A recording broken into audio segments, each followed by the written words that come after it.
Hour of initiation through a range of exclusive programs conducted at the ashram. Nithyananda Dhyanapitham, Nithyananda Nagar, Birdi, Bengaluru. Contact 97422 03311 82774 Visit www.nithyananda.org.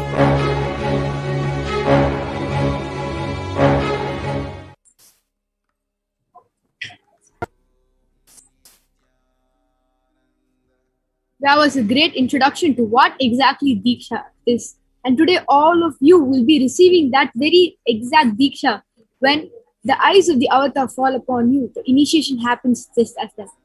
Right? So now we'll be moving on to the most exciting segment with that small introduction. But before we do that, we are going to give you a small, the Shastra Pramana or the Pramanas, the 4 Pramanas that we're going to present to you is to authenticate the power manifestation that is going to happen, to show you that these are not something new that have been just made up, but what has been existing since the time the world existed, right? So the first one is the Shastra Pramana, which is the eternal, unchangeable truths revealed in the source scripture by none other than Paramashiva himself. And Apta Pramanas are the experience and results of various great sages, seers, rishis, munis, who have taken Paramashiva's words in the Shastra Pramana and have tried it out themselves and gotten results and experiences out of it. So these are the time-tested experiences from the rishis themselves. The next is the Atma Pramana, which is the account of the Supreme Point of Hinduism, Jagadguru Mahasannidhanam, His Divine Holiness Bhagavan Nithyananda Paramahansa. This millennium's avatar's personal experience of power manifestation. And Pratyaksha Pramana is the empirical evidence from observation and scientific experimentation. Now, the source of all that is coming, all the Pramana, the Shastra Pramana especially, is taken from the Veda Agamas. The Veda Agamas is a living applied science. The Vedas are the ultimate superior authority for Hindus. Vedas are pure science where the ultimate truths are explained.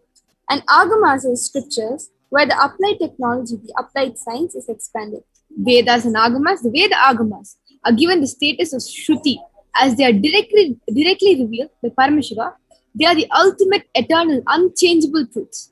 A reference cited from these Shastras or source scriptures is called the Shastra Pramana. Now, let us all get ready to witness a very unique and exciting demonstration of the power of the third eye and understand this is one of the most extraordinary and rarest happening in today's world. You would not be witnessing this power manifestation anywhere else except here. And all of you, please strap your seat belts because understand you're going to be witnessing something great. Now, while the Balasins are going to be getting ready for the power manifestation, let us see the Pramanas to authenticate the entire science of power manifestation, especially this power of third eye. So the Shastra Pramana or the scriptural reference to manifest the power of third eye goes Kapalantar Manonyasa Tishtan Milita Lochanaha Kramena Manasodhadhyat Lakshaye Lakshyamuttamam. The translation goes, by fixing the mind on the inner space within the crown center and sitting stably without any movement, having the eyes closed in succession, by that stability of the mind and inner space through the power of the third eye, one directly sees the ultimate goal, Lakshyam, by having the vision beyond the sight that reveals any object or place attaining the space of oneness with the source, Paramashiva. Now we'll be moving on to the Apta Pramana. This is where Lord Krishna initiates Arjuna into the power of third eye. And it goes, Natu mam shakyase drishtum naneva svacha chakshushaha divyam dadami te chakshuhu pashyame yogamaishwaram. And the translation goes, but you cannot see my cosmic form with these physical eyes of yours. Therefore, I grant you divine third eye. Behold my cosmic opulence. In the Hindu Purana, Bhagavad Gita, Bhagavan Krishna initiates Arjuna into the power of third eye to behold Krishna's Vishwarupa Darshan. the vision of his cosmic form. The 11th chapter of Bhagavad Gita, which contains a description of Bhagavan Krishna's cosmic form, is completely narrated by Arjuna as he sees Bhagavan Krishna through his third eye. Now, And we'll be moving outside on broke. the Apta Pramana. Atma Pramana. The first experience is that I was able to see everything around me, above me, the whole 360-degree, 10 direction, below me, everything. I realized not only I was able to see, I was able to feel, experience. I felt that the skin of the stone on rock on which I was sitting and the skin of this body both carry me equally. In both I exist equally. The setting sun, rising moon, the whole Arunachala hill, all the plants, bush, shrubs, trees, everything,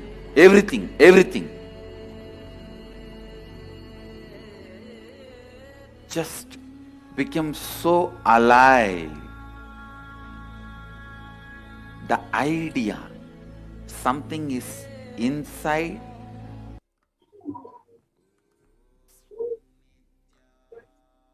Now that you heard from Bhagavan himself on his personal experience of manifesting the power of third eye, we will be moving on to the Pratyaksha Pramana, which is the empirical evidence from the observation and scientific experimentation. So you can see the photo there, which you can see the experiment being conducted on the Supreme Point of Hinduism. The study measures and compare metabolic cell activity of the brain in conscious and meditative open of third eye states using the positron emission tomography, and you can see the results. When doing daily activities, high activity is measured in the brain where the third eye is located. And when in deep samadhi state, only the third eye region is active and almost 90% of the rest of the brain is at peace. The Sakshi Pramana, the experiences and results of the extraordinary manifestation happening through the initiation disciples of the Supreme Point of Hinduism.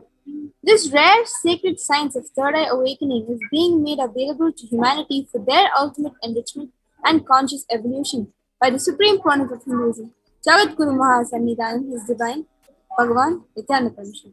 As a living incarnation of Parameshwara, the Supreme Pontiff of Hinduism embodies the most profound yogic states that surpasses all bounds of time, space, and matter. Supreme Pontiff of Hinduism is gifting this pure, great science of third eye awakening, along with many other spiritual sciences through initiation of Diksha, to millions of people, and they have been initiated by the Supreme Pontiff of Hinduism and are experiencing the profound results as extraordinary powers in their everyday life. And with this, we will be moving on to the manifestation of the third eye power. We have Manitya Yoga Pranananda along with Manitya Virajananda with us today to demonstrate this power of the blindfold reading to all of you. Before that, my Yoga Prana will be giving a small explanation on the eye band that is going to be used to cover the both physical eyes of Ma Viraja. And then with that, we will be moving forward with the power manifestation. And we request all of you to go ahead and post your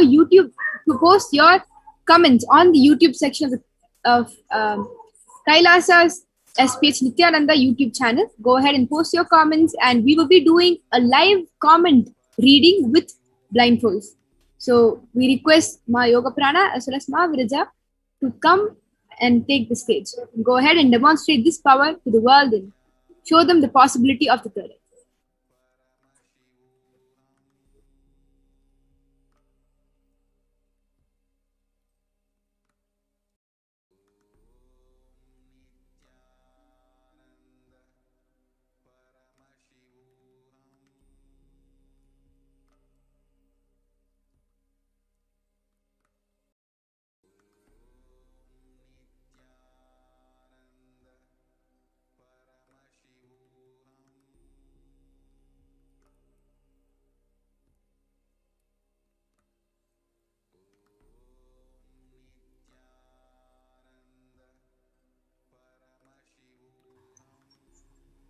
Yep.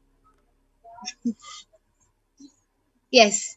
So now we'll be demonstrating the extraordinary power of third eye in front of all of you today. So as all of you can see, I have the medically tested eye band in front of me.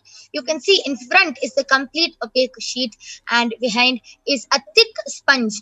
And you can see that under it's completely covered as well as below.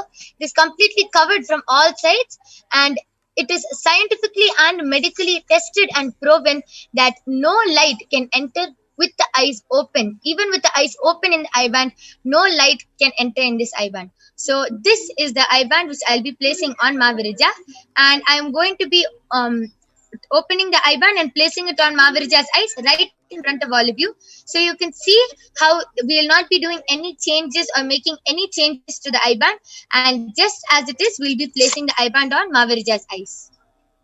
So now I'm placing, and before that, Mavirija, I request you to turn to the right, left, up and down to show that there's no wires on you.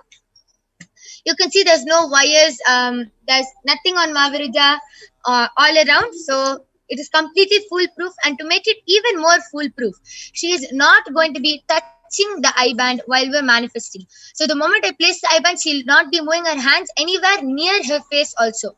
That is, we're going to make it more foolproof by doing this. She's not going to be moving her hands near her face or touching the eye band. If there is any adjustments, if she feels uncomfortable, she will only be requesting me to do it. Yes, so you can see just before I blindfold her.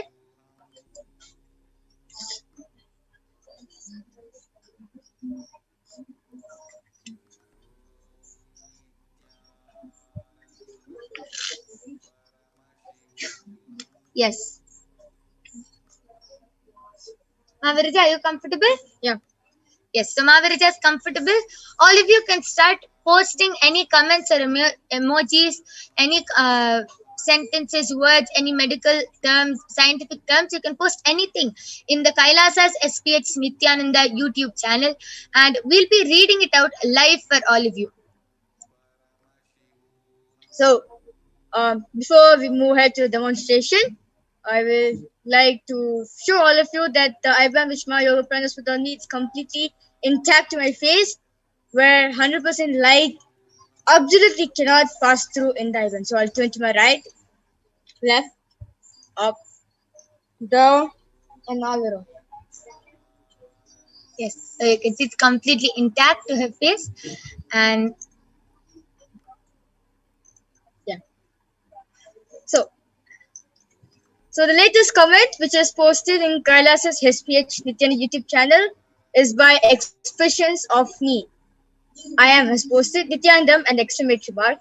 Beautiful to witness a third eye reading, ma. Looking forward to do the body scanning too, and two colon and a close bracket. And thank you for enriching us through enriching and the purple color heart space full stop space blessings XXX. yes, you can continue reading.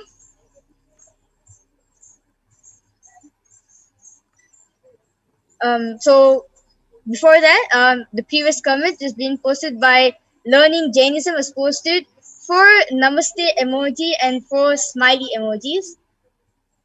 Before that, Mohammed Asif Raza Khan has posted, ma, please scan my body. Surely in the next power, we'll be doing the body scanning for you. And okay. You can see how beautifully Mavirija is able to so fluently manifest the power of third eye. She's reading sentences, scanning, seeing emojis. She's able to read the names. She's able to see and manifest this power of third eye so fluently as if she is with her eyes open. So yes, Mavirija, you can continue demonstrating this extraordinary power. If you feel that this is not possible, if you feel that this is some magic or anything, you yourself can post a comment in the section, in the comment section below, and you can see how Mavirija will read out your comment live. Yes, you can continue. Yes, so Sumit Murali Ma has posted super ultra microscopic. Actually, between the I and the C, there should be between the M and the C, there should be I. So Ma has written super ultra MCRO, supposed to be MICRO. Yeah. And CP Mohammed Koya is posted, this is real. And the spelling of real is posted RIYAL. And Anup TI is posted an emoji like this. I request the comment section to be increased. Something like that. This something like that. The kind of emoji. And Mohammed, yeah,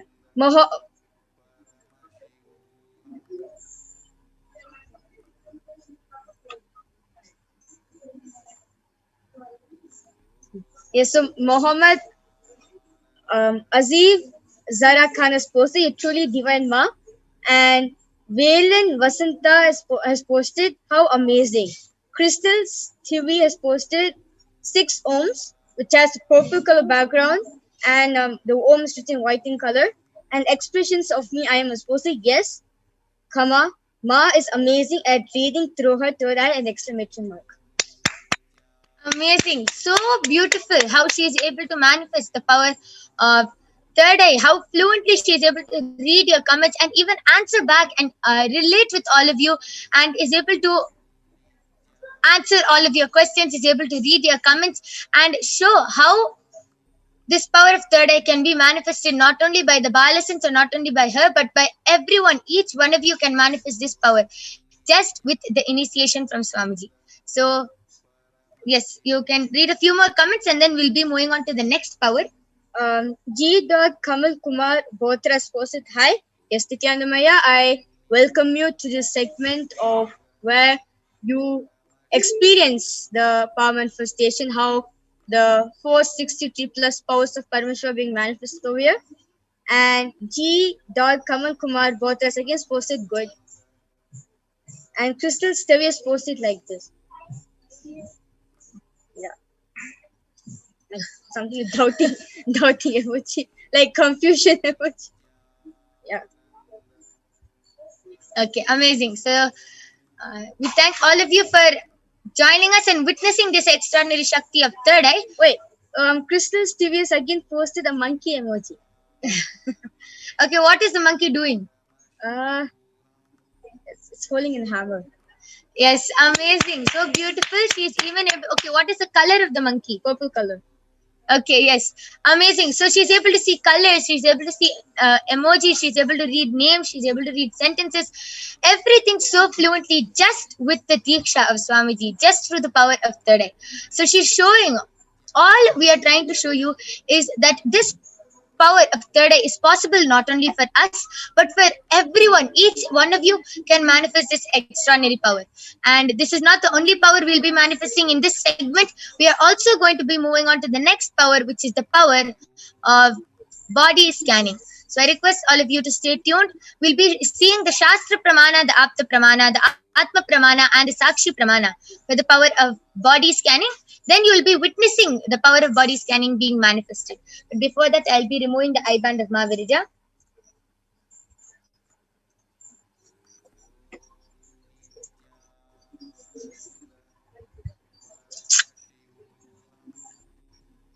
Yes. So you can see that the eye band is completely the same. There's no difference from the time I placed it on Mahavirija and now. So now we'll be moving on to the next power of body scanning after a short break.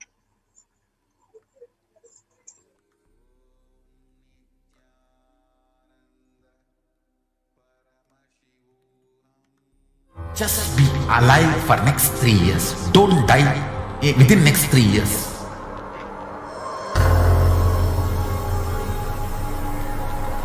Just don't die within next 3 years.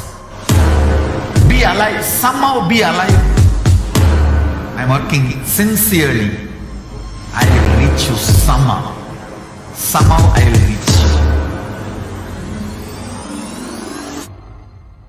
It's my commitment to humanity.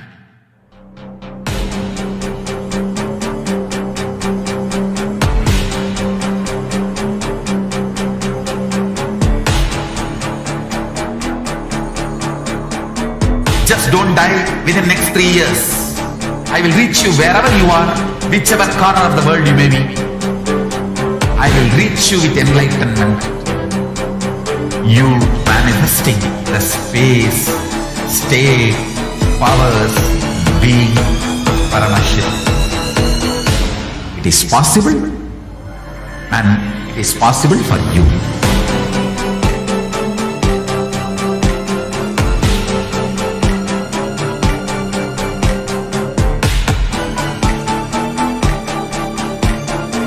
Paramashiva will reach you with enlightenment science. I know he is going to do the job. Just be alive for next 3 years. Nothing else.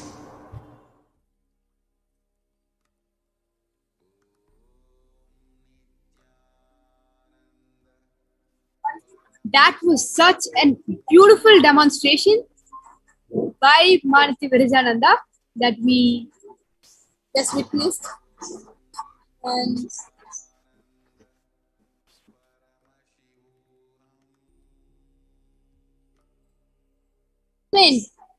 that was such a beautiful demonstration that we witnessed, that Ma Nithya Virajananda had demonstrated for all of us. She was able to go to the detail of seeing the color, the emojis, the long sentences, the names. And in fact, she was even saying that we had missed the people commenting had also missed a couple of letters while typing the text. So now all of you know that this is a possibility that all of you have, all the viewers have today to manifest this extraordinary power. We'll be moving on to the second power of the day, that is the power of body scanning. And just like before, we're going to authenticate this power manifestation with the pramanas. And before that, we will be giving you a small introduction on the power of body scanning. in this power, one awakens to the ability to scan illness, diseases, medically diagnosed issues, and simultaneously will be able to provide solutions directly from Parameshwara through the awakened prayer. Now we'll be presenting the Shastra Pramana, which is a scriptural reference to manifest the power of body scanning. Swadehe jagato vapi sukshma sukshmatarani cha tattvani yani nilayam dhyantvante vyachyate para. Bhagavan Parameshwara says, cognize deeply that from the subtle to the subtlest constitutive principles of your whole body, Swadeha, or of the whole universe, simultaneously consists of the essential reality. They are being absorbed in the source cause Parameshwara. By the experience of such blissful awareness, one becomes complete from all thoughts, and the ultimate universe of divine power, Paradevi, Adi Shakti, is revealed, and the supreme power manifestation happens. Now, we'll be moving on to the Apta Pramana, the reference of power of body scanning from the life of a Siddha. So, Terayar was a Siddha and one of the prominent disciples of Agatya.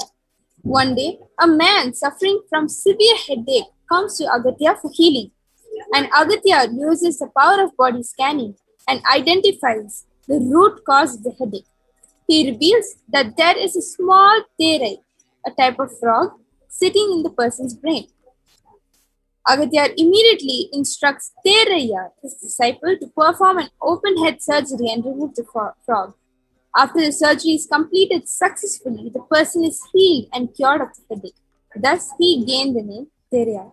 Beautifully, Agatya connected with Parameshiva and saw what exactly was the person's problem and understand when the body scanning happens, the solution will be tailored for your particular problem that you're going through.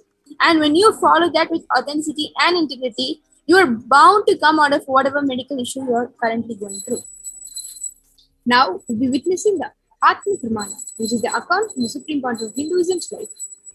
That time tests and authenticates this science. On the 22nd December 2019, the supreme point of Hinduism, Bhagavan Nithyananda Paramahansa, revealed how Swamiji uses the power of body scanning. Paraphrasing his words, only when I had the multiple compound hand fracture, I was forced to go for surgery and therefore for medical checkups related to that.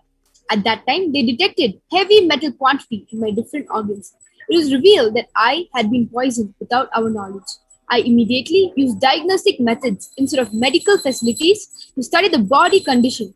Due to the poisoning, through body scanning, I found out what the problems, imbalances had happened. and where balances has to be done. I used allopathy as a second opinion to verify my findings.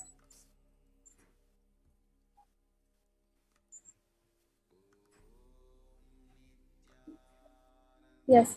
Now we'll be moving on to the Sakshi Pramana, the experiences and results of the extraordinary manifestation happening through the initial cycles of SPH. We have been having the Paramashvam program, a digital program that is available to all who are interested in joining, and it's also free of cost. And in that particular program, you will be exposed to so many truths and revelations and the sciences revealed by Swamiji. And at the same time, you'll be initiated into the third eye powers, and you'll be able to manifest all the powers that you're seeing us manifest live here And on much this platform. more. Yes. And all of you who are interested in manifesting these beautiful powers of Parameshwara, I request all of you to go and join the Parameshwaram program and experience it yourself.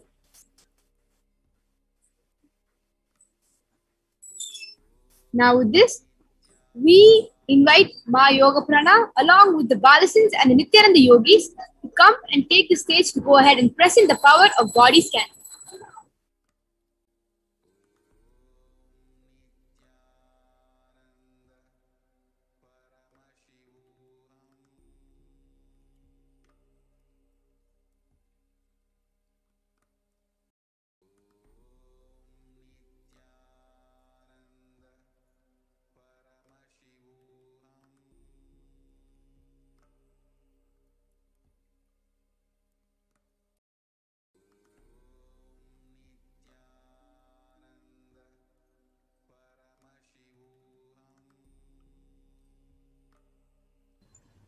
Yes. So we thank Ma Jesha and Ma Vichesha for introducing this beautiful segment of the power of body scanning for all of us today. So along with me, I have Ma Nitya Brahmayogananda, Ma Soni, Ma Nitya Mahavidyananda, and myself who will be manifesting this extraordinary power of body scanning for all of you today. So all of you can start posting your requests and comments in the live chat in Kailasa's SPH Nithyananda YouTube channel, and then we'll be doing the body scanning for you. So I request all of you to start posting your comments.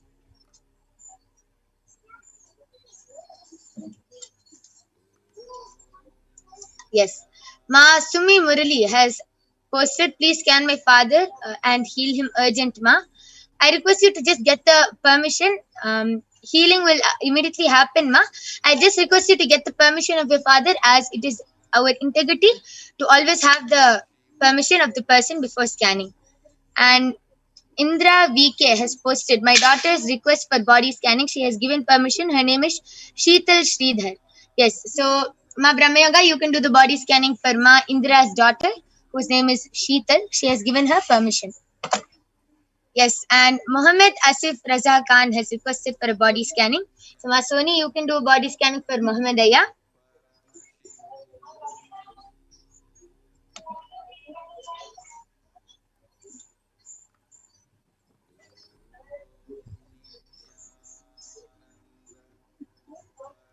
Payatar Wajda has requested for a body scanning. So, Ma Mahavidya, you can do the body scanning for Payatar Aya.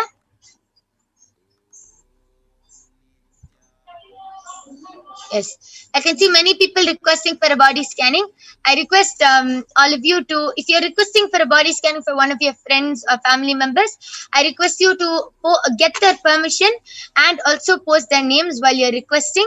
And if you're asking for a body scanning for yourself, I request you to post your legal name, or I request you to post your actual name, as many people are coming under different identities. It is a requirement to know your actual name, as it is a personal scanning and it is a requirement. So Expressions of Me I Am has posted, Nithyanandam, please would you offer a body scanning for my husband John Somer? He has given his permission. Thank you. This is Manitya Jalandharistitananda.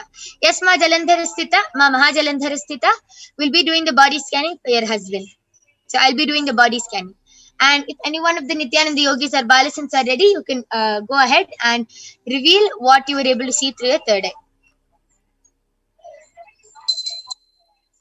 Now, all of us together will be chanting the.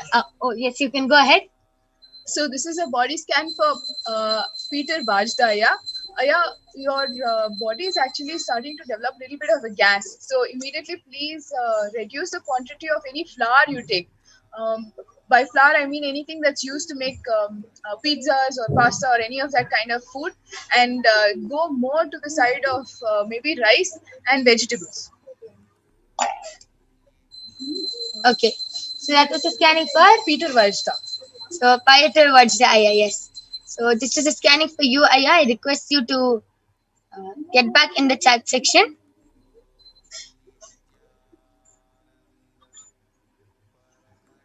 Yes, Hasani, you can go ahead.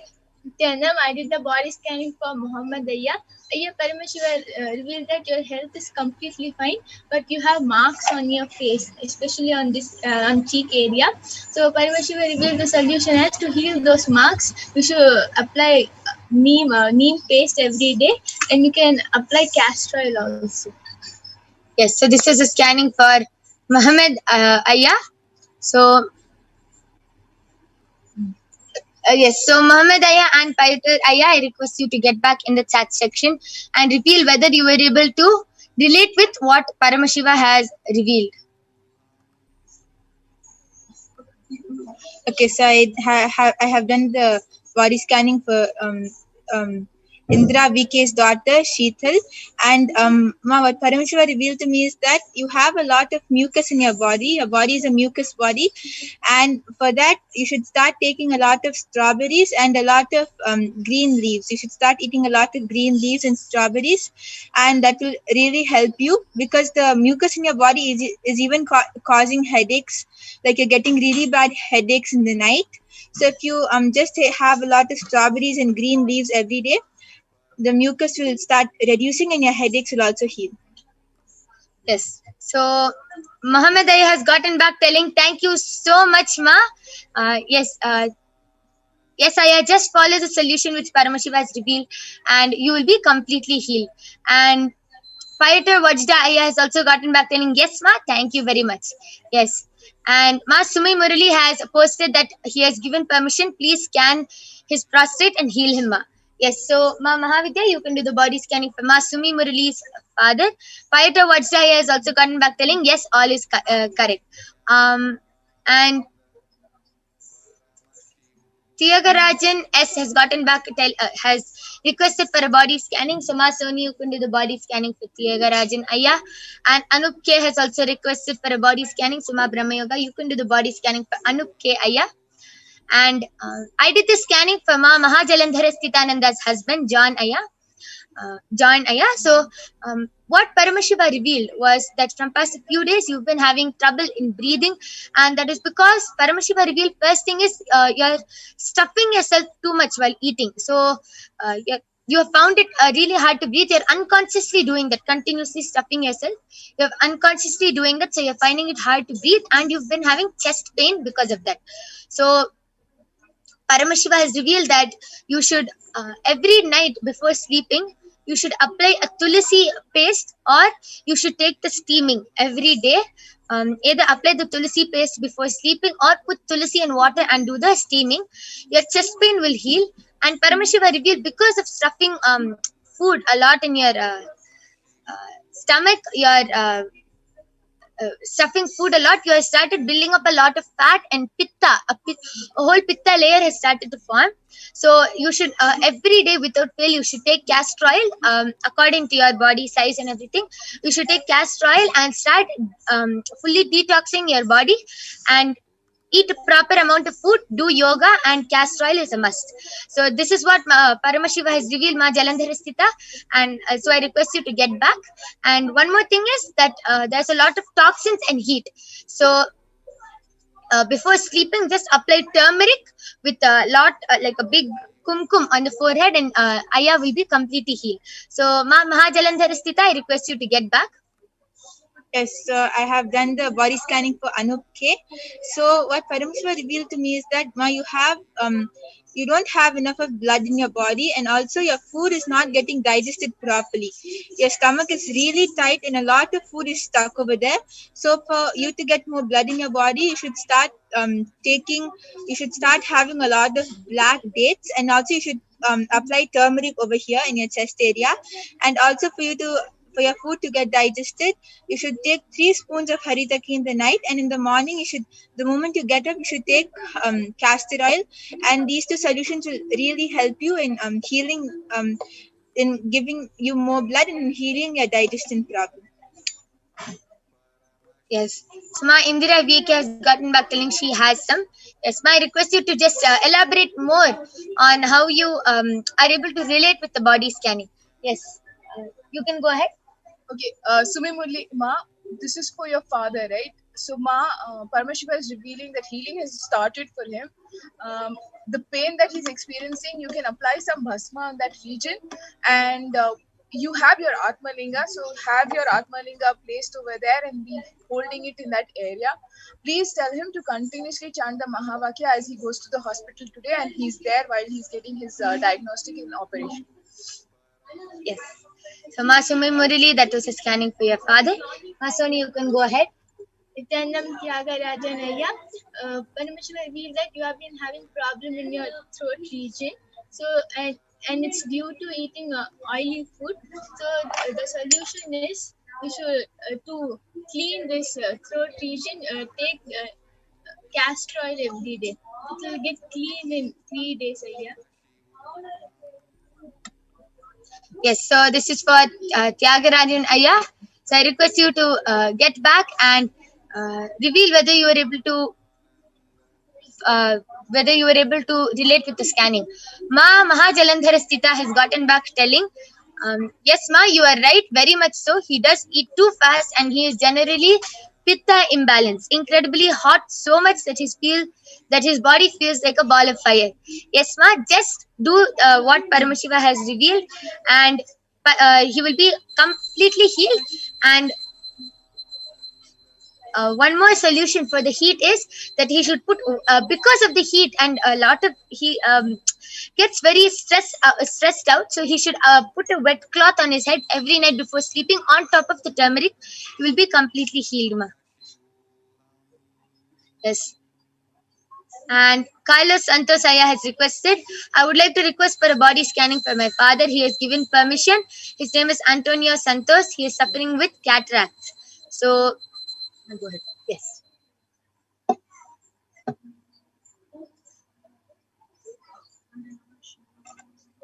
So Ma Shanti Rajamanikam has gotten back, has shared telling Nithyananda Ma, yesterday what Parashakti uttered is 100% right for my daughter-in-law.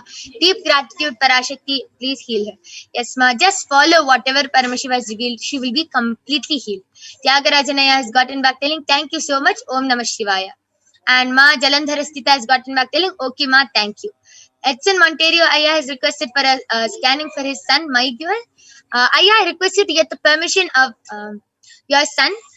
Based on the age, if he's under the age of 7, then you can take the decision for him and you can request.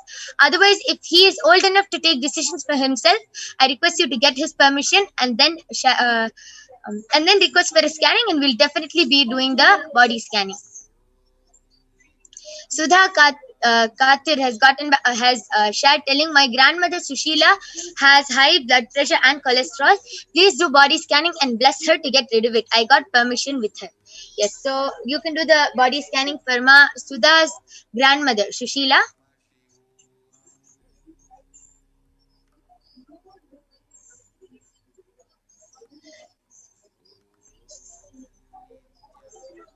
Yes. So this is a scanning for Carlo Santos Aya's father, cataract problem specifically. Aya, your father is to take more care for his eyes. Paramashiva is showing that he's taking them for granted actually, reading very closely, not cleaning them very often.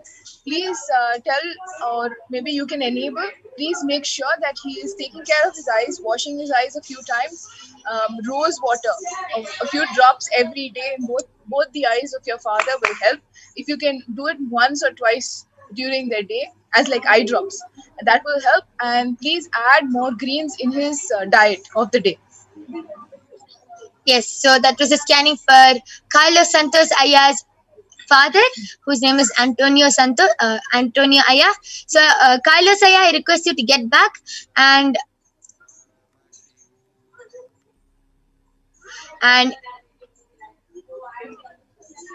yes, so I request all the people who have gotten the body scanning to get back. And Edson Monterio Aya has shared with us, telling Ma, I have permission from my son Miguel. So we can do the last scanning. Ma Soni, you can do the last scanning for Edson Aya's son Miguel. And Monday doing scanning for Okay. Yes, you can reveal if you are ready. And Ma Brahmayoga, you can do the body scanning for Miguel. This is the body scanning for Ma Sushila. Ma Parashakti revealed that to control your blood pressure, you should do meditation every day. Yes, so that is a very beautiful solution. Who is this scanning for? Ma Sushila. Yes. So, Ma Sudha, I request you to get back and share whether you were able to relate, and just follow the solution which Paramashiva has revealed for your grandmother, and she will be completely healed. Just want to respond to Masumi here. Masumi, as your father is traveling to the hospital, if you're not with him, if your brother is, and you can tell your brother to hold the Atmalinga, that's fine. Or if your father himself has the Atmalinga, that's also okay. Just somebody who can just heal him with the Atmalinga in that area. If that is also not a possibility, make sure your father is chanting the Mahavakya throughout the journey. Yes, amazing. Ma Brahmayoga, you can also go ahead. Yes, I did the body scanning for Edson Materials, Aya's son Miguel, and Aya Parameshwar revealed to me that your son, because of school, he's getting really stressed out and he's getting really bad headaches, and also not only that, he's starting to get a lot of violence in him and a lot of anger in him. So Parameshwar revealed that every day in the night before he goes to sleep, you should give him a cup of turmeric milk to drink. And throughout the night when he's sleeping, you should start playing the Mahavakya. You should listen to the Mahavakya while he's sleeping. And if it's possible, then if you have an Atmalinga, he should always wear the Atmalinga. Otherwise, he can keep any deity with him. The best one is a small Shivalinga if he can keep it with him. And also, if time is there, then before he goes to school, at least he should do Guru Puja and go to school. And that time, you also should do it with him and pray to Swamiji that he takes care of your son throughout the school. And you'll see that soon the stress, like his headaches, will stop. It will not be so bad until it will reduce. And also his violence and his anger will also reduce. Yes, that is amazing scanning for Miguel Echanaya's son. Yes. So I can see so many people posting, Ma Shanti, Muhammad Aya, Bigyan Aya. I can see so many people posting. And Ma Sudha has gotten back telling thank you, Ma. And Madhavaya, so many people are requesting for a body scanning. Due to the interest of time, we will not be able to do the body scanning now. But there will be a form which is going to be posted in the live YouTube comments. You can fill that form, and then the other Balasins and the Nithyananda yogis will surely be doing a body scanning for you. HNI has gotten back telling thank you. And if you are not able to get the body scanning, you can also come back. If you want a live demonstration, you can also come back every day at 2 a.m. IST and 4 p.m. IST. And you will be getting the body scanning live by the Balasins and the Nithyananda yogis of Kailasa. So with this, we thank all of you for joining us for this power manifestation segment. Please stay tuned for the upcoming segments. You will be learning about who is Devi Parashakti, what happens when you get the Akashic readings by Devi Parashakti, and what are the Akashic readings. So please stay tuned for the upcoming segments. Thank you, Nithyananda.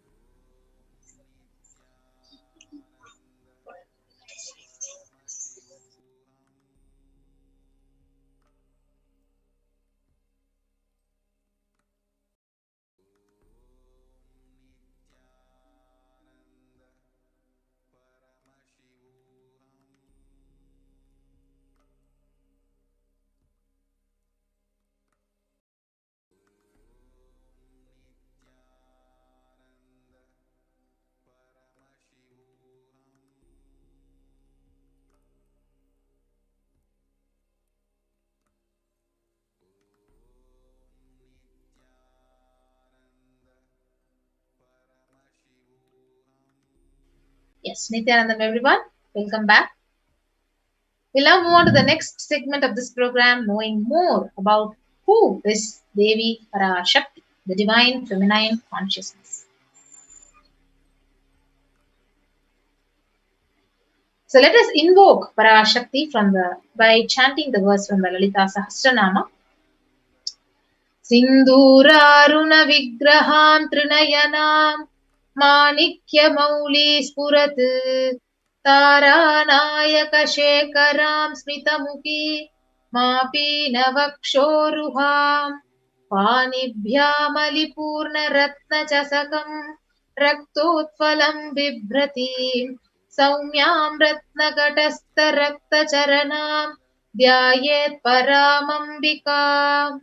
The Divine Mother is to be meditated upon as shining in a vermilion red body, with triple eyes sporting a crown of rubies, studded with crescent moon, a face all smiles, a splendid bust, one hand holding a jewel cup brimming with mead, and other twirling a red lotus.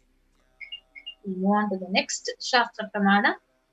अरुणां करुणातरङ्गिताक्षीं धृतपाशाङ्कुशपुष्पबाणचापाम् अनिमादिभिरावृतां मयूकैर्ग्रहमित्येव विभावये भवानीम्. I meditate on the great empress. She is red in color, and her eyes are full of compassion. And she holds the noose, the goad, the bow, the flowery arrow in her hands. She is surrounded on all sides by powers such as anima for race, and she is the self within me. Devi, ultimate, pure feminine consciousness. Parashakti is the cosmic mother. It is her cosmic womb from which billions and billions of universes comes out and goes in. And the source Shakti, source energy, the source power, where the Big Bang and black hole goes on, and from which all of us came, into which all of us are even now, and which all of us are going to merge. So, out of her extreme love and compassion, Parashakti herself is manifesting through the embodied form as the Nija Avatara of the Supreme Pontiff of Hinduism, Jagat Guru Mahasannidhanam, His Divine Holiness, Bhagavan Nithyananda Parameshiva. So, she is literally gracing us, answering all our questions, attending to our prayers, giving boons, healing us, revealing our past, present, future, and delivering profound spiritual truths, and ultimately giving us the experience of Paramashivoham itself.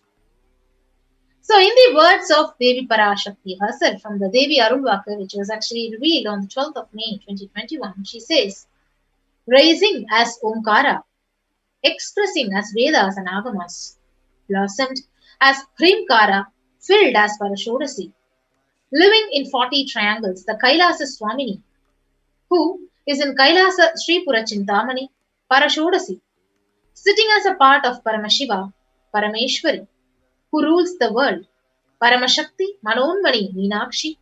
As Nithyananda, I took the Nija Avatara here to give good boon to everyone, to bestow all the goodness.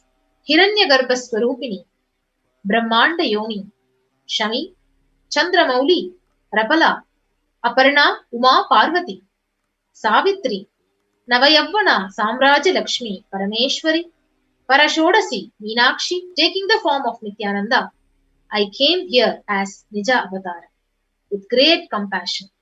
I am blessing, listen people, to do good to all of you. I took the form of Nithyananda and came down as Nija Avatara. And again, she reveals directly in her own words, saying, rising in Omkara, blossoming as Shiva, and Shiva manifesting as a source of existence, powers of existence, expression of existence. From the oneness of Om blossoming into two as Prakriti and Purusha, blossoming as three Shaktis, Icha, Kriya and Jnana Shakti, growing as four Vedas, expanding as five Panchabhutas. Beyond, 6 chakras, filled as Gotras of 7 rishis, expanding as 8 directions, existing as 9 grahas, blossoming as 10 indriyas, being as 11 rudras. creating all the worlds, bringing life to tell and make truth blossom. And to do good, Parashakti, Meenakshi, in the form of Nithyananda, I came to bless every one of you. So, literally, you are seeing Paramashiva and Parashakti right at the moment in front of your screen. So she is there in your screen and she is always receive her very, very traditional. So you can keep 2 betel leaf, 1 banana, 1 betel nut, and 1 coin right in front of the screen and literally have her darshan. So the coin is a traditional form of dakshina. So it can be of any lowest value. It can be even 1 paise in Indian money, and it can be even 1 cent in US dollars. So for 100 days, even if you have darshan, even that 1 cent would make up to only $1. So in India, even 1 paise is okay as well. Bhagavan has beautifully revealed. So what exactly happens when you offer this traditional dakshina? So after the darshan is over, you could do the namaskar and distribute the prasadam and take it immediately and collect those coins, the dakshina, and send it to the Los Angeles temple. So this betel leaf, this betel nut, and it may look very, very small, but in a few days you will see how much is adding to your sacred sentiments that really you are having Devi right in front of you. You're literally waiting to have her darshan and you would never take Devi for granted. So all these rituals in Hindu tradition, they break your monotonous, unconscious mentality and lifestyle. And they literally remind you and they raise you to the powerful cognition again and again. And it will break the unconscious behavior in you again and again. If you see, so that is why Hindu tradition has beautifully given this opportunity to receive Parashakti very, very traditionally. So this way of traditionally receiving Parashakti is the form of traditional tambulam. So you have to take a plate, arrange 2 betel leaf, banana, betel nut, and 1 coin of your country's own money and receive and keep it right in front of the camera and wait to receive Devi Parashakti. So with that, we will now understand what are Akashic readings. So what exactly Akashic readings are and what do you benefit from an Akashic reading session. So let us now get into a beautiful introduction to Akashic readings and how does an Akashic reading differ from a prediction, an astrological prediction? Because many of us would be actually really waiting to have a but Akashic record is not an astrological prediction. It is a direct cosmic revelation. Akashic records are the records created in space. Whatever has happened in time is actually directly recorded as a file. So nothing can be destroyed. And understand, none of your actions, none of your thoughts, your plans, your emotions, your words, nothing can be destroyed. So Akashic records are the cosmic archives of everything happened, which is happening and will happen. So they are the verbal, the visual, 5-dimensional document. So whatever is happening is continuously getting recorded. All the information which you collected from all of your births is in your DNA. So you can access some of them just to understand that and not to waste your time again and again doing the same actions again and again. So Akashic reading is not a prediction, as we already saw. It is a reading from the cosmic archives. So there is no such thing as the past, present, and future. Beyond space, creation and destruction happens simultaneously. So in the dimension of time starts the past, present, and future. So in Akashic records, there is no past, there is no present, no future. That is why we call whatever has happened, whatever is happening, yet to happen, is already very clearly recorded. So in Swamiji's own words, Nobody has a right to comment on these readings. Nobody has a right to manipulate these readings. Nobody has a right to interpret, comment on these readings, because these readings are already complete unto themselves. So, for anybody to live in tune with the cosmos, the Jivan Mukti, living enlightenment, does not need any special practice other than listening to these great readings again and again. So, when you listen to these great readings, naturally you would see your negative logic is penetrated, it is broken, and these great truths they settle in your inner space and they make you live enlightenment. So, only an avatar can decode the Akashic records. So, if you see as an avatar of Paramashiva, the Supreme Pontiff has graced the humanity and darshan in the form of Devi Parashakti, revealing the various answers to the questions, to the yearning of the seekers as solutions, as breakthroughs, and liberating humanity from pain and from suffering. So any answer which is directly given by Parashakti is not just an answer, but it is a karmic breakthrough that each one of us are receiving directly from Parashakti. So now we have Maniti Sadashiva Priyananda joining with us. Yes, ma'am. Thank you. Yes. So we will be moving on to the... Yes, ma'am. Yeah. The Shastra Pramana for the Akashic reading. This is from the Vijnana Bhairava Tantra, Dharana 61, Sutra 84. Akasham vivalam pashyam kritva drishtim nirantaram shabdatma tatshanat devi bhairavam vapurapnyuyat. Bhagavan Paramashiva says, looking at the spotless infinite etheric space, Akasha, beyond the sky and clouds, one should fix one's gaze from the third eye without blinking continuously and make the body and inner space steady and motionless. In that very moment, O Devi, one attains the space, the nature and powers of the infinite space, Bhairava. So we'll now move on to the Apta Pramana. So the Apta Pramana, the reference from the Hindu Purana Mahabharata, which says that the sage Maitreya, who reveals the secret of Vidura, that his birth was not a normal birth, and the reason for his suffering was he was an incarnation of Yamaraja, but he had to play the so-called Sudra for at least 100 years because of a curse by a Muni, a Mandukya Muni. The Supreme Pontiff of Hinduism has beautifully explained to each and every one of us all the information that you collected from all of your births is in your DNA. You can access some of them just to understand and not to waste time doing the same actions again and again.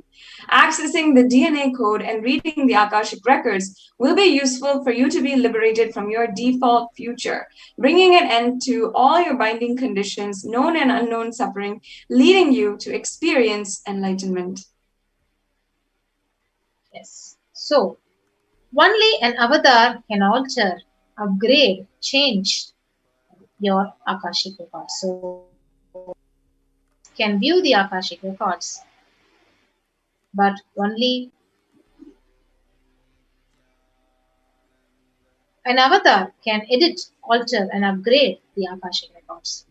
So the Supreme Pontiff of Hinduism, he literally upgrades the Akashic records as per your prayer when you ask the Akashic reading. So in summary, of course, the benefits, the transformation that you will have from the Akashic reading is absolutely immeasurable. And it is a transformation that you have been waiting for lifetimes. However, if we were to put it in a few words, what are the benefits? What can you get from the Akashic reading? Well, first of all, it's the most accurate and unbiased answer to any questions about your life, destiny, purpose, or any everyday part of your life. You can be spiritually healed and from physical and emotional problems with just one look or word. and you can understand the reasons behind your life's happenings. You'll receive the blessings to fulfill your right desires and get the clarity to redesign your future. Yes, so we'll now move on to the next segment of this program of how can you ask a question in the Akasha reading session on all the social media platforms. Yes, Devi Parashakti has made herself, her grace, available for all of us, for the general public to understand and to ask questions or receive boons, prayers, receive the answers to our prayers in the ways that we are available, we are spending our time in this day and age. So first of all, if you are tuning in from YouTube or you like the platform YouTube, you can ask your question to Devi Parashakti today during the live darshan. Make sure, first of all, that you are joined the Kailasa's SPH Nithyananda YouTube channel as a member. And as you can see, we have where you can join, where you can start the joining process, and fill out the details in a quick form and become a member of the Kailasa's SPH channel. And then after that, in the live YouTube video, you will be able to say something in the comments section, and in the super chat, you'll be able to ask your question. Whenever you want to ask to Devi Parashakti, you will be able to ask your comment your question. And if Devi Parashakti graces in your life, you will be able to get the answer. Yes. So the next social media platform to which you can connect to Devi Parashakti is the official Facebook page, Kailasa's SPH JGM and Paramashivam. You can go ahead, and if you are not followed and like the page, go ahead and like and follow Kailasa's SPH JGM Nithyananda Paramashivam's official Facebook page. And once you do that, during the live stream, under the live stream, you have a comment section, and you can go ahead, post your questions, your requests for blessings to Devi Parashakti in that section. Yes, and if you're a frequent user of Twitter and that is your preferred platform for all of your social media and the day that you spend on social media, the hours that you spend on social media, then you can follow the official handle of the Supreme Pontiff of Hinduism, which is @Sri Nithyananda. You can make sure that you are, first of all, following the Twitter channel, Sri Nithyananda. And then step 2 is to ask your questions in the reply section of the tweet. So the live video is made as a tweet, is published as a tweet on the Kailasa's SPH channel or the SPH feed. You can go there, reply to that tweet using the hashtag #AskTheAvatar, ask your question, request your prayer to Devi Parashakti. And also you'll tag @Sri Nithyananda. So make sure that you do this, and you'll be able to ask your question on Twitter. Next platform through which you can connect to Parashakti is the Instagram. So you can go and search for Sri Nithyananda in your Instagram application and follow @Sri Nithyananda on the Instagram. So once you're done with that, ask your questions in the comment section under the live stream in the Instagram. Now, if you're not using any social media, you're not really comfortable with social media, any of the platforms that we previously mentioned, if you have a WhatsApp number, you can go to our official website, kailasa.org, the official website for Kailasa, and ask your questions in the WhatsApp chat. Once you go to kailasa.org, you will see a widget in the left-hand side corner for the chat option. And you can type any questions you have for Devi Parashakti Akasha reading into the chat and ask your questions. Yes. So with that, we will be moving on to the next segment, like how to offer our gratitude and devotion to Devi Parashakti by various offerings. Yes.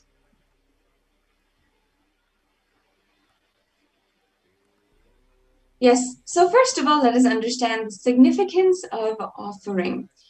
In Sanatana Hindu Dharma, there are various offerings that we are able to serve the divine. And out of our utmost gratitude and love, we gift this to the divine. To understand that offering is a giving of divine gift of pure love, devotion, and oneness. And it consists of two parts. One is giving and one is accepting. Only when the divine accepts what one offers, the offering is actually complete. So offering is not made out of fear or greed. When an avatar lands, the offerings are purely a part of a grand leela played out for the avatar, by the avatar, for the purpose of enlightenment. Yes. So with that, we'll invoke Parashaktis by chanting the verse from the Mula Agama of Manonmani Dhyanam. Induni bhaveda karavahni nayanam syat pankaj varabhaya japaksha sarayuktam angahimabhushana vichitra vasanam syat tungamakutojvala manonmani swarupam. And now I'll chant the English translation. Moonlight face holding the Vedas on hand, and fire in eyes with the lotus flower gracing blessing hands, and one hand with the japamala, beautifully decorated with jewel ornaments in the wonderful clothes and shining being a shining bright crown. Her name is Manonmani. Yes, so we'll also chant the next Dhyana Sloka.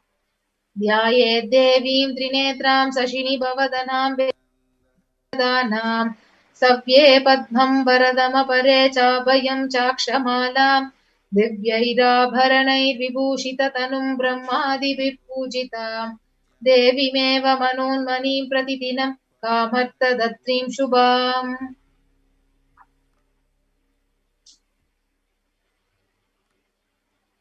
Now the English translation.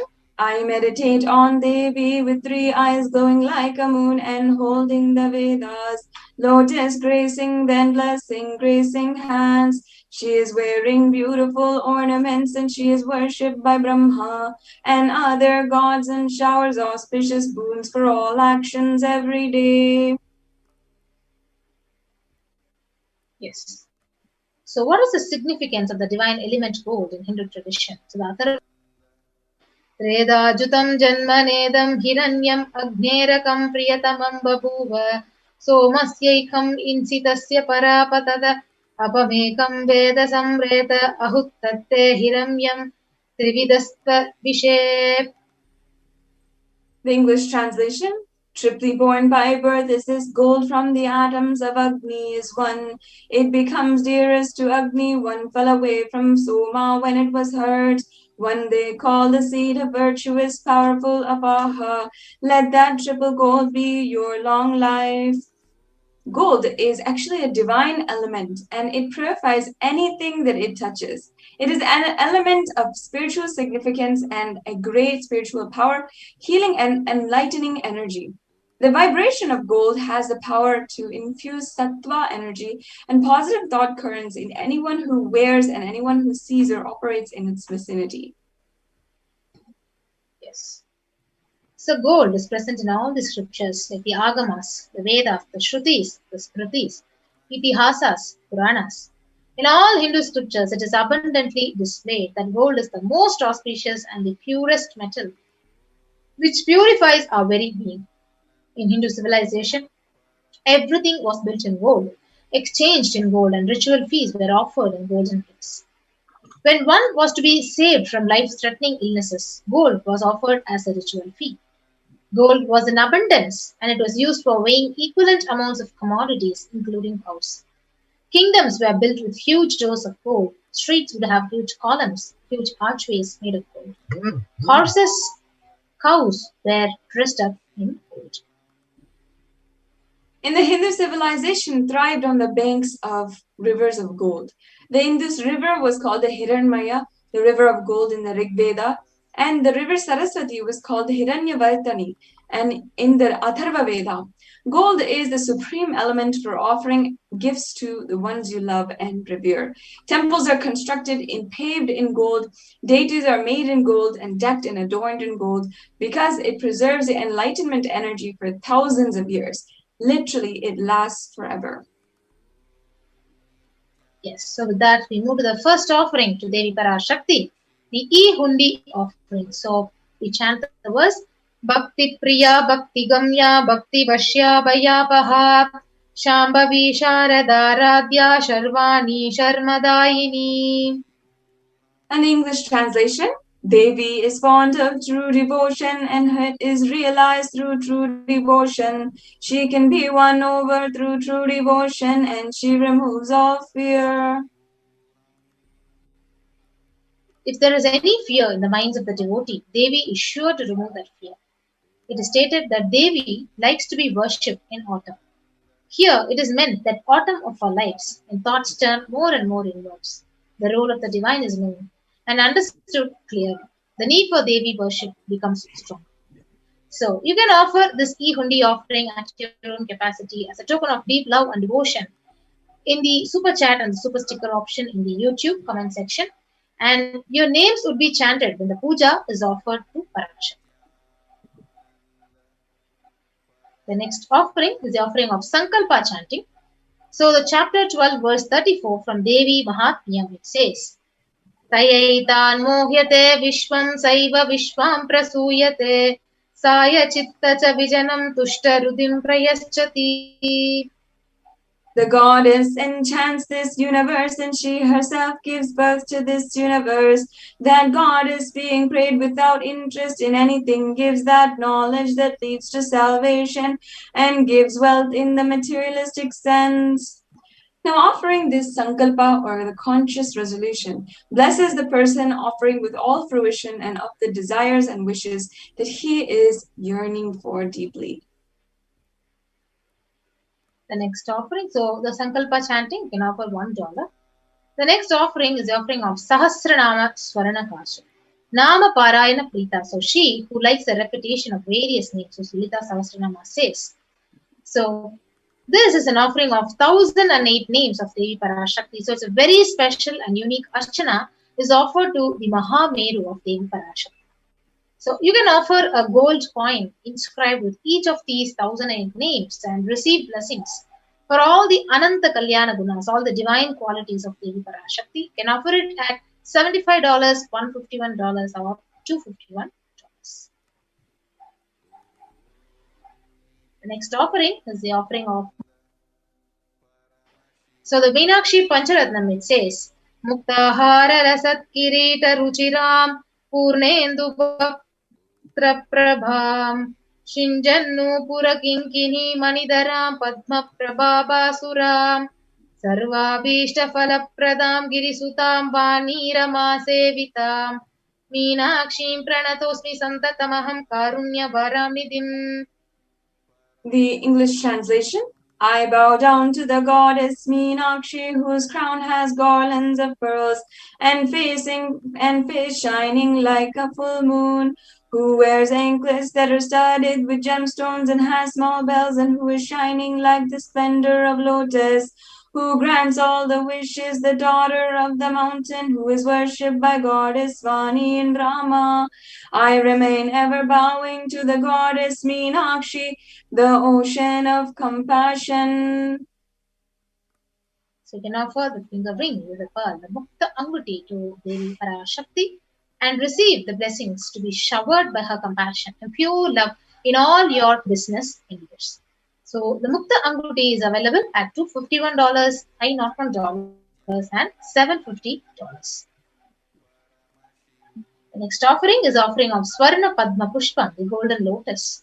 The Kamikagama beautifully says, Ashtavidhyeshwaropeta kumbhavarana samyutam Sarvesa Sutra Vastradhya Hema Pankaja Bhushitaha Sapidhanassa Kurchascha Pakva Bhilva Phala Prabha Snapannadhyaya Samsiddha Pramanena Samanvita.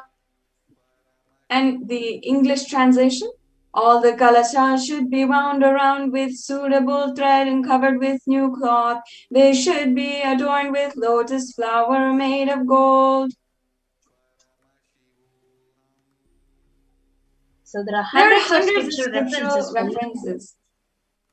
Yes, We're using lotus in the worship of Paramashiva. Almost everything in the worship of the ultimate involves a consecration of deities or meditating on the mudras and asanas used during worship embower the flower, the lotus flower, including the lotus leaf, the lotus pericarp, the lotus petals, and the lotus is considered a divine flower. Shakti is Paramashiva, is also called a lotus. And the base of Paramashiva Linga is a lotus as well. The disciple of Paramashiva is also considered a lotus who is about to bloom. And you can offer the gold lotus in any size you wish to, and be blessed to have the state, space, and powers and being of Devi in your inner space amidst any and every adversity in your life. So this offering can be made for 600 USD. So Swarnameti is the next offering, the golden touring. So the verse, it says, Nakadi diti sanchanna namajjana tamo guna padadvaya prabhajala parakrita saroruha. The English translation: You whose brightness from toenails destroy the darkness of ignorance from the minds of your devotees who prostrate at your feet, you whose brightness from your 2 feet overpowers that of the lotus flower. So for Swarnameti, adorning the sacred feet of Parashakti to be in constant gratitude for receiving her blessings, even in the most difficult aspects of your life. So you can offer the golden touring at $750. Now, the Swarna Mangtika is the next offering, the gold hairline jewelry, and this offering can be made for 750 USD. In the verses, Devi is described as Shuddha Sarabhi Varshani, which means she who makes the nectar flow in all of nerves from Sahasrara, she who gives a very pleasant experience of the ultimate. The Mangtika actually represents the nectar flowing from the Sahasrara, which is fully opened. So that is why it is on the hairline and on the forehead. And you can offer this Mangtika to Devi and receive the blessings of achieving the blissful state of overflowing gratitude and space of complete completion. So next offering is offering of Pratyaksha Pada Puja, offering the deep gratitude, the best ever opportunity to experience the breathing space of Parashakti through the Supreme Fount of Hinduism. So the Sloka 83 of Saundarya Lahari says, Nakhadhiditi sanchanna namajjana tamo guna padadvaya prabhajala parakrita saroruha. The illuminant splendor of Devi's toenails dispel the darkness of ignorance in devotees prostrating at her feet. Her feet defeat the lotus in beauty. This is the Shlokam 83 of the Saundarya Lahari, which states that the nails that have been sharpened by constantly being touched by the crowns of celestial beings who always prostrate before Devi.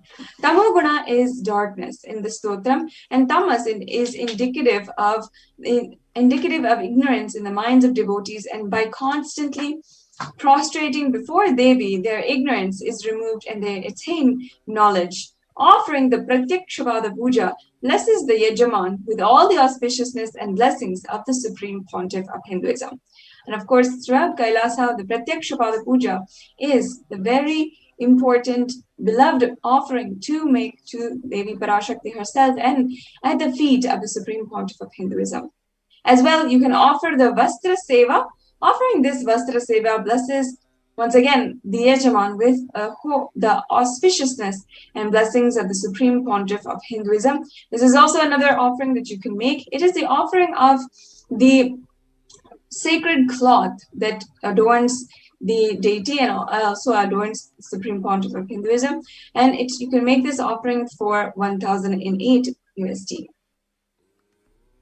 So now we have the compilation of all the offerings which you can offer to Devi Parashakti.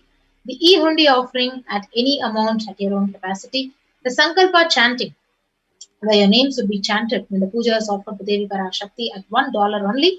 Devi Sahasranama Kasu, the pure gold coin, each with one Sahasranama, sacred name of Devi Parashakti from 1,008 names.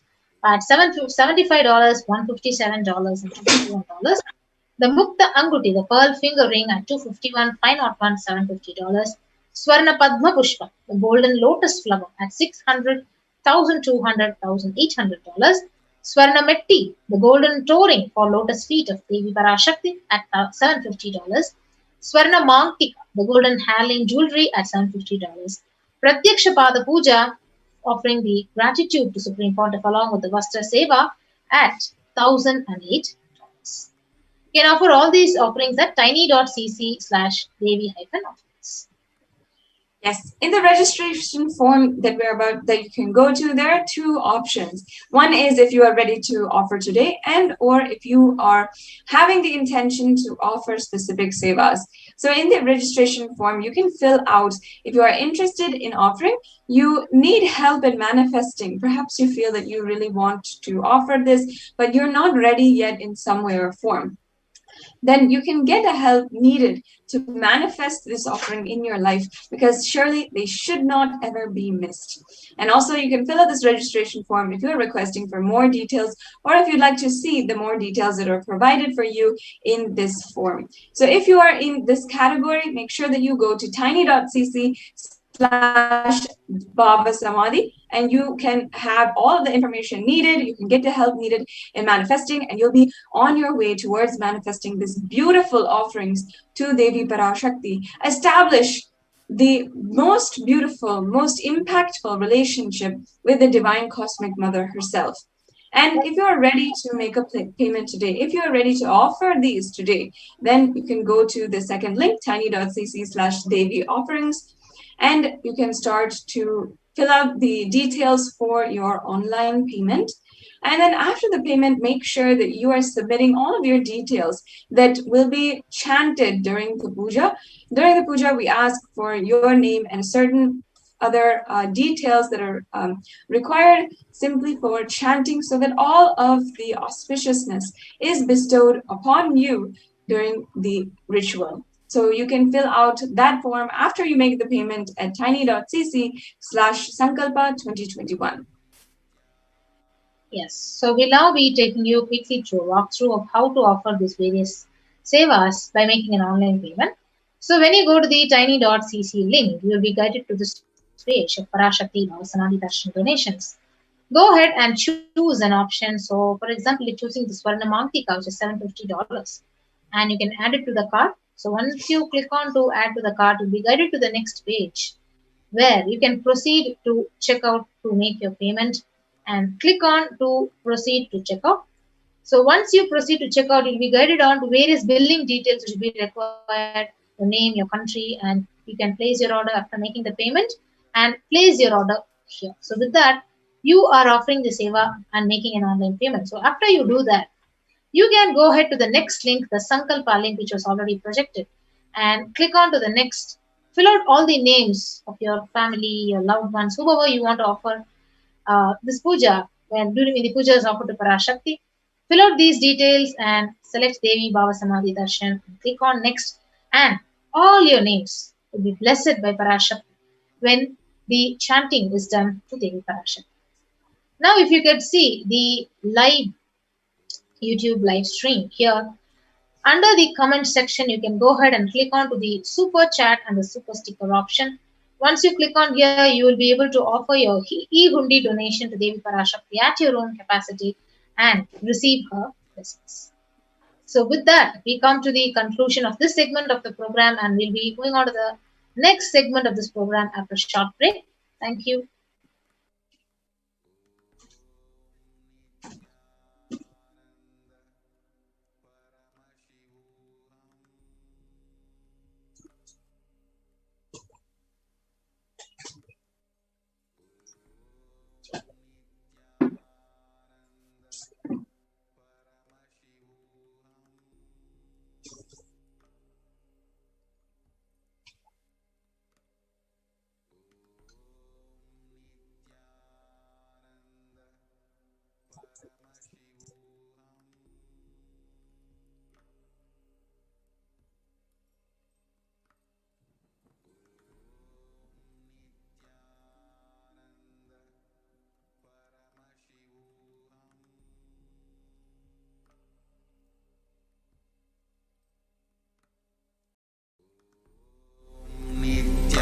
Nithyananda Paramashivoham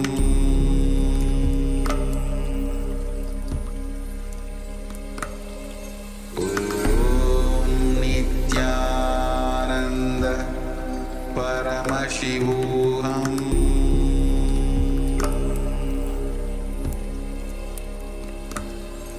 Om Nithyananda Paramashivoham.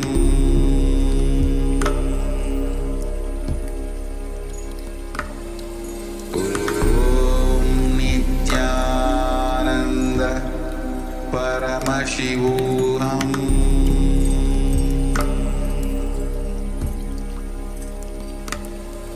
Om Nithyananda Paramashivoham. Just be alive for next 3 years. Don't die within next 3 years.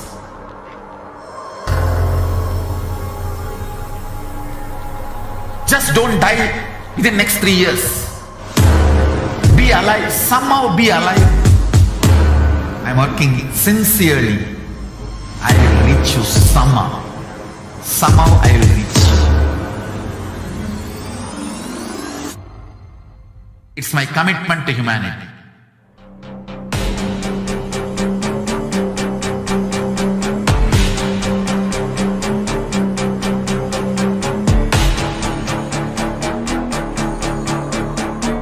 Just don't die within next 3 years. I will reach you wherever you are, whichever corner of the world you may be. I will reach you with enlightenment. You manifesting the space, state, powers, being, Paramashakti. It is possible, and it is possible for you.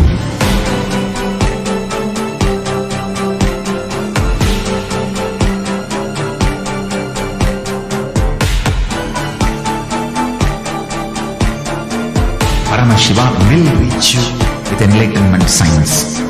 I know he is going to do the job. Just be alive for next 3 years. Nothing else. Just be alive for next 3 years. Don't die within Nithyananda Paramashivoham.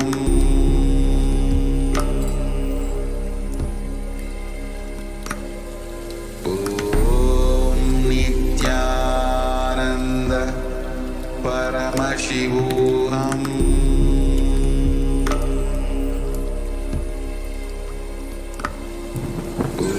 Om Nithyananda Paramashivoham.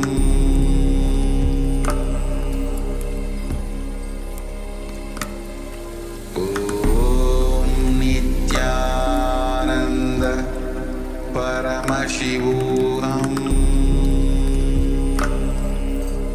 Nithyananda Paramashivoham. Om Nithyananda Paramashivoham.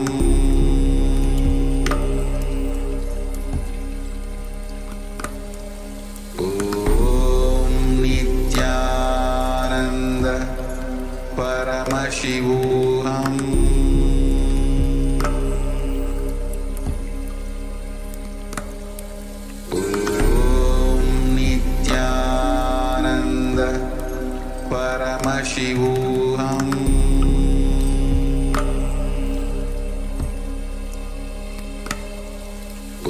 Om Nithyananda Paramashivoham.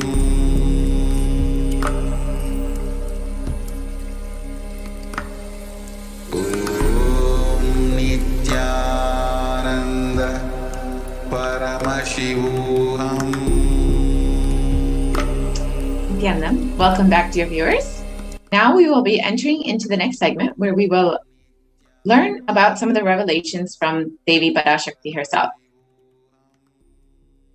So, humanity is still undergoing the after effects of the cosmic deluge, the Pralaya. Thousands of deaths due to the global pandemic and emerging fungal epidemic, along with record numbers of natural disasters, have taken a huge toll on humanity's collective psyche, leading to an increase in poverty, malnutrition, depression, and mental health issues.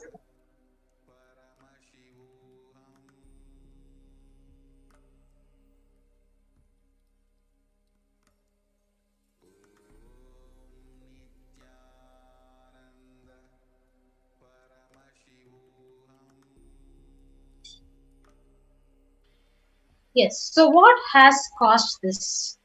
And who is behind this? How could we have avoided this? And what is the solution for this? So, in this segment, let us go through a scientific and statistical understanding of Devi Parashakti's revelation on the cause and solution of the Pralaya, the deluge. So all of us know what is happening in the world right now, with over 3.8 million deaths due to COVID and 175.9 million cases worldwide, with the worst countries, US, India, and Brazil, being affected. And the number of deaths due to COVID in India, more than 29 million with COVID cases and more than 37 million COVID deaths. And number fallen into poverty since 2020 is 75 million. India is not just suffering from this pandemic, but a global epidemic of depression, where over 6.5% of the population is suffering from some form of mental illness due to this great pralaya. Yes. So India is suffering due to natural disasters. That third wave could even hit early in 2 to 3 weeks. And India is facing the deathly situation now, and you can see the Ganga flooded with dead bodies. And how could we have prevented this situation? Let us listen from Devi Parashakti, where directly she is revealed on 31st of May about this huge deluge.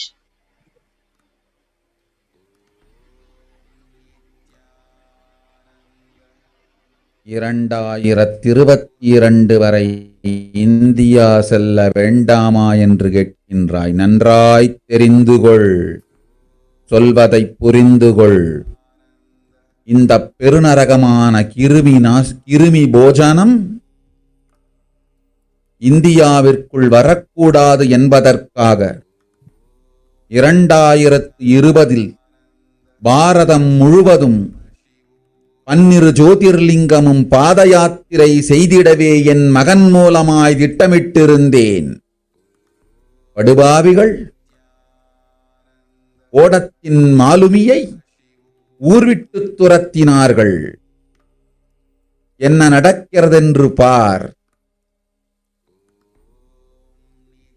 முறையாக கைலாய நாட்டின் தலைவனாக நிறை மரியாதையொடு நல் மதிப்பொடு என் நிஜாவதாரம் நித்யானந்தன் திருவடி மீண்டும் பாரதத்தில் பட்டு பாத யாத்திரை செய்த பிறகு மட்டுமே நீ அங்கு செல்ல வேண்டும். அதுவரை உன்னை காத்து செல்லாதே.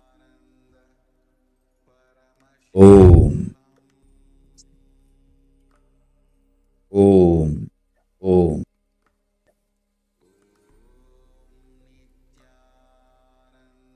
So this is the translation of what Devi Parashakti revealed. For this huge Kirimi Bojanam hell not to come to India in 2020 itself, I had planned to do the Padayatra through my son throughout India and the 12 Jyotirlingas through my son, Swamiji.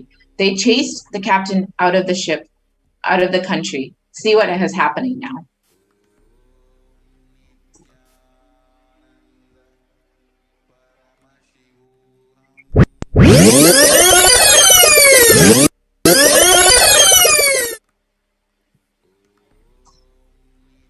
So now we will look at what Swamiji revealed in 2017 itself about the Padayatra that was planned for 2020. I want to do 1 year Padayatra specially for this purpose in 2020. 2020, planning for a full year. I'm going to walk from Rameshwaram to Amarnath. 1 year with 10,000 people, just walking all over India to spend time with people.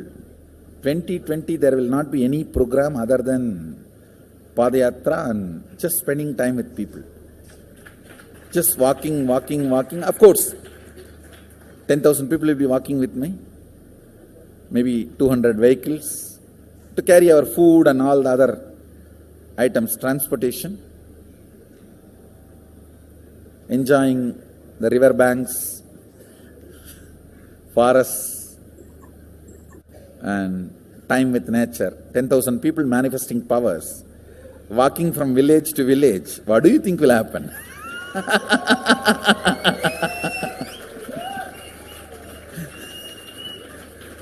The scene of Buddhism spreading will be repeated now. How the Buddhism spread. 10,000 monks walking from village to village. What will happen? That's only monks. Here power manifesting. 10,000 people. The whole village will be manifesting powers. Just want to enjoy India and let India enjoy me. So planning for next year Kumbh Mela 2019, next year January Kumbh Mela. Before that all the Balalayam, everything. Balalayam is going to be like the same structure outside with one stone tower, gold coated. It will be something like a 40 to 50 feet tall stone tower and 5 Rajagopurams, which will be something like 120 feet. This will be the Balalayam. And after the Mulalayam is built, this Balalayam will serve as a Utsava Murti Sannidhi, where the Utsava Murtis will be worshipped and where the Archanas. See, in the main temple, there will not be any Archana or anything, because just for Darshan itself, there will not be time. Like Tirupati, you can only have Darshan and Arati, the camp for Arati. No other worship is allowed in the main temple. Because 12 Abhishekam is going to happen, 12 Kala Abhishekams. So continuously the rituals will be going on. People can have only darshan. They will not be able to involve themselves in any ritual. Other than darshan, nothing else will be allowed. So all the archana, all the other offerings, like people will offer the archanas and other, everything will be done to the Utsava Murti, which will be kept in the Balalayam, the present Balalayam, present structure. So people can spend time here. That will be more like a main darshan. This will be like energy darshan, where you can give letter, get response. So by next year, the Balalayam will be ready. So 2019 full year, I will be conducting the programs and everything. 2020 will be the one full year Padayatra, walking. From next year Jayanti, means 2019's Jayanti to 2020's Jayanti, full year. Jayanti to Jayanti will be Padayatra. Before that, we will make 10,000 people power manifestors. It will be sannyasi, brahmachari, grihastha, all put together. 10,000 people will be walking. What a scene it will be. I think that is the only way the revival of Sanatana Hindu Dharma can be done. I need to get into the ground where people can see me, where they are living. I can't be waiting for people to come where I am living. Now I am sitting in one place to prepare these 10,000 people and make this science completely user-friendly. For that only I am sitting and working. So I have given 2 years for me now, 2018 and 2019. So 2020, before that 10,000 people will be ready to walk with me, manifesting powers. We will literally solve every person's problem in every village. The way we are walking,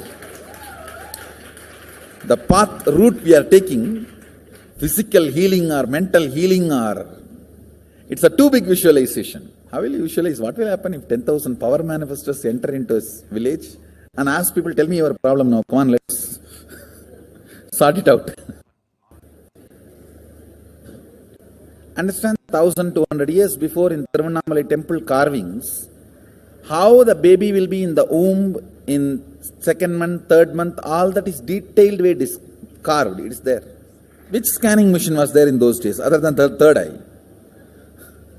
Very detailed carvings are there. Even Srirangam temple, the whole carving is there. Srirangam temple gives a week by week the whole picture of male baby and female baby.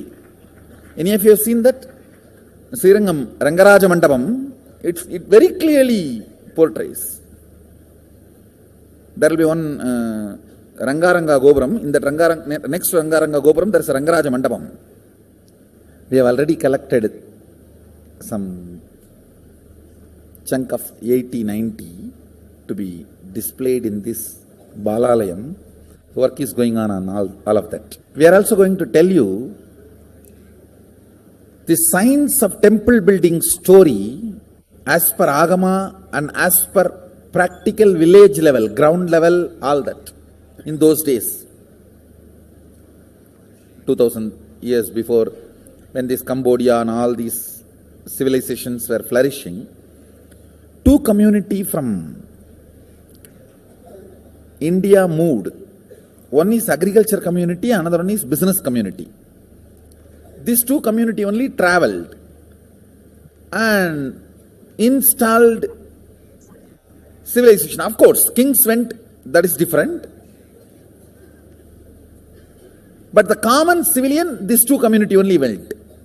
So Nagarattar and Saivavelalar. Saivavelalar agriculture community, Nagarattar business community. So wherever, when they go in the ship, the Saivavelars, they will carry that veil for their protection. Once, if they reach the other side safely, they will just put the veil and start a temple. That is why all the temple outside the India, started by Saivavelalar, there will be only veil as a Pradhana Murti. Pattumalai Murugan Goyil, Tannimalai Murugan Goyil, Gedaram Murugan Goyil, Nallur Murugan Govil, Sannidhiyan Sannidhi Murugan Goyil, all these temple. The main deity will be only veil. It will not be deity. Because they cannot carry that heavy deity in the ship. It will only be the veil. And all the temples started by Nagarattar will be Kavadi. Because they will carry everything in the form of Kavadi. So the moment they reach the other shore, they will worship the Kavadi and the screen cloth covered by Kavadi. Kadirgaman, Darachila, Murugan. All the major temples started by Nagarattar. The Kavadi and the screen only will be the deity. All the temples started by Saivavelalar, only the veil will be the deity. So this is the way the temple started. This temple planting and temple spreading. We are going to tell you all this history also as like a exhibition when you come next time to see our temple. There's a lot of juicy information on history of temple building. That's going to be one of my big contribution also, this temple building science. I'll be known for common mass for my Gurukul and temple. Common mass will never understand all this Vidyapadam and life is continuous rhythm, Sami Onnada, all that. They will remember me only as... The next slide. The Gurukul kids do all magic. That magic Gurukul and... Yes, the Supreme Pontiff of Hinduism revealed in 2017 about the Padayatra, where he will be getting on the ground and attending to people, solving all their problems, physical, mental, emotional, whatever problems they might be having. He will be attending to them directly. He will be going to them directly and solving all their problems, along with 10,000 power manifestors. But this is not the first time that Supreme Pontiff of Hinduism has been revealing about the Padayatra. Since the age of 10, the Supreme Pontiff of Hinduism has been enriching people and preparing them for this Padayatra to save them from this pralaya.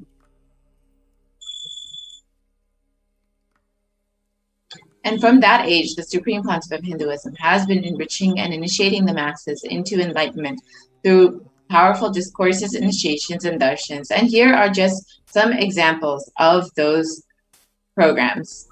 On November 16th and 17th, 2005, on November 19th, 2005,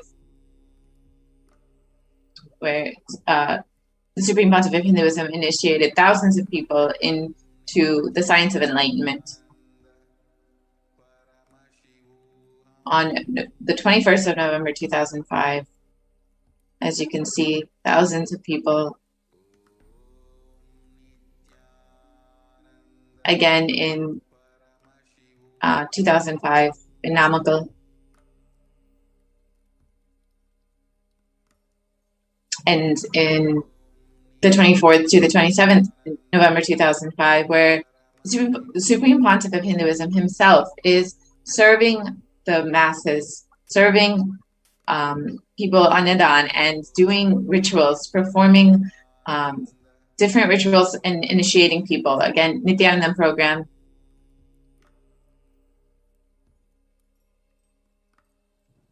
And here are photos of the Birth Star celebration in December 2005.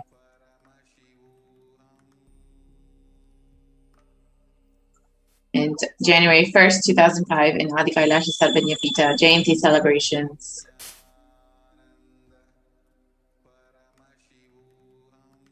The 4th of January 2006 in Tirunamalai, Jayanti celebrations again.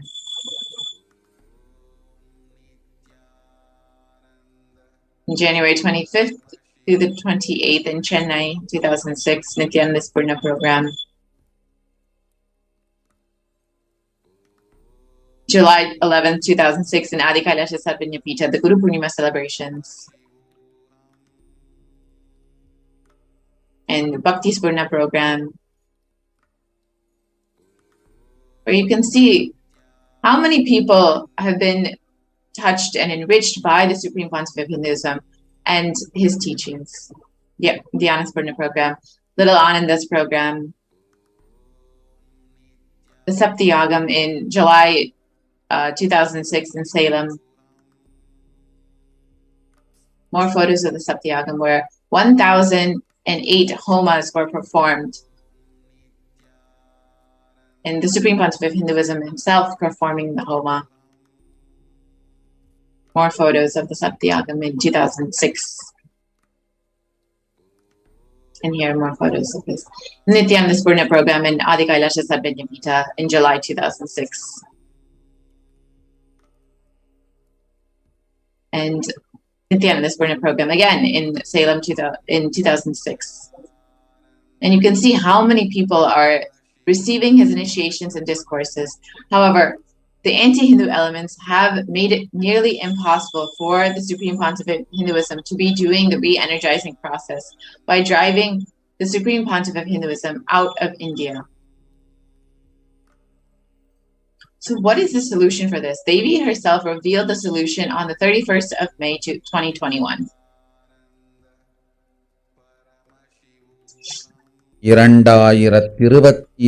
வரை India செல்ல வேண்டாமா என்று கேட்கின்றாய். நன்றாய் தெரிந்துகொள், சொல்வதை புரிந்துகொள். இந்த பெருநரகமான கிருமி போஜனம் இந்தியாவிற்குள் வரக்கூடாது என்பதற்காக 2020 பாரதம் முழுவதும் 12 ஜோதிர்லிங்கமும் பாத யாத்திரை செய்திடவே என் மகன் மூலமாய் திட்டமிட்டிருந்தேன். படுபாவிகள் ஓடத்தின் மாலுமியை ஊர்விட்டு துரத்தினார்கள். என்ன நடக்கிறதென்று பார்.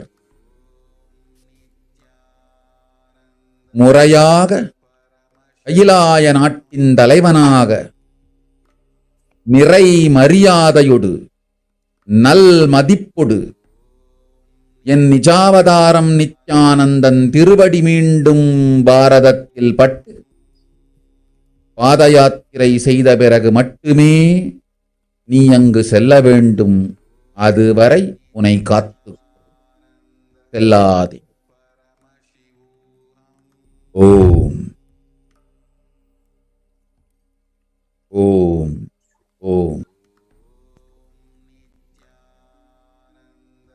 So the Supreme Pontiff of Hinduism, Devi revealed through the Supreme Pontiff of Hinduism that the only way for India to be saved from this pandemic, this pralaya, is for the Supreme Pontiff of Hinduism to perform the Padayatra and re-energizing process of the 12 Jyotirlingas. And only when India receives the Supreme Pontiff of Hinduism with reverence and respect as the Supreme Pontiff of Hinduism and the head of Kailasa, will India be saved from this pralaya?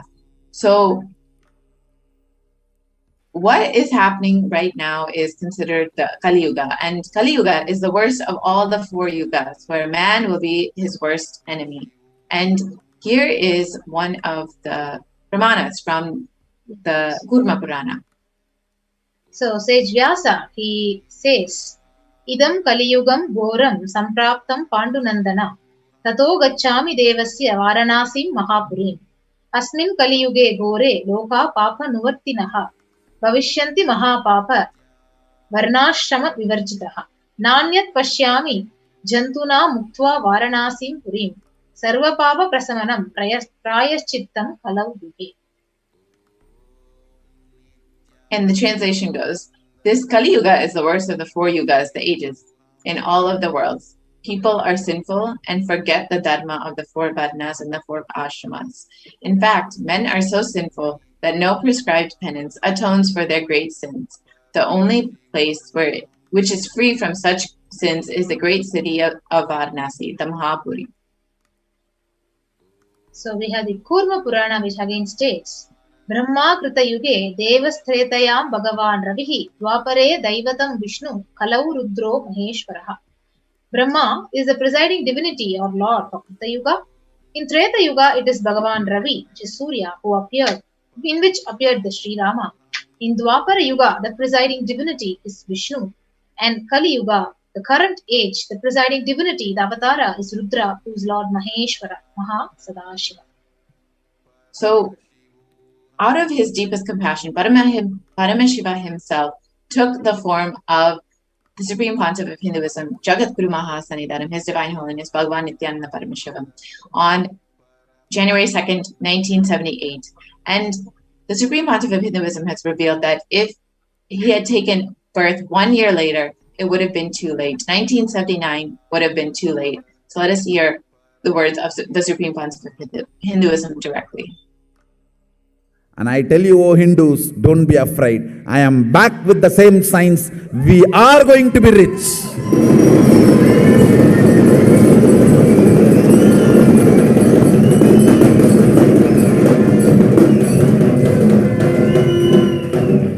It is not lost.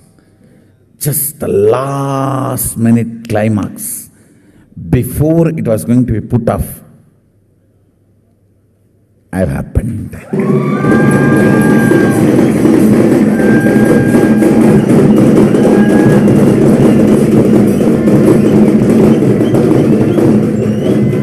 (1979) would have been late.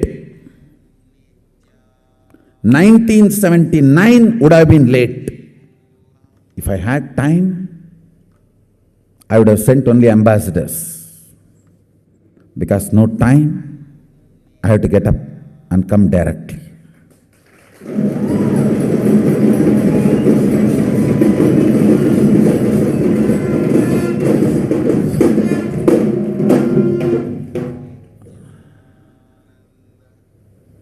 O Hindus, feel blessed. Science is not dead. It is available. I have everything needed to bring that science back to life and establish its legitimacy.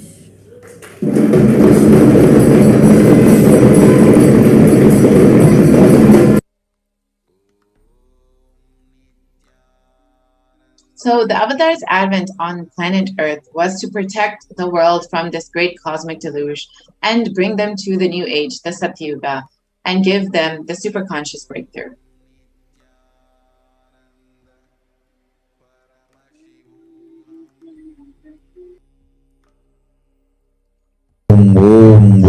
உலக மக்களே கேளுங்கள், கலி முற்றி கலி கழிந்து புதுயுகம் சத்தியயுகம் புறப்பட வேண்டிய காலம் வந்ததனால் வந்திருக்கின்றது இந்த பெரும் பிரளயம்.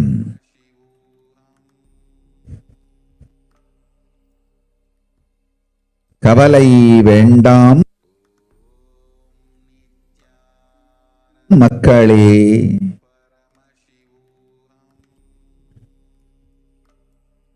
நித்யானந்தன் வடிவம் தாங்கி நாமே இங்கு வந்திருக்கின்றோம். நித்திய யுகம் செய்வோம், நித்திய யுகம் சத்தியயுகமாய் மலரும் இங்கு. ஆனந்தமாக இருங்கள்.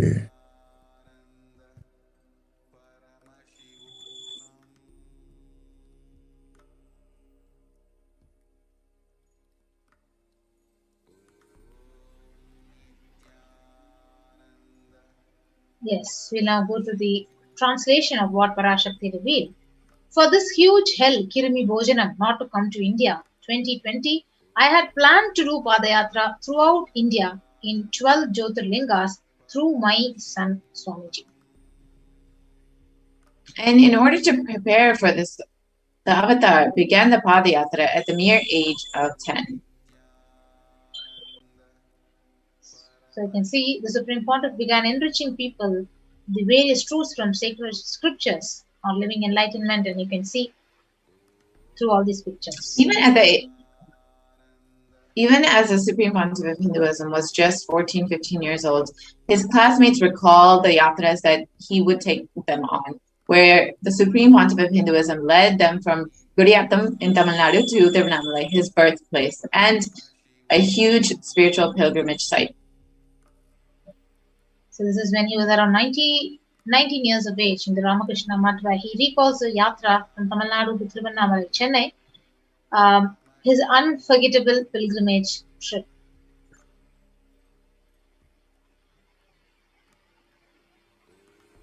And the Supreme Pontiff of Hinduism continued walking the length and breadth of India to enrich and enreach more and more people and prepare each one until the Supreme Pontiff of Hinduism founded the international mission, the Nithyananda Sangha, to revive Kailasa internationally on December 31st, 1999. So this is where the Supreme Pontiff of Hinduism first established the Kailasa in Tiruchengodu, Tamil Nadu on the April 14th, 2001. In 2003, the Avatar continued his Vijayatra all over the world to enrich more and more people from different various backgrounds.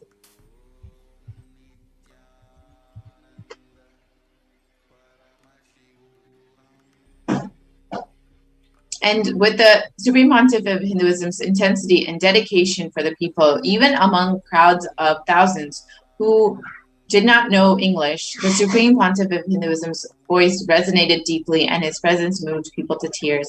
Here are photos of the Supreme Pontiff of Hinduism in Guadeloupe and Brazil, where the population mostly did not speak English, yet they were so connected. So in 2004, yes, ma'am, yes, continue, ma'am.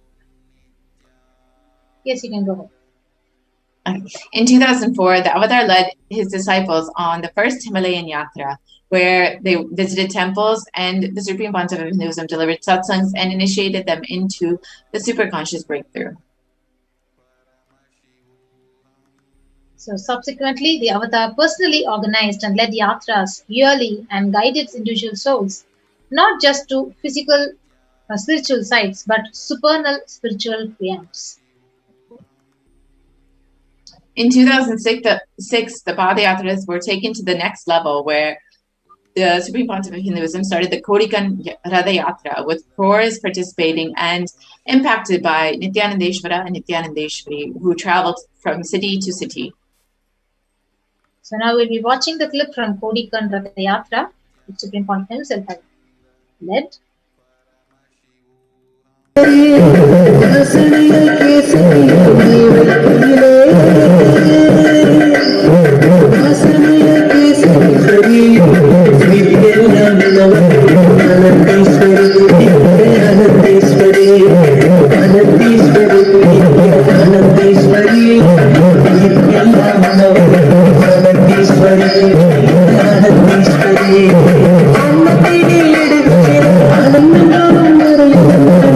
Anandam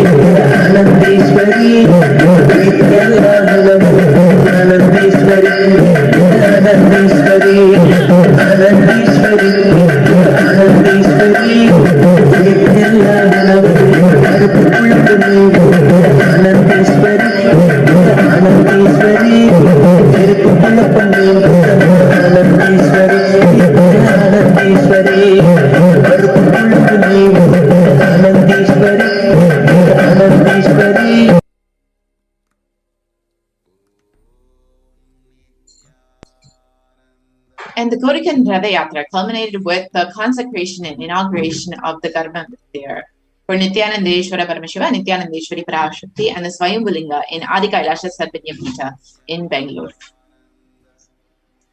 And as you can see, photos of the Supreme Pontiff of Hinduism performing Abhishekam.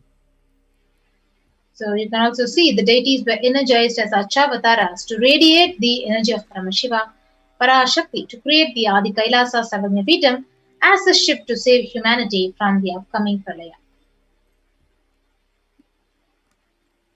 And here are some of the spiritual energy centers in India created as a safe haven for the great cosmic deluge.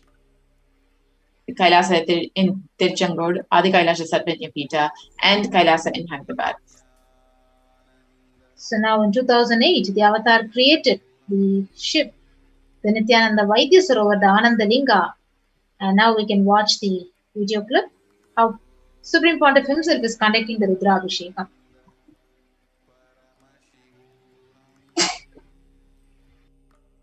जनमस्सहस्राक्षाय च जगधन्मने जनमो गिरिशाय जिपिविष्टाय जनमो मेढुष्टमाय च शुमते जनमो स्रस्वाय च वामनाय जनमो बृहते च वर्षीयते जनमो वृद्धाय च संवृद्धने जनमो अग्र्याय च प्रथमाय जनम आशवे च जिराय जनम शीघ्रियाय च शीघ्राय च नम ऊर्म्याय च वस्वन्याय च नम स्रोतस्याय च द्वीप्याय च नमो ज्येष्ठाय च कनिष्ठाय च नमः पूर्वजाय च परजाय च नमो मध्यमाय च पगल्भाय च नमो च गण्याय च बुद्ध्याय च नमस्तोभ्याय च प्रतिसर्याय च नमो याम्याय च क्षेम्याय च नम उर्वर्याय च खल्याय च नमः श्लोक्याय च वसान्याय च नमो वन्याय च कक्ष्याय च नमः श्रवाय च प्रतिश्रवाय च नमः आशुषेणाय च आशुरथाय च नमः शूराय च अवभिन्दते च नमो वर्मिणे च वरूथिने च नमो बिल्मिने च कवचिने च नमः श्रुताय च श्रुतसेनाय च नमो दुन्दुभ्याय च हनन्याय च नमो धृष्णवे च प्रवृषाय च नमो दूताय च प्रहिताय च नमो निषङ्गिने च शुधिमते च नमस्तीक्ष्णे च वेजायुधिने च नमस्कायुधाय च सुधन्वने च नमस्कृत्याय च पथ्याय च नमः काट्याय च नीप्याय च नमः सूत्याय च सरस्याय च नमो नाद्याय च वैशन्ताय च नमः कूप्याय च वट्याय च नमो वर्ष्याय च नमो मेघ्याय च विद्युत्याय च नमः ईर्ध्याय च तप्याय च नमो वात्याय च रेश्म्याय च नमो वास्तव्याय च वास्तुपाय च ओम नमः सोमाय च रुद्राय च नमः ताम्राय च अरुणाय च नमः शंगाय च वशुपतये च नमः उग्राय च भीमाय च नमो अग्रे वधाय च दूरे वधाय च नमो हन्त्रे च हन्यसे च नमो वृक्षेभ्यो हरिकेशेभ्यो नमस्ताराय नमः शम्भवे च मयोभवे च नमः शंकराय च मयस्कराय च नमः शिवाय च शिवधराय च नमः तीर्थ्याय च कूल्याय च नमः पार्याय च भार्याय च नमः प्रतरणाय चोत्तरणाय च नमः आतार्याय च लात्याय च नमः षष्ट्याय च फेन्याय च नमः सिकत्याय च प्रवाह्याय च नमः ईरण्याय च प्रपथ्याय च नमः किगंशिलाय च क्षेमाय च नमः कपर्दिने च पुलस्तये च नमो गोष्ट्याय च गृह्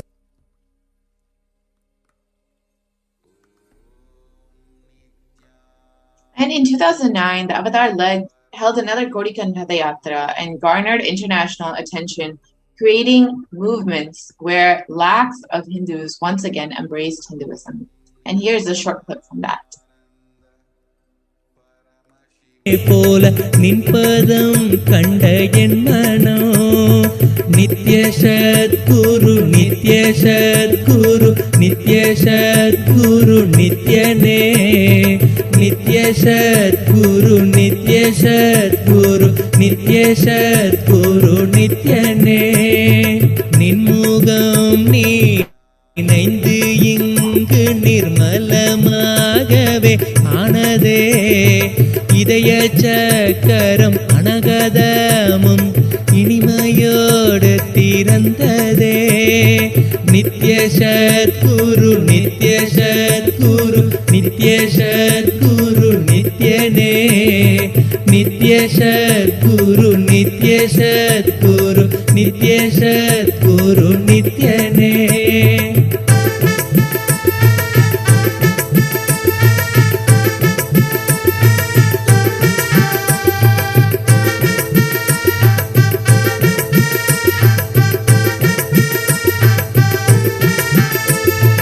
மற்றவர் கண்டு மறைகள் எல்லாம் கழன்று விசுத்தி அதுவும் அசுத்தியாய் பொறாமையோடிங்கு ஏக்கத்தோடப்பா புண்ணியம் எல்லாம் போனதே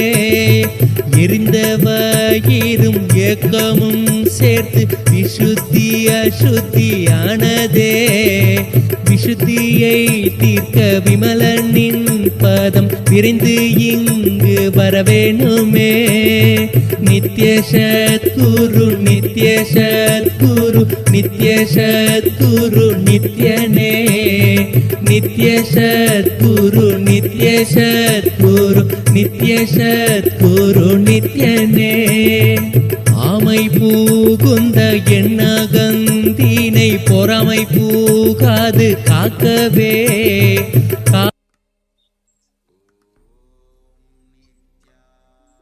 Yes. And wherever the avatar's feet have graced the planet Earth, there the seeds of superconsciousness have been sown. So, with thousands of Kailasas enlightened ecosystems serving Apitas, billions of people worldwide, you can see spread across the globe the ecosystems which was created by the Supreme Pontiff of Hinduism, the Kailasa in Erode, Adi Nithyananda Peetham.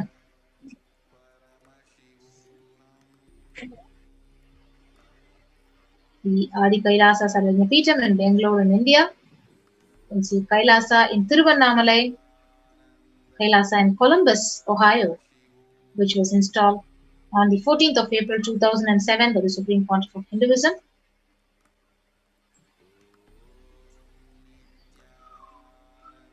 Kailasa Here are more in photos.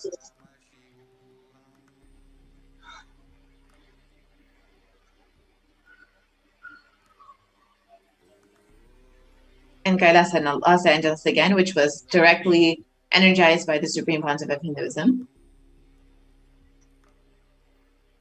Yes, we can see Kailasa in San Jose, which was inaugurated in 2009 by Supreme Pontiff of Hinduism.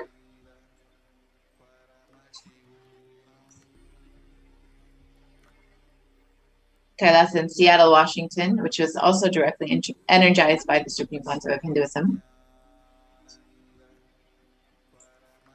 You can see Kailasa in Seattle, the pictures of various devotees and the temple monastery complexes which was established in Seattle.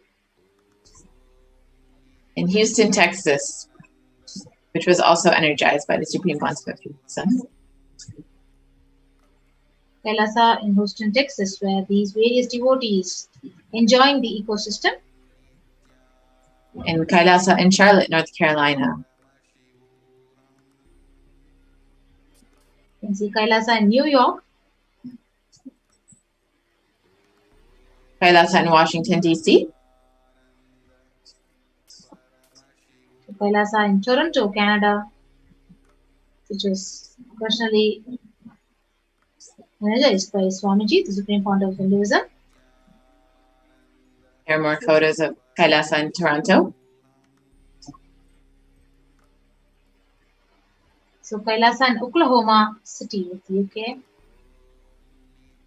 And here's Kailasa in Phoenix, where you can see the Supreme Pontiff of Hinduism himself performing Abhishekam to the lingam there. Kailasa in St. Louis. Where again, the Supreme Pontiff of Hinduism energized the deities directly.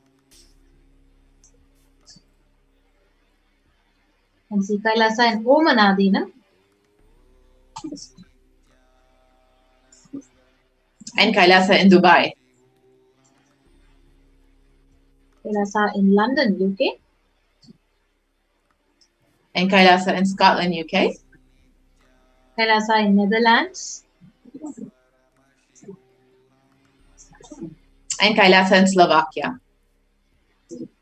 Kailasa in Belgium. Kailasa in Luxembourg. Kailasa in Austria. Kailasa in Germany. You can see Kailasa in Italy. Kailasa in France. Kailasa in Switzerland. Kailasa in Mauritius. You can see Kailasa in South Africa. And Kailasa in Salem, which was established in 2006 and one of the most important headquarters of Kailasa. Yes. So Kailasa in Hosur, where you can see Supreme Pontiff himself had actually consecrated these deities.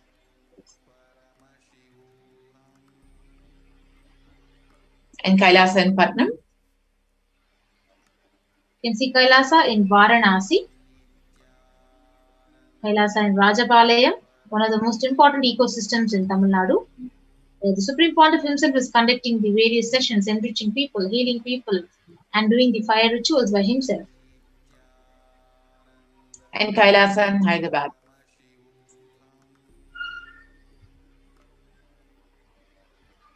And Kailasa in Gujarat, the Yogini Sarvatnyapita.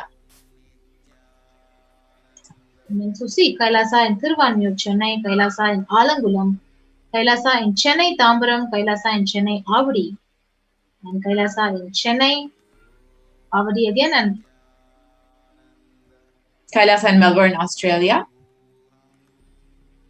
You can see Kailasa in New Zealand. So various ecosystems which was actually established by Supreme Pontiff Hinduism directly and energized and reviving the Sanatana Hindu Dharma. Kailasa in Singapore, which was established in 2006. You can see the various pictures from the Kailasa in Kuala Lumpur in Malaysia. And Kailasa in Guadeloupe, South America.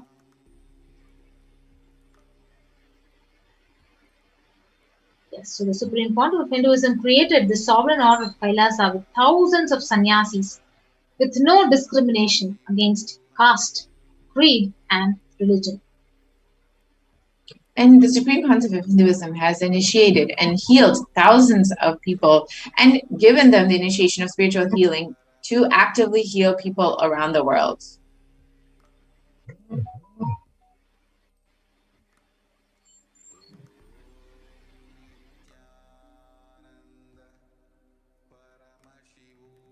Yes, and over 2,500 satsang centers, Padaka mandirs, and home temples have been inaugurated by the Supreme Pontiff of Hinduism. The Avatar has inspired millions to reclaim their Hindu-centric freedom, with thousands of padayatras conducted worldwide across the Hindu diaspora, honoring the hard work of the Supreme Pontiff of Hinduism and the revival of Kailasa, while the Supreme Pontiff of Hinduism silently prepared each being for what was to come in the future.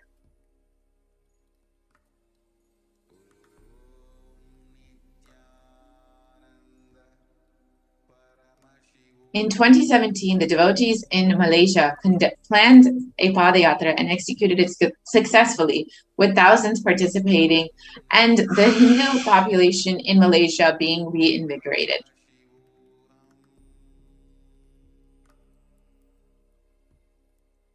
For every major festival, devotees from all over the world have done Padayatra out of their sincere devotion and love for the Avatar.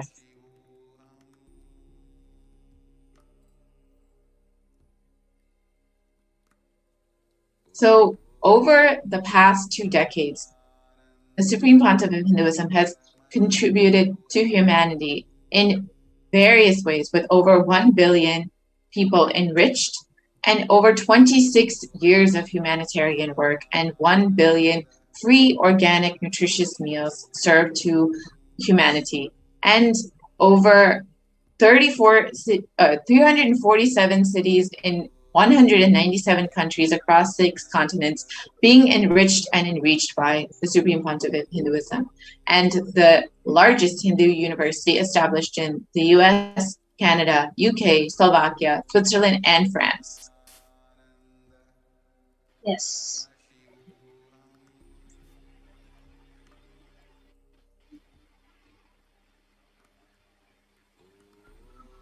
Yes, ma'am, go ahead. Yes. And the Supreme Pontiff of Hinduism has created the world's greatest digital Hindu nation with over 1 billion views, and various websites, social media platforms, and online applications for enriching and enriching humanity.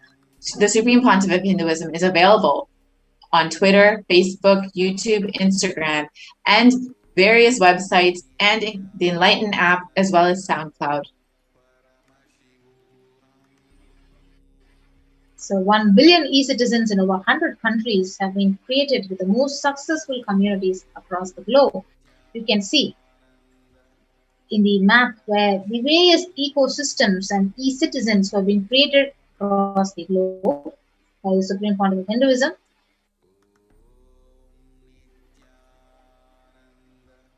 and the global initiatives which have been started on the field of holistic health, on the field of education, on the field of development of human potential, sharing the practical applications of Hinduism and its signs of enlightenment through which we have made breakthroughs. And through foreign aid, the Supreme Pontiff of Hinduism has been enriching and enriching people with the United Nations with over 108 humanitarian charitable initiatives. And the Supreme Pontiff of Hinduism has spearheaded the Sovereign Religious Order of Kailasa and established a strong diplomatic network through the 73 orders of the Sovereign Religious Order of Kailasa, and has provided national, international governments and organizations of relationships with over the past 26 years and administered humanitarian projects aligned with the world's needs all over the world. And you can see this 26 years of achievements in the various fields of global peace, education and children, inequality, women equality, and the environment. So through the Sri Kailasa Uniting Nations, the Supreme Pontiff has been reviving Hinduism in these various aspects and various perspectives. And the Supreme Pontiff of Hinduism is most known for the Gurukul system, providing free education in over 150 countries, with Nithyananda Hindu University being the world's largest Hindu university with over 487 extended campuses in 150 plus countries. And the Supreme Pontiff of Hinduism has offered free education to 20 million children and youth with over 7,000 courses. And you can see Kailasa, with the vision of no hungry home, has initiated multiple services including annadans on organic agriculture, and we have offered 1 billion plus free meals and literally continue. And the Supreme Pontiff of Hinduism has served free food in over 197 countries, in all the countries across the globe.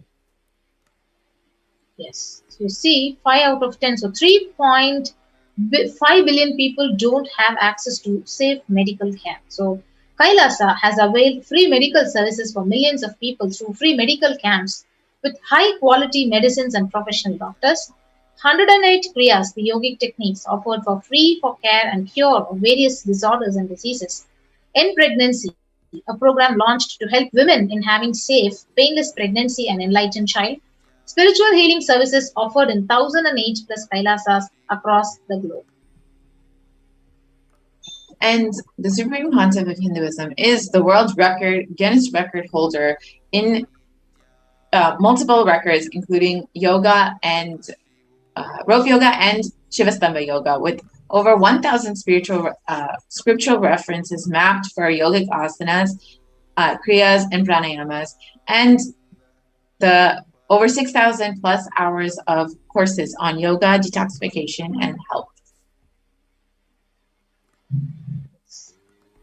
So the Kailasa Sacred Arts University has literally produced more than 4,000 Hindu deities, which are now consecrated and worshipped in across 600 plus locations across the globe, with 3,270 deities made of stone, 400 made of 5 metal, 100 made of marble, 15 traditional wooden chariots, 1,000 plus Hindu vessels, puja items used for enlightenment ecosystem. And the Supreme Pontiff of Hinduism has established the world's largest Hindu library with over 1 million palm leaf scriptures collected, preserved, and made available to the world for free. And Kailasa has developed the world's first exclusive Hindu library management system based on ancient Vedic scriptures classification tree. And the world's largest Hindu digital library with over 1 million digitized palm leaf scriptures made available to humanity for free, and the world's largest collection of Kashmiri Shaivism scriptures. Yes, ma'am. Please go ahead. And the Supreme Pontiff of Hinduism's sincere hard work over the past 26 years has inspired millions of people, one at a time, preparing them to stand together to protect humanity. And Supreme Pontiff of Hinduism has announced the plan to traverse once again on foot from Kanyakumari to Kashmir and re-energize the Jyotirlingas to protect India from this pralaya. Yes. So in 2018, to begin re-energizing of these various energy centers, the avatar, he began visiting temples. And you can see in the various pictures. While the avatar was working hard to protect India from the great destruction, the anti-Hindu militant forces tried their best to halt the avatar's mission from 2006 with various attacks and persecution, assassination attempts, and lawfare. So after years of pouring energy into the making of the only ship that would save humanity, the captain was literally driven out of the ship. And the militant anti-Hindu forces followed the Supreme Pontiff of Hinduism for 2 decades, initiating the deadliest and most brutal attack against a single Hindu leader.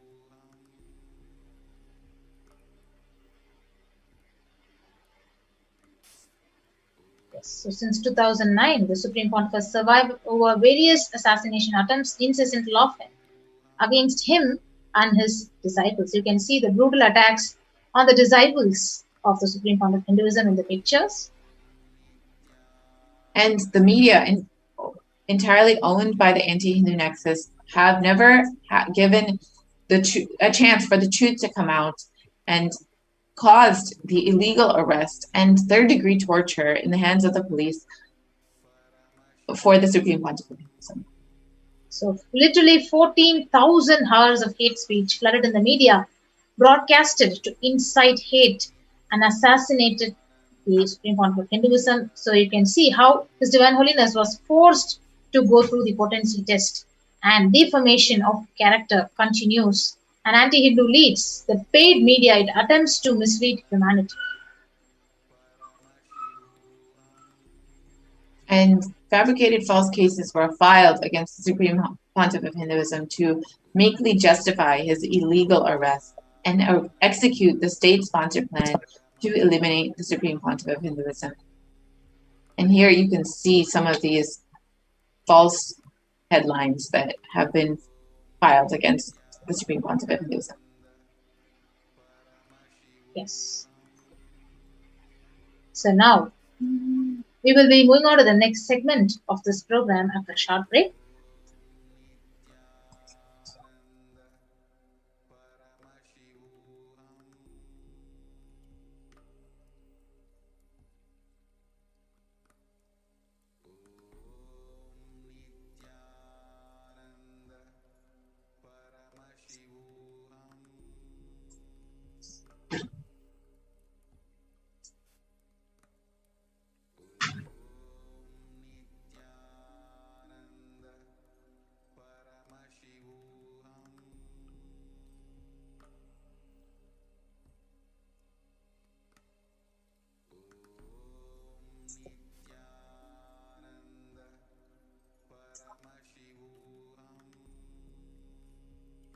In 2018, the Avatar was forced to leave India after a nearly fatal assassination attempt.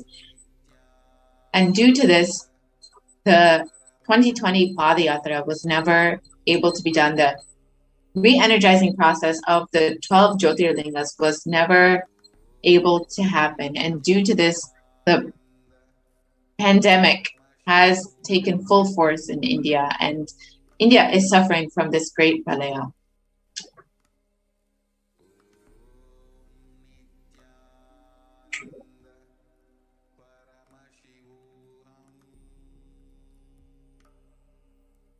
In his absence, India and Indians are suffering the repercussions of the unconscious actions.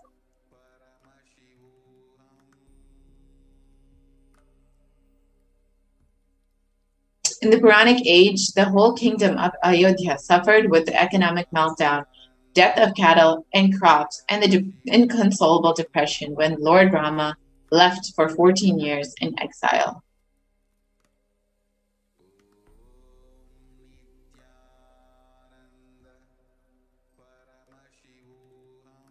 Similarly, the economy has begun to fall after 2 months after the avatar left India. But today, India faces the brutal effects of the pandemic with no end in sight.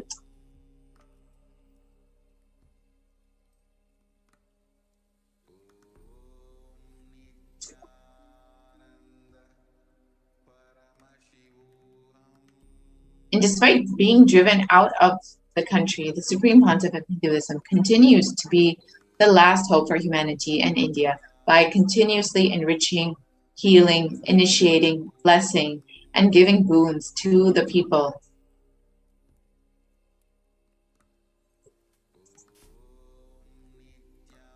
Over the last 1 year, the Supreme Pontiff of Hinduism has expanded the services of Kailasa to millions more in India who are in need during this dire time.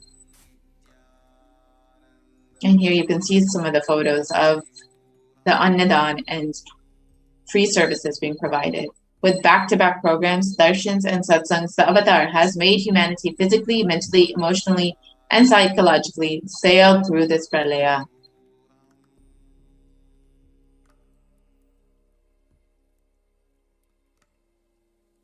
And when the whole world has closed its doors to India, the Supreme Pontiff of Hinduism has opened the campuses of Kailasa for Indians in desperate need of protection with multi-layer quarantine. And here you can see photos of some of the beings, the blessed beings, who were able to seek protection in Kailasa. And here are some of the products and services provided freely by the Supreme Pontiff of Hinduism.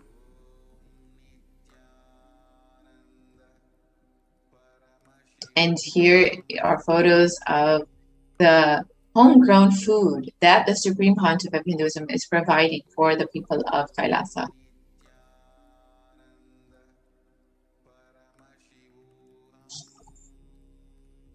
And here are more photos of the Adinavasis and residents growing their own food and helping each other with the guidance of the Supreme Pontiff of Hinduism.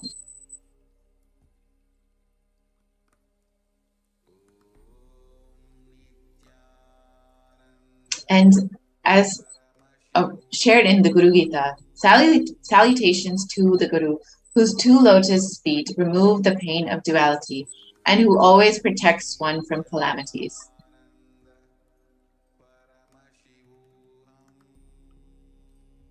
And from the Punarva Tantra, if remembered, this Paduka provides protection against great diseases, great disturbances, great evils, great fears, great calamities, and great sins.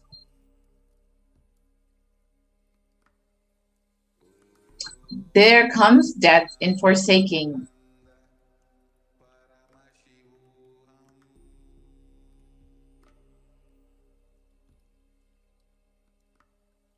So we must realize that the pralaya will only end in India when the divine feet of the Supreme Pontiff of Hinduism once again touch the soil of India. The people, the media, the government, everybody needs to realize this. The decision makers must come to this realization. Only then India can be saved from this pandemic.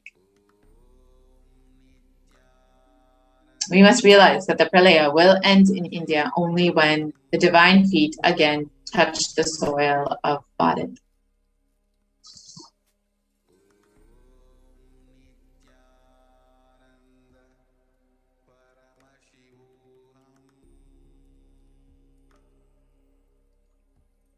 Yes. And the media should also come to this realization.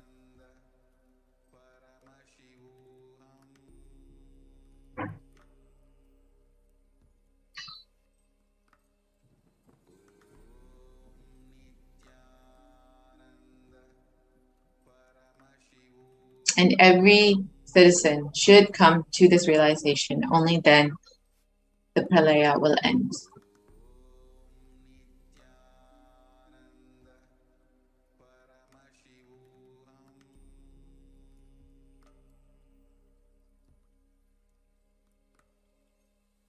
So it is in our hands to make this happen. share these truths from Devi Parashakti and enrich the world with these great truths so they can be saved from this pralaya, and the Supreme Pontiff of Hinduism can once again revive Hinduism and save humanity from this pandemic.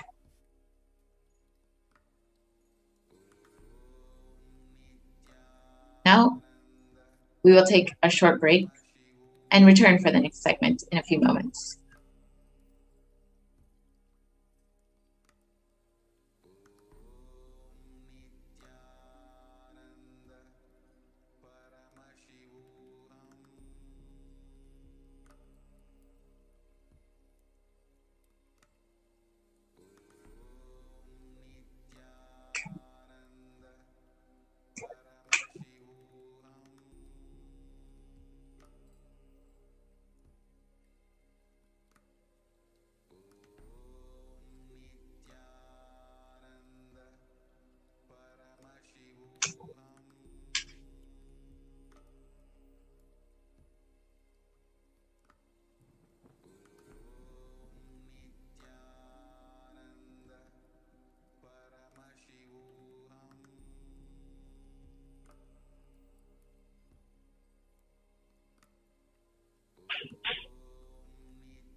So you can take a few moments to share this on all the social media platforms, Facebook, Twitter, Instagram.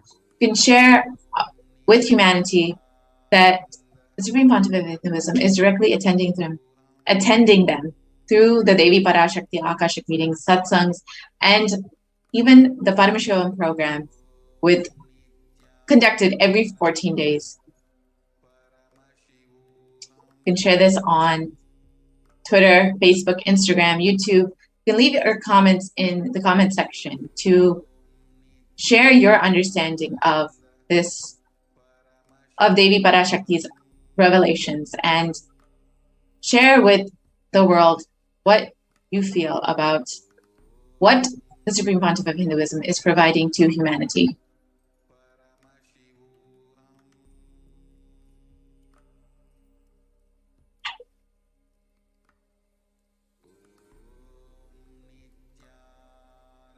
And as the Supreme Pontiff of Hinduism has shared, Devi Parashakti Akashic readings will once again be starting soon. So if you have questions, boons, prayer requests, blessings requests, anything that you need, you are more than welcome to ask your questions to Devi Parashakti herself through the various platforms available on social media.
Just be alive for next 3 years. Don't die within next 3 years.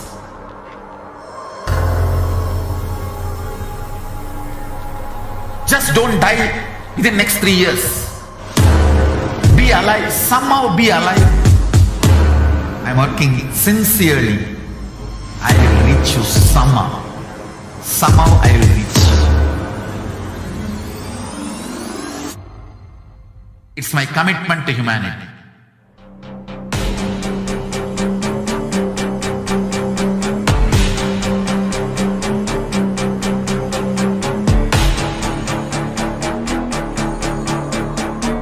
Just don't die within next 3 years.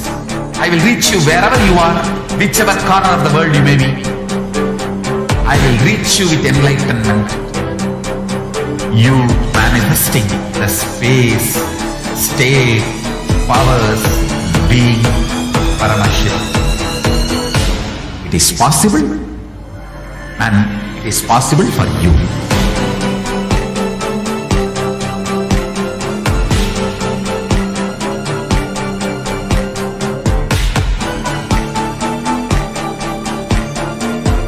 Shiva will reach you with enlightenment science. I know he is going to do the job. Just be alive for next 3 years. Nothing else. Just be alive for next 3 years. Don't die within next 3 years.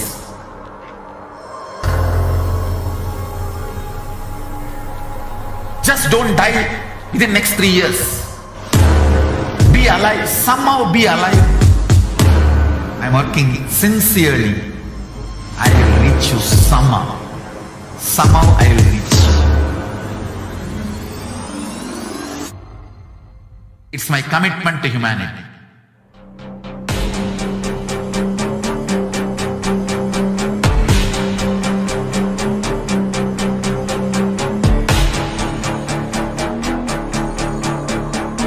Just don't die within next 3 years.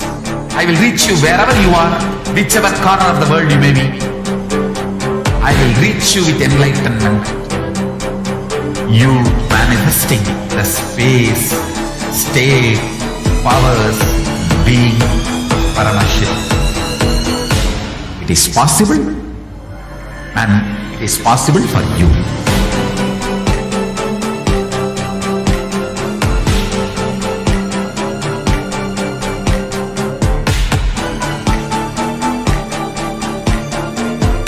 Shiva will reach you with enlightenment science. I know he is going to do the job. Just be alive for next 3 years. Nothing else. Just be alive for next 3 years. Don't die within next 3 years.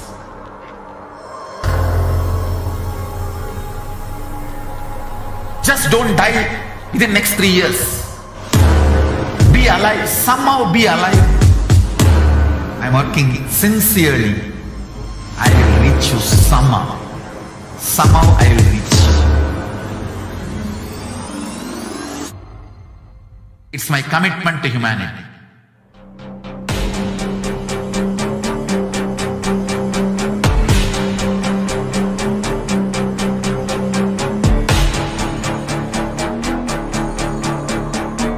Just don't die within next 3 years.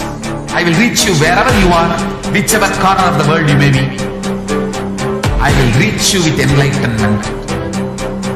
You manifesting the space, state, powers, being, Parashakti. It is possible, and it is possible for you.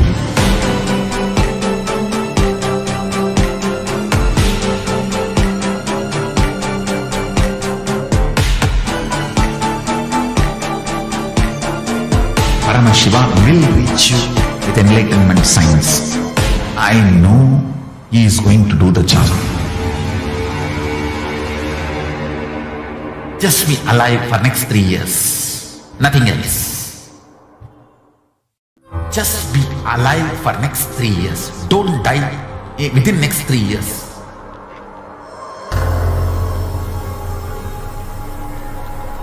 Just don't die within next 3 years. Be alive, somehow be alive. I'm working sincerely. I will reach you somehow.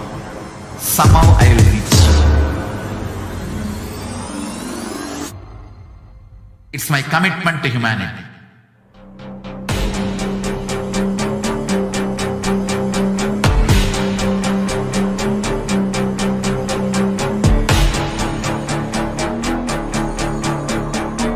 Just don't die within next 3 years. I will reach you wherever you are, whichever corner of the world you may be. I will reach you with enlightenment. You manifesting the space, state, powers, being, Parashakti. It is possible, and it is possible for you.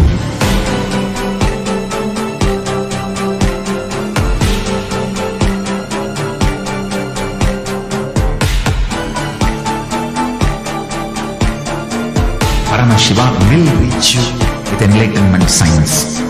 I know he is going to do the job. Just be alive for next 3 years. Nothing else. Just be alive for next 3 years. Don't die within next 3 years.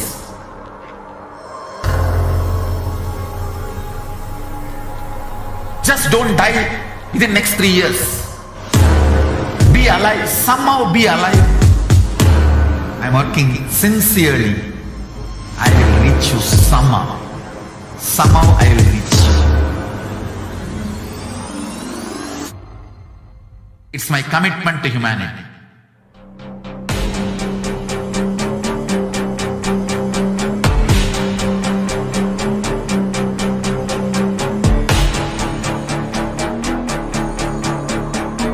Just don't die within next 3 years. I will reach you wherever you are, whichever corner of the world you may be. I will reach you with enlightenment. You manifesting the space, state, powers, being, Parashakti. It is possible, and it is possible for you.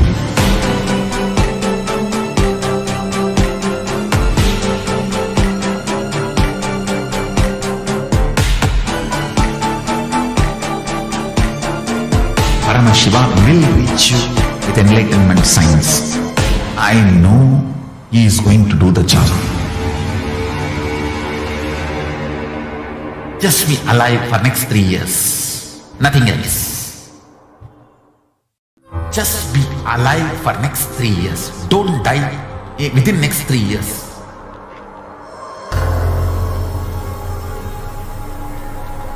Just don't die within next 3 years. Be alive, somehow be alive. I'm working sincerely. I will reach you somehow. Somehow I will reach you. It's my commitment to humanity.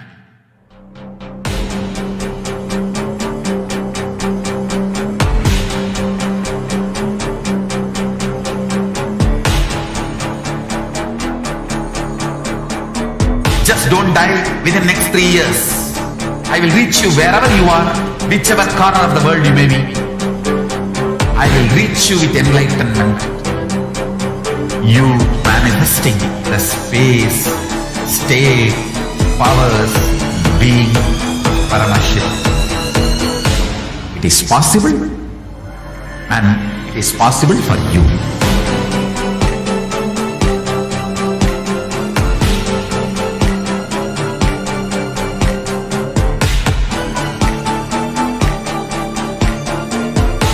Shiva will reach you with enlightenment science. I know he is going to do the job. Just be alive for next 3 years. Nothing else. Just be alive for next 3 years. Don't die within next 3 years.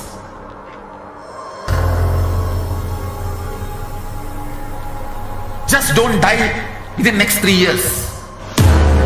Be alive, somehow be alive. I'm working sincerely. I will reach you somehow. Somehow I will reach you. It's my commitment to humanity.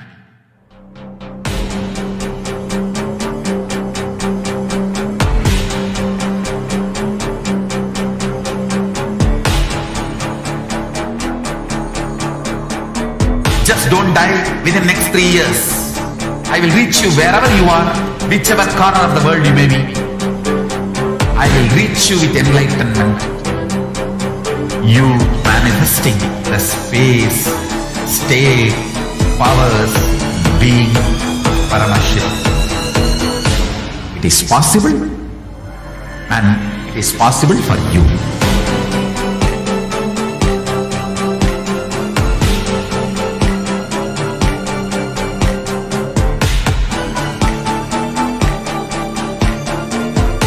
Shiva will reach you with enlightenment science. I know he is going to do the job.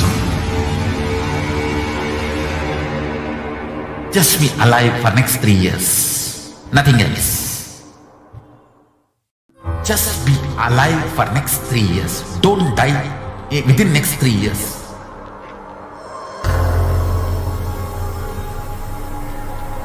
Just don't die within next 3 years. Be alive, somehow be alive. I'm working sincerely. I will reach you somehow. Somehow I will reach you. It's my commitment to humanity.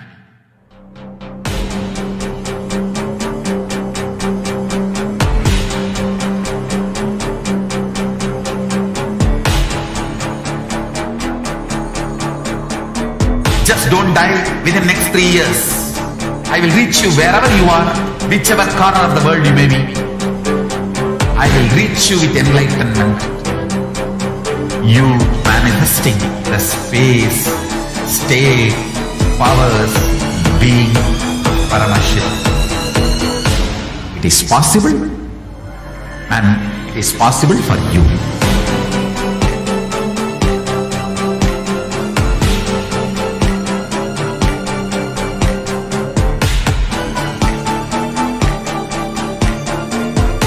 Shiva will reach you with enlightenment science.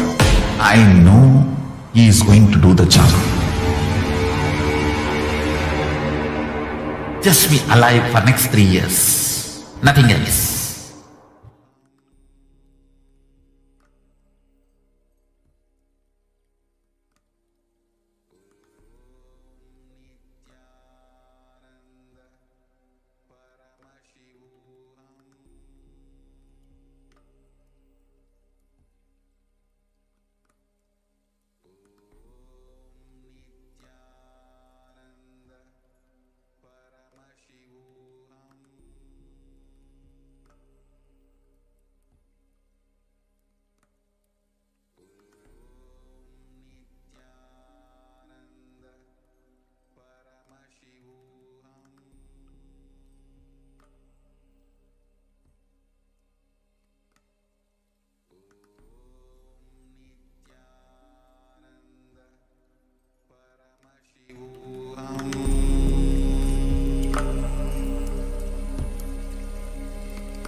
What I mean by the word Kailasa, listen intensely.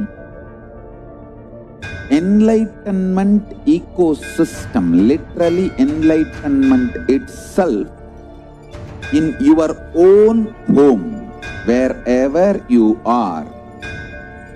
If you cannot come to Kailasa, it's okay. Kailasa can come to you. Kailasa coming to you is Kailasa.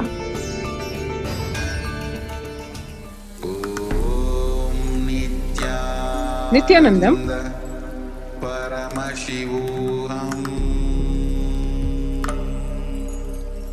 and welcome to the current segment on the multi-layer quarantine COVID care protection centers at the de facto spiritual embassies of Kailasa. First, one really needs to understand where the world is today in terms of the corona pandemic, the physical impact of it, the mental, the psychological repercussions of it. These are some of the stats that we are going to share, the statistics that we are going to share from various locations worldwide, through worldwide organizations, the studies that have been made. Here what we see is from the KFF.org website, how the coronavirus, the COVID-19 pandemic, the implications of the COVID-19 for mental health, how younger adults are more likely to report symptoms of anxiety and or depressive disorder during the COVID-19 pandemic.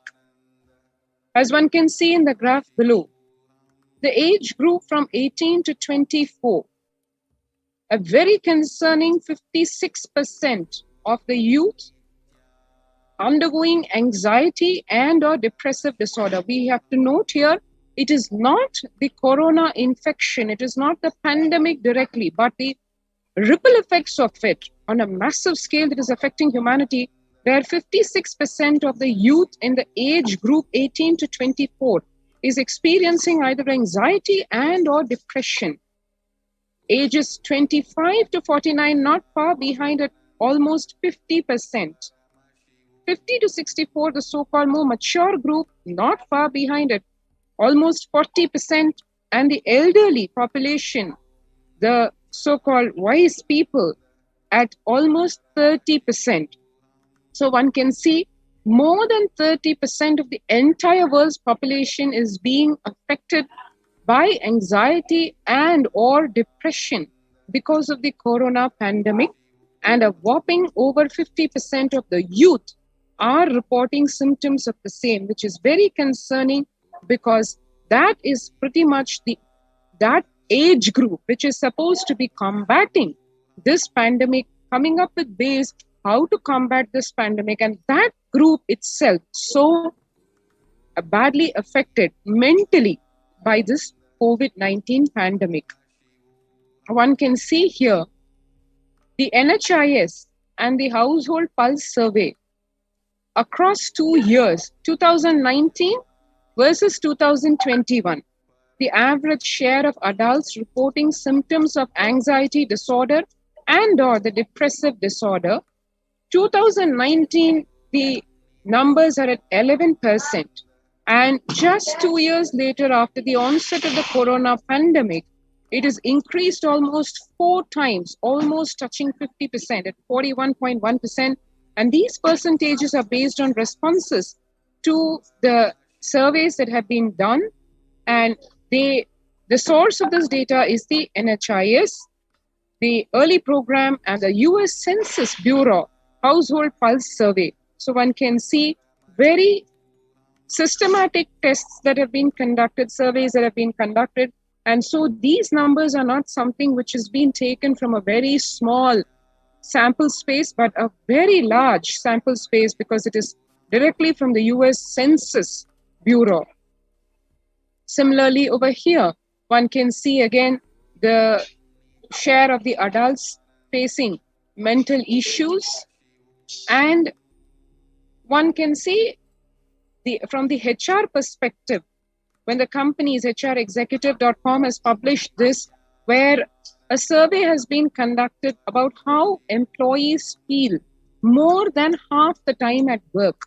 And it is very alarming, very concerning that 34% of employees feel tired, 34% feel stressed more than half the time at work, 27% feel burnt out, 22% feel discouraged, 19% feel distracted, and 17% feel depressed.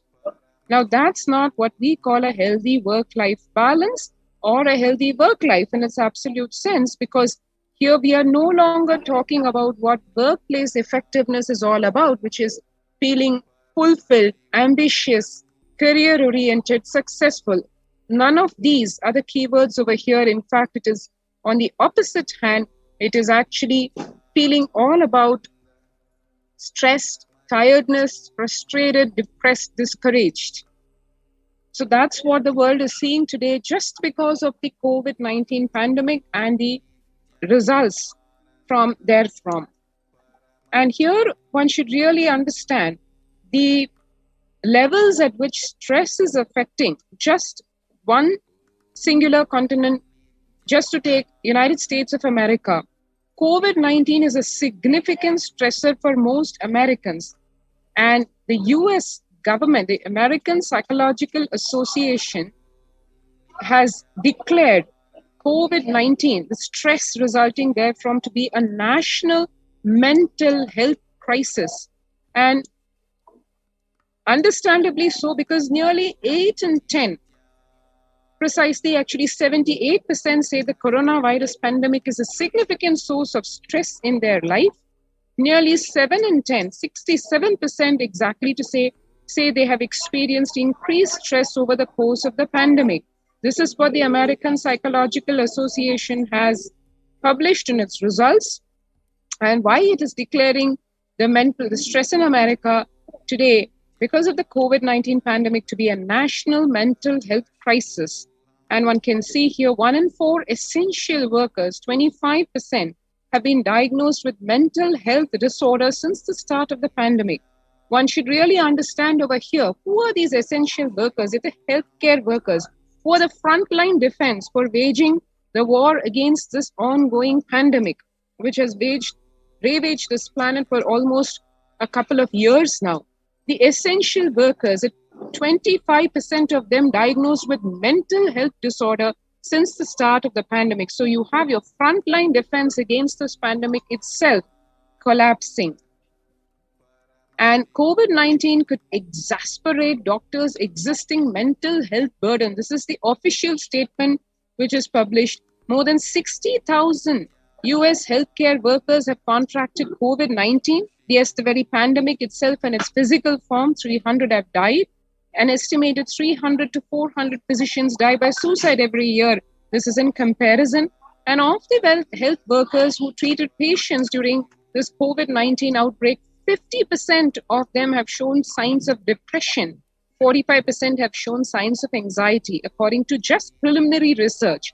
Now, that's something which we really need to be bothered about, because you have the healthcare workers and the ones who are treating the patients for the COVID-19 pandemic, when more than 50% of them themselves are mentally not able to handle the stress, the anxiety, the depression coming from this, the ravages that this COVID-19 pandemic has brought about, then where is the question of providing mental solace or even physical help to the COVID-19 patients? Because as we all know, the first effect that we get when we see a doctor is first the mental feeling of, okay, I'm taken care of. But when you have your doctor, your physician herself or himself being stressed out about what you're suffering from, then really, God save you. Self-reported mental health among pregnant women and new mothers. That is one more statistic which shows that before the COVID-19 pandemic, 15% faced depression. And now it's almost doubled at about 30%. It is almost more than doubled at 40%. And same way, anxiety at 29%, almost affecting all mothers. And now it's at 72%. The pregnant women and the new mothers facing depression and anxiety. So if we see just geography-wise, more people in Bangladesh, to take one country, for instance, died from suicide in the last year than those that were killed by the coronavirus, according to a new study by the Archer Foundation. Bangladesh reported 70% more deaths from suicide than COVID-19. This is exactly what the Supreme Pontiff of Hinduism, Jagadguru Mahasannidhanam, His Divine Holiness Bhagwan Nithyananda Paramashivam, has been saying even before the start of this pandemic, when he had warned about this pandemic that is going to bludgeon planet Earth literally, when he had said that it is not just going to be the physical impact of this pralaya, of this pandemic, it is going to take its toll in multifarious ways. This is exactly what the world is seeing today, where the mental breakdown, be it because of the fear or the anxiety or the depression or just the suffocation of the quarantine, everything, humanity not being able to handle. And the figures speak for themselves, because 70% more deaths from suicide than from the corona pandemic itself. India accounts for 17.8% of all reported suicide cases. According to the National Crime Bureau, India reported 381 suicides daily for the year 2019. And one can see US cases of depression have tripled during this COVID-19 pandemic. One can see it is spanning across geographies, across continents, across races. This mental breakdown that humanity is facing, be it the United States or Asia. A large study finds a dramatic increase in the number of adults in the United States reporting symptoms of depression during the COVID-19 pandemic. The number of adults experiencing depression in the United States has tripled, according to a major study. Researchers estimate that more than 1 in 4 US adults now report experiencing symptoms of depression. Before the pandemic, only 8.5% of the US adults reported being depressed, that is clinical depression, and now it has risen to a whopping 25%, which is again more than always it is showing as double, triple the numbers are being affected. That number has risen to 27.8% as the country struggles with COVID-19. One can see here burned out statistics, the COVID-19's impact on mental health. 76% of US employees are currently experiencing worker burnout.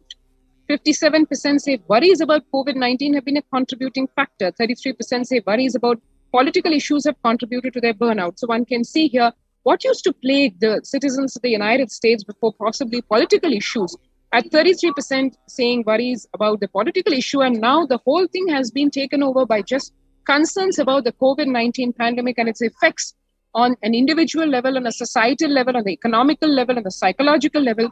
As we can see, 76% of the employees experiencing burnout, and the impact on mental health practically spanning across the entire population, across all age groups.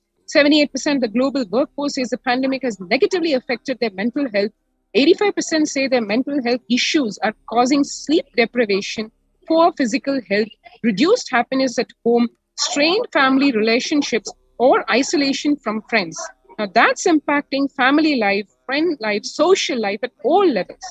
68% of the people would prefer to talk to a robo over their manager about stress and anxiety at work. Now that's not something which we've ever heard of pre-corona world, where almost 70% of the employees prefer to talk to a robo and not even to their manager about their concerns. 76% of workers believe their company should be doing more to protect the mental health of the workforce.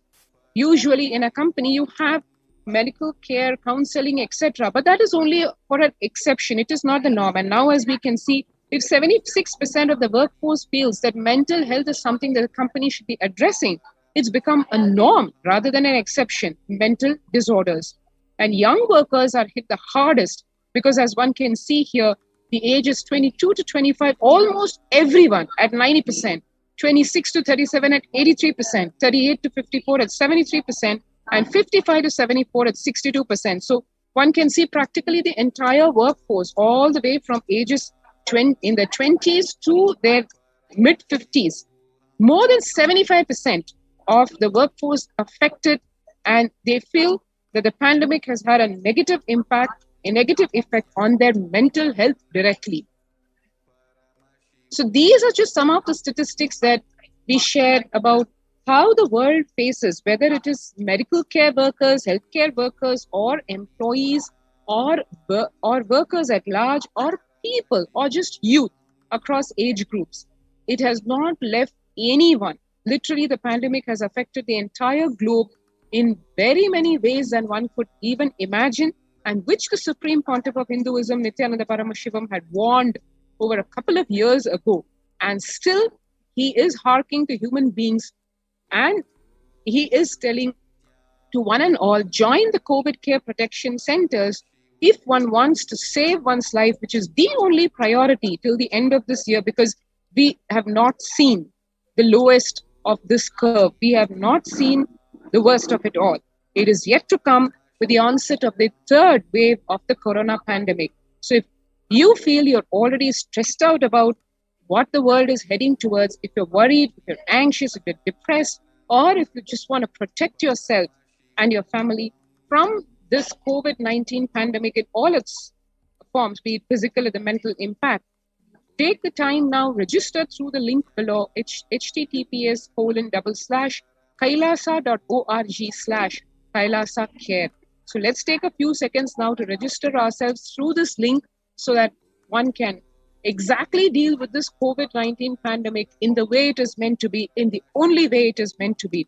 That is, quarantine yourself in a multi-layer quarantine facility, because there's nothing called home quarantine which is going to work, as the governments themselves have admitted.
Hinduism, Sanatana Hindu Dharma, is a knowledge-based tradition.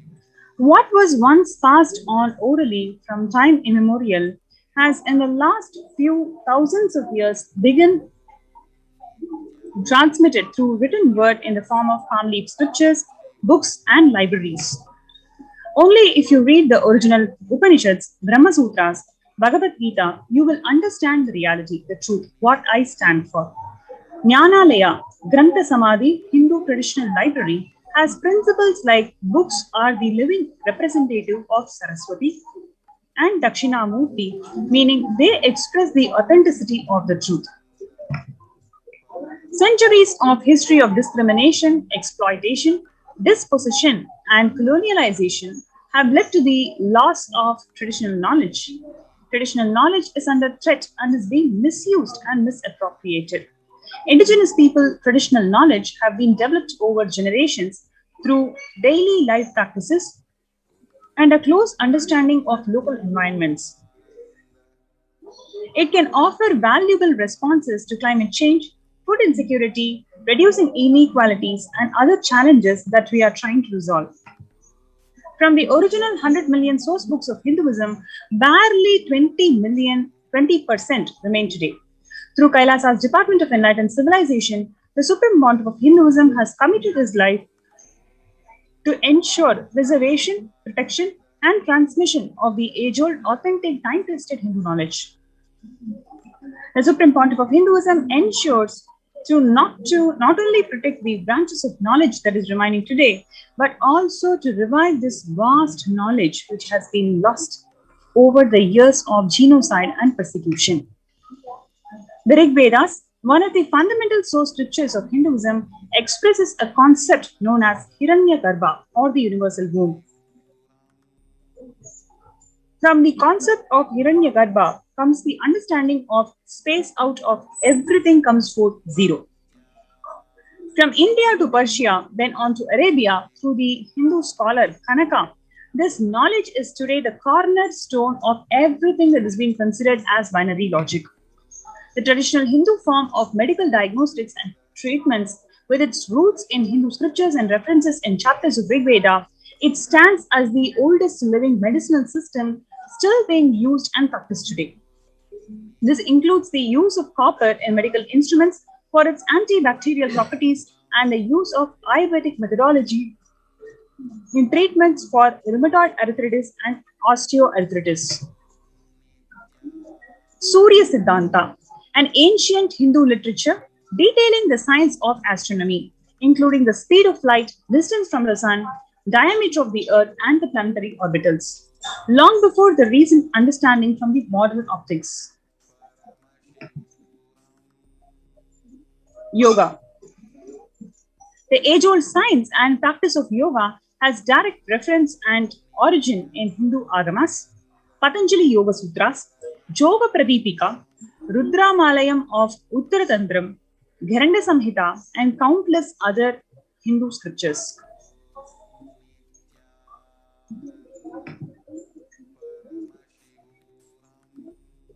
Kashmiri Saivism, the Hindu science of consciousness and awareness, extending its application through the form of mental, emotional, physiological, neurological, and physical freedom.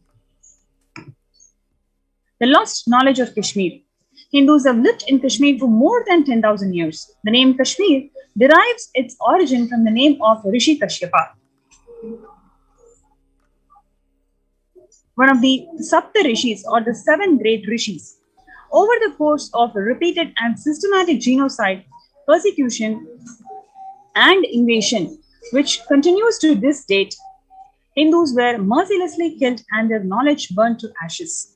Today, Hindus in the valley of Kashmir are less than 2% of the total population.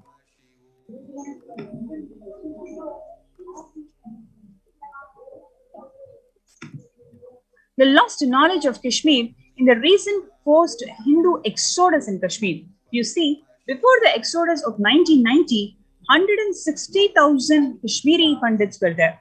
But in 30 years, in 2016, after the violent exodus that the Kashmiri Pandits who survived the whole exodus is just 2,000 to 3,000 people.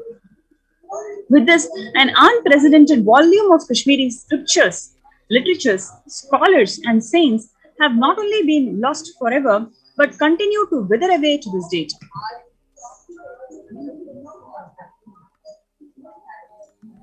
Nalanda University, that served as the global hub of knowledge for nearly 800 years. The temples, laboratories, monasteries, and 9-story library of Nalanda University, known as Dharma Gunj, or the Mount, scholars from all over the globe.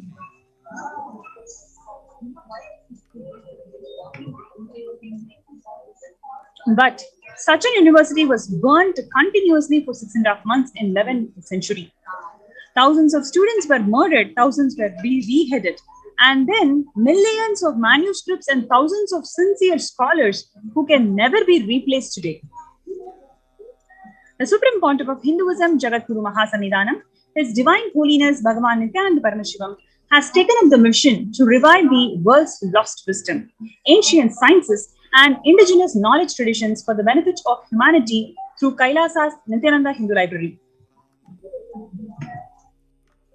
From 2003 onwards, the Supreme Pontiff of Hinduism has been a source of continuous contribution to the preservation, protection, and transmission of knowledge in all its forms through Kailasa's Nithyananda Jnanalaya, collection of 1 lakh plus physical literature on Hinduism, 4 lakh plus digital literature, more than 240 million pages of indigenous Hindu knowledge, collaboration with 5 traditional libraries, including the most ancient Hindu monasteries and preserved personal collections, over 3 terabyte yoga scriptures collected, world's largest collection of Saiva Siddhanta, world's largest collection of Kashmiri Saivism scriptures, and more than that, a collection of 31,000 plus traditionally preserved palm leaf manuscripts and in-house palm leaf printing for translating digital literature into traditional palm leaf script.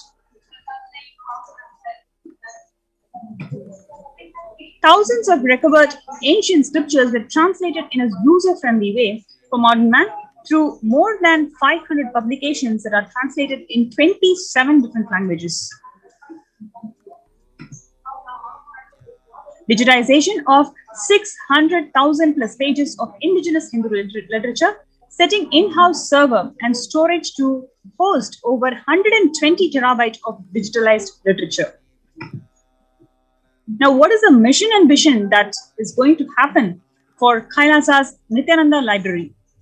It's going to house about 50 million books, 3 million manuscripts on Hinduism, 2 million source books on Hinduism, and the world's largest Grantha Samadhi, the living deity in the form of scriptures. Next is a state-of-the-art library that is spread over 10 million square feet using software-based automated library management, establishing world's largest digital library of Hinduism books and manuscripts.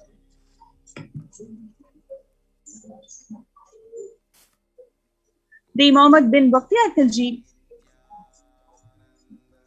burned the Nalanda University, which was burning for more than 6 months. Millions and millions of scriptures got destroyed.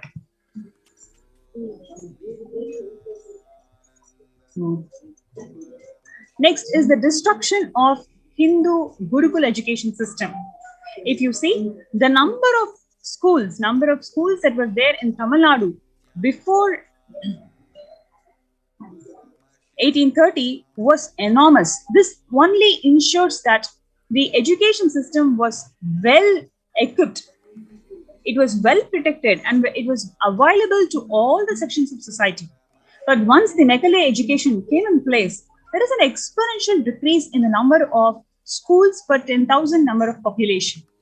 According to Sir Henry Lawrence, there was 1 school for every 1,783 inhabitants of the most backward division of Punjab at the time of annexation. But 30 years later, there is 1 school of whatsoever sort for 10,000 inhabitants, 9,000 plus inhabitants, according to the president of the Education Commission. So the availability of education, which is right to education, that is what the whole world is striving for today, it was very much advanced for the Hindu civilization.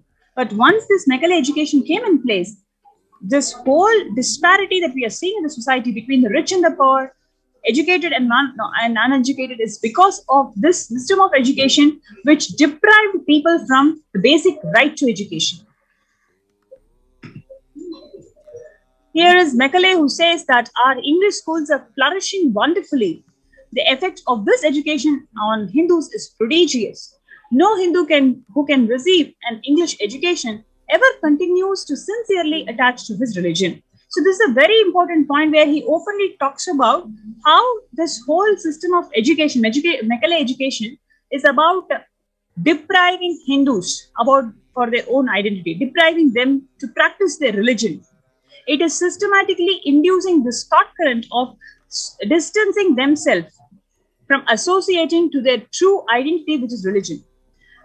If our plans of education are followed up, there will not be a single idolater among the respectable classes in Bengal 30 years hence. So it is a clear, cynical strategy that these invaders adopted on Hindus to deprive them with the basic right to education and give them this Nekale education, which has got so much of disparities and that is going to sincerely detach them from associating themselves with being a Hindu.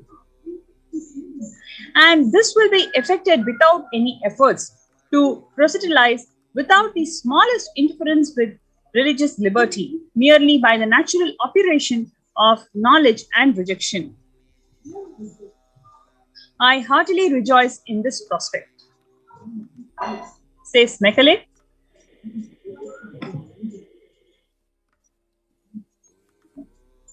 Now let us see the attack on Hindu source scriptures. Almost 100% of Hindu universities are destroyed. 8 major universities are like Nalanda, Takshashila, Vikramshila, with millions of books are destroyed. There are more than 2 million temples in India, but not with a library. Please understand, as per Agama, as per Kamika Agama, every single temple must have a library. But you can see today, there are thousands of temples, ancient temples of India that still exist today, but not a single temple with a library. And all these temples are Agamic compliant. They are built as per the Agama Shastra. So it is impossible for a temple to not to have library. This very clearly shows that the anti-Hindu elements want to systematically deprive the Hindus with their only knowledge repository that they have in their hands, which is the scriptures. So they systematically destroyed the libraries in the temple. Thousands of mutt libraries destroyed or poorly maintained. This is one more important thing which we need to understand, that mutt libraries uphold the sentiments, culture, tradition, rituals associated for each of the sampradaya. If you're going to destroy a mutt library, you're destroying the knowledge repository of the entire sampradaya.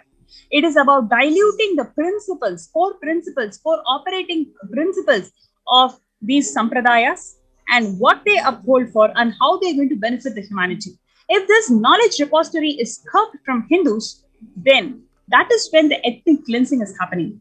Major collection of manuscripts in the hands of Oriental institutes or the institutes funded by foreign country. We know n number of products that got patented from the original scriptures, original authentic Hindu scriptures. And these manuscripts that are stolen from India and kept in the Oriental institutes and not being shared with the owners.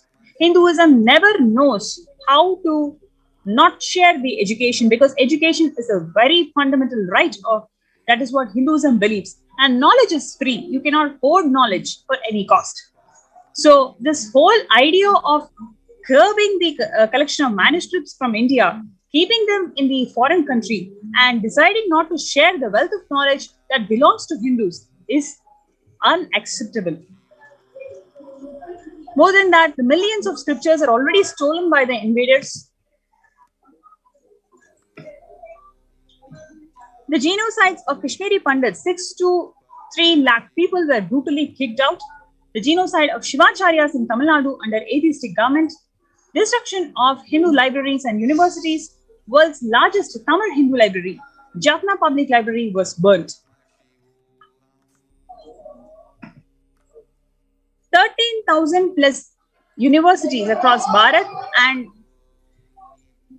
1 lakh gurukuls were destroyed in Bengal and Bihar alone. 9 million books were burnt by the Islamic invader Bakhtiyar Khilji, which includes burning of the books from Nalanda University, Takshashila University, Vikramshila University, and Telhar University.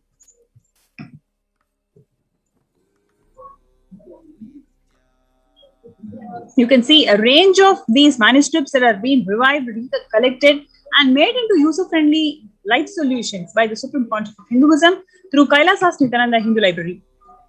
Now, you have this opportunity to access these huge knowledge repository of Hinduism by being part of the COVID care protection centers. Your food, accommodation, free internet, everything is being taken care by Bhagwan, including your medical expenses.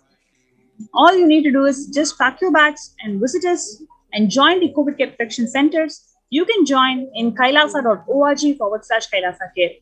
KAILAASA.org/KAILASA LASACARE.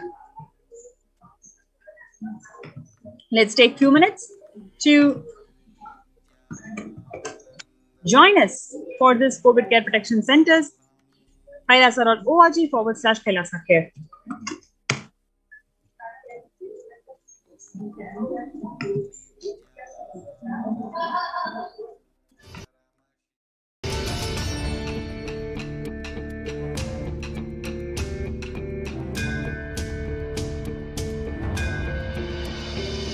I will revive Hinduism.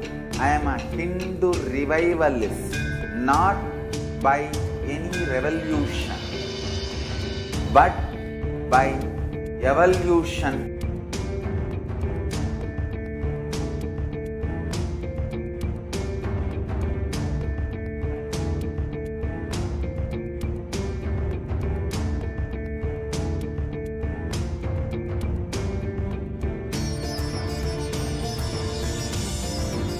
And setting model communities.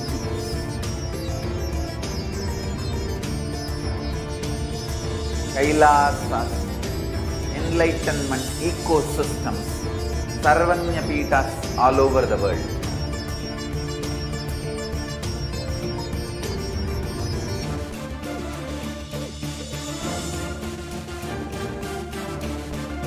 All powerful cognition, knowledge, only when you live, power manifestation and possibilities manifestation happens. It's a fundamental truth.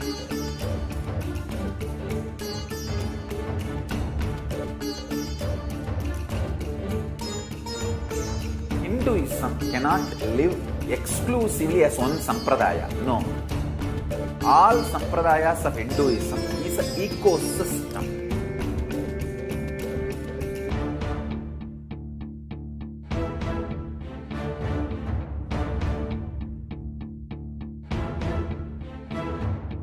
So don't keep quiet thinking that if one sampradaya is attacked, only that sampradaya is going to be affected. All of us are ecosystems.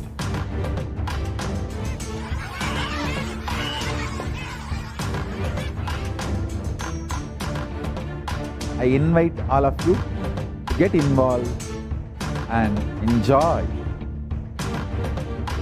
Hinduism by the principle of Dharmo Rakshati Rakshitaha.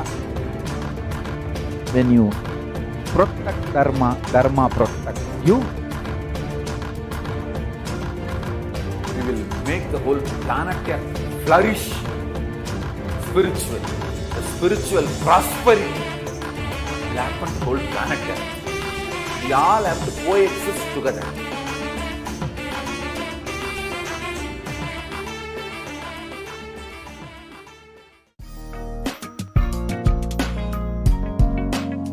We get you health.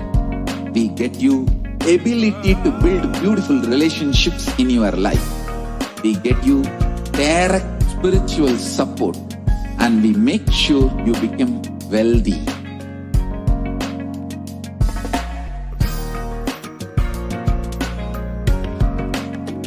We won't stop giving you just good life.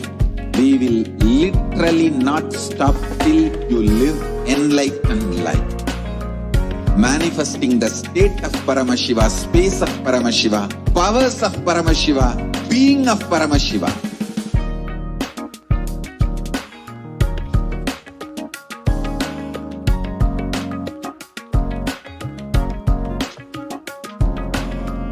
Whole world should become Kailasians. I want the whole world to know Hindus have something great to contribute to the world.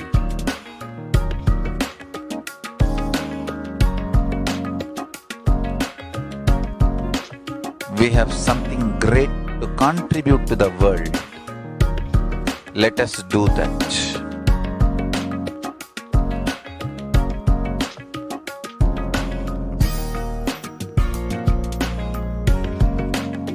Kailasa is proper customized spiritual service helping you to identify your root patterns of suffering. We have perfected the science of helping every individual from every cultural, religious, nationality background.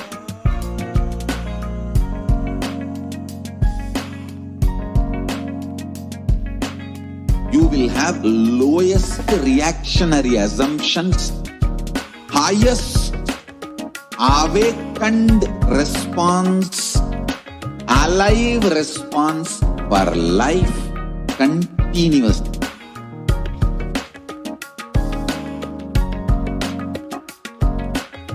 Kailasa is enlightenment ecosystem, literally enlightenment itself in your own home, wherever you are. Proper customized spiritual service helping you to complete with your life negativity. Withdrawal from life, self-hatred, self-denial, self-doubt, so much of tiredness, laziness, we can support you, aligning your diet, your attitude, your aptitude, your understanding about life. We can help you with everything.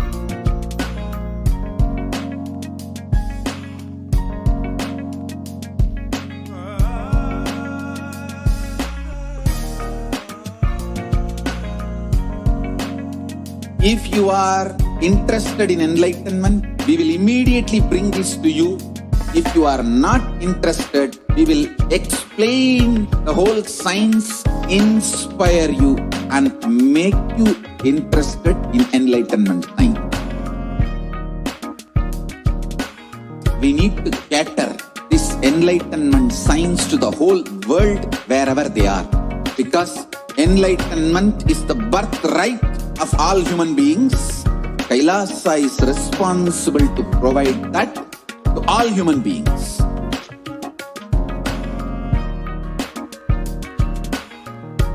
Kailasa is the totality of the knowledge I received from my gurus and practice manifested in my life, perfected by teaching millions of people from all cultures, time zones, backgrounds, genders, nationality, race, from every creed.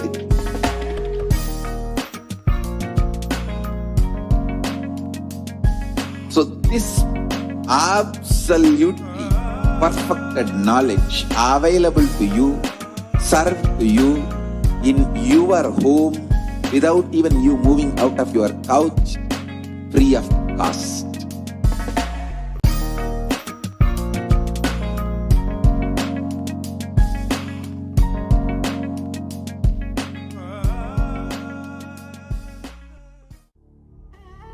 What I mean by the word Kailasa, listen intensely.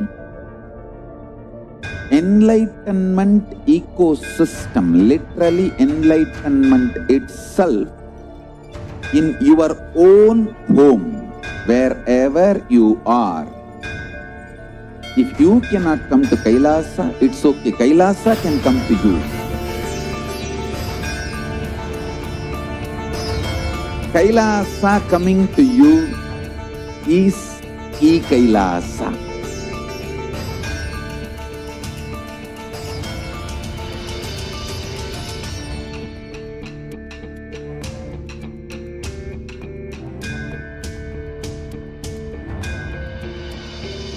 I will revive Hinduism. I am a Hindu revivalist, not by any revolution, but by evolution.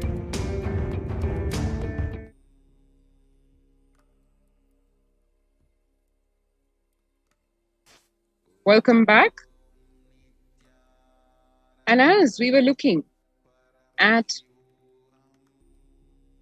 what the COVID Care Protection Center, especially in Adi Kailasa as Devi Parashakti revealed in the Akashic readings.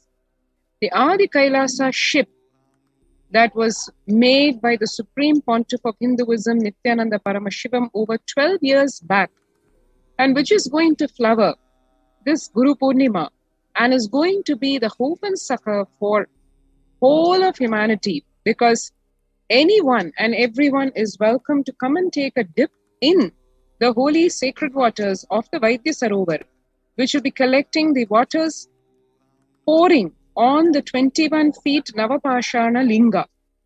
This is exactly what Devi Parashakti revealed would be the solution for the third wave of the corona pandemic.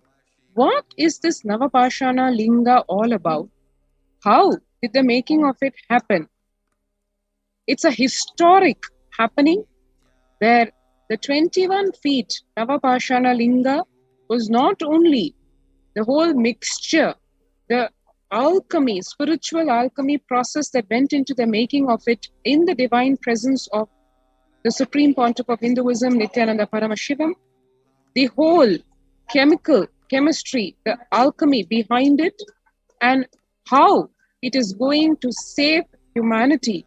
What really went into the making?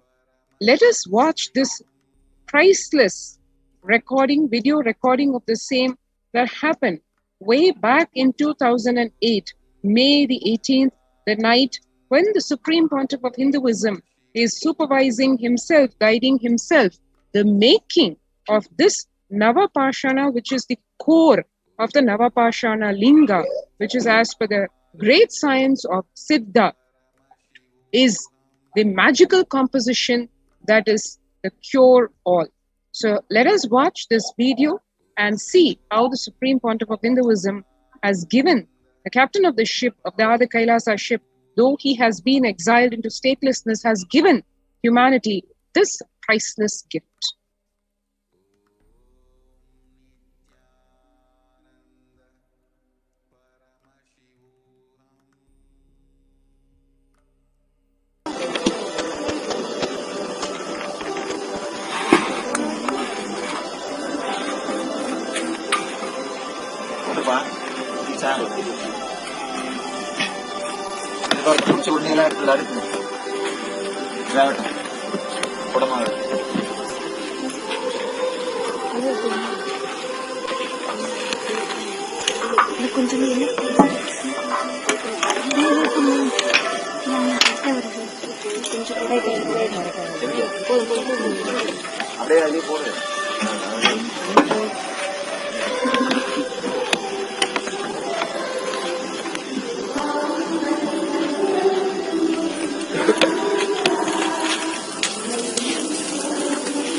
நவபாஷாணத்திலே பண்ணி வச்சிட்டாரு. அந்த நவபாஷாணத்தோட 1008 மூலிகைகளையும் சேர்த்து பண்றோம். சேர்த்து சுதாமூர்த்தியா பண்ணி வைக்கிறோம்.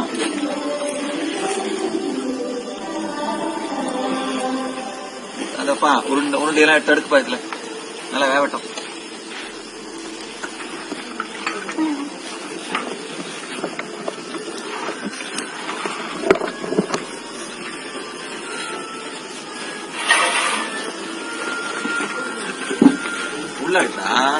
உள்ள அடுக்கு மேல அடுக்கு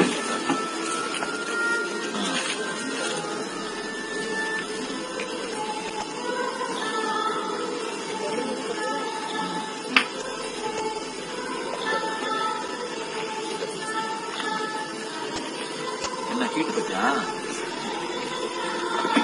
அந்த நெருப்பு கிட்ட போன அவளை வீட்டுருக்காரு. இந்த நெருப்பு எங்க கட்டிட்டா இருக்கணும். காரணம் எரிஞ்சது எரியுது. சாம்பலாக்கணும். குடம் போடுறதுக்கு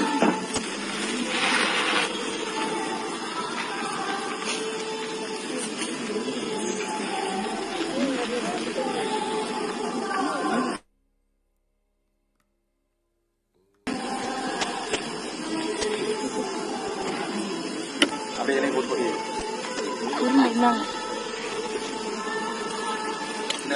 இருக்கு சாம்பார்? அவ்வளவுதானா?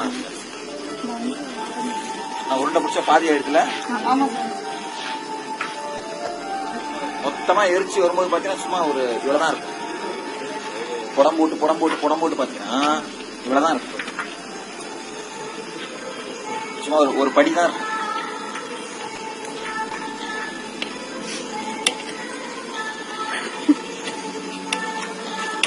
பருப்பு எத்தனை அந்த அதுல முக்கா சாம்பல் இருக்குல்ல, அதை புடம் பிடிச்சிட்டீங்க. இவ்வளவுதான் இருப்பாரு.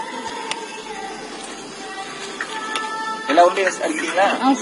எல்லாமே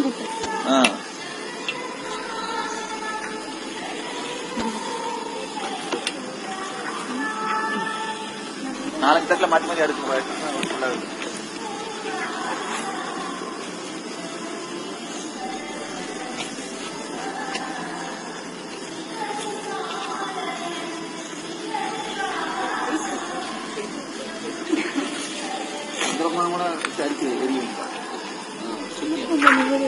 கூத்து வருது பாத்தியா, அந்த சாம்பல் இருக்கு பாரு, அந்த மாதிரி மொத்தமாயிடும்.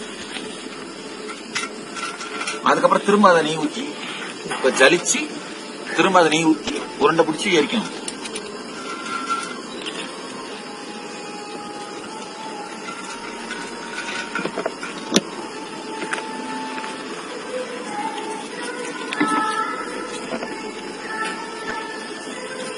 சும்மாவே கழிக்க போறாங்க. பண்ணுங்க என்ன நலபாஷம் எடுத்து வந்தீங்கன்னு வீடியோவை பிடிச்சி வச்சுடா, பிடிச்சி வச்சு காமி ஜனங்களுக்கு.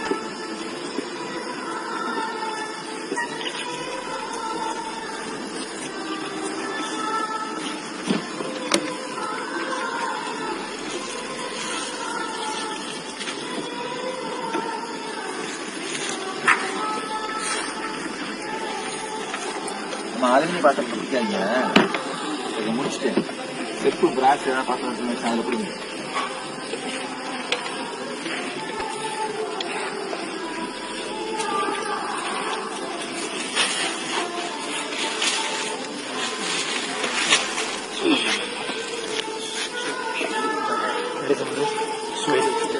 நானும் நாலு அஞ்சு சாங் ஜாஸ்தியா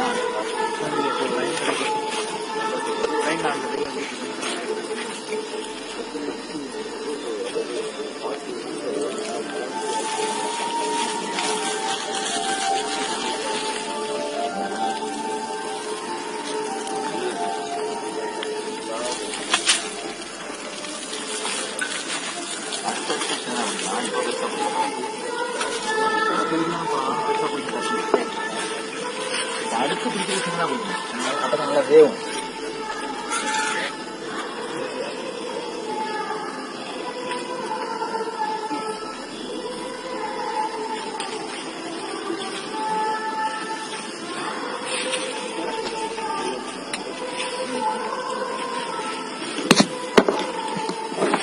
போட போட சாஃப்ட் பார்ட்டிகிள்ஸ் மாதிரி இருந்தா அப்ப என்ன ஆகும், குழைச்சோம்னா அப்படியே கப்புன்னு சில பிடிச்சிடும். புரியுதா? பண்ணிட முடியும். மெடிசனல் குவாலிட்டியும் ஜாஸ்தி ஆயிடும். கியூர் ஆக ஆக இதுல சேர்க்கிற மெடிசன் வந்து குணம் கெடாம இருக்கும். சாலிட் பார்ட்டிகிள்ஸ் இருக்கிறது இதுல சேர்க்கிற மெடிசனோட குவாலிட்டி குறைஞ்சிரும். மெடிசன் பேஸ் தானே இது.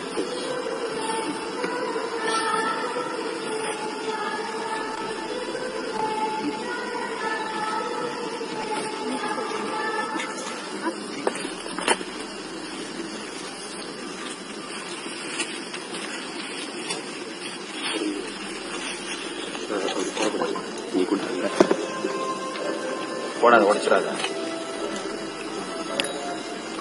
நிறைய இருக்கலாம் அப்புறம் இல்லை.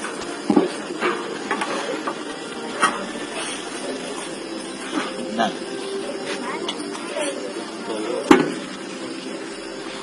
ஓ நீங்க தெரியுமா லட்டாடி பிடிச்சிருக்கீங்க.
Now, let us see the revelations of the world by Devi Parashakti.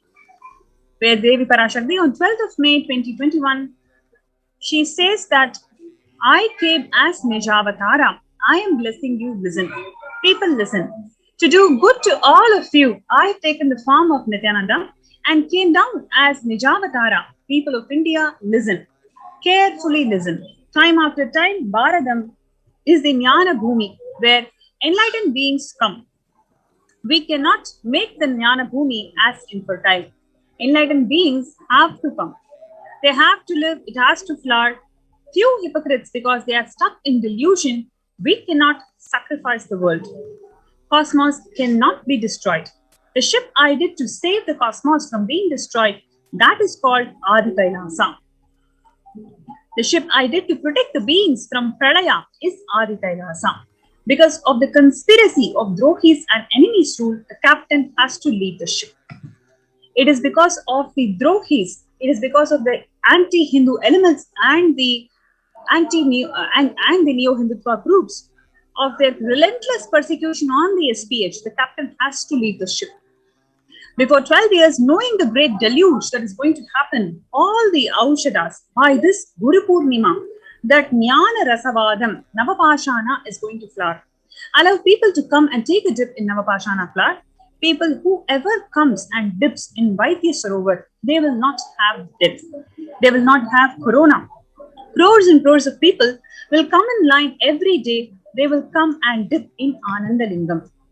Listen well to my words. For India, I made a ship as protection. The Nithyananda Navapashana Lingam in Vaidya Sarovar. Go to Adi Kailasa. Oh Indians, listen. All those regretting losing the Nithyananda Nijavatara without confusion and without talking as a lip service, go to Adi Kailasa. It is the grace and compassion of the Supreme Pontiff of Hinduism that he has opened the doors of Adi Kailasa. He has opened the doors of Kailasa when the entire world is closing their borders. It is Swamiji who has opened the doors of Kailasa for people to protect themselves from this ongoing pandemic. Today, we have seen that large number of people, more than 50% of the population is suffering for the mental disorders. You take any target population, target group, whether it is pregnant women or young people, young workforce, every single target population is enormously affected. In fact, the rate is about 3-folds more than what it used to be in terms of people showing the symptoms of mental disorder.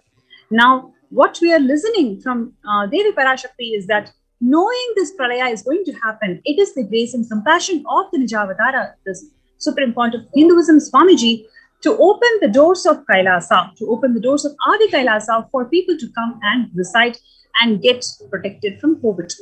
So now we're going to see a very interesting video where we can see how Swamiji has prepared this AK ship, this Adi Kailasa ship.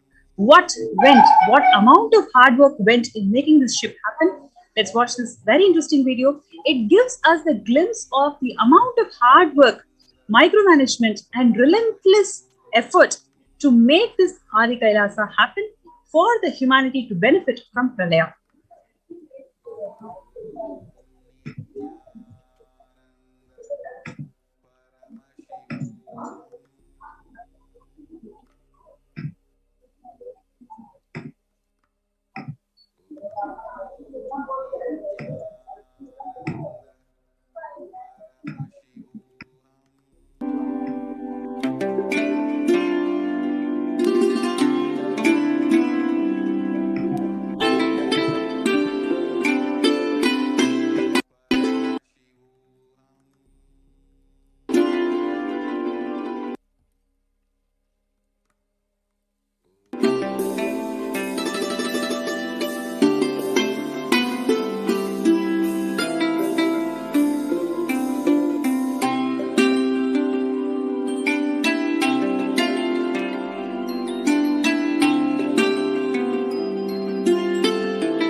and setting model communities.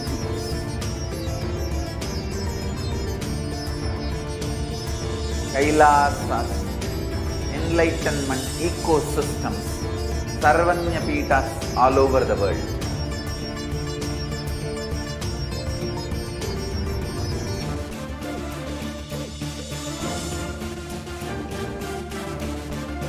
All powerful cognitions, knowledge, only when you live, power manifestation and possibilities manifestation happens. This is a fundamental truth.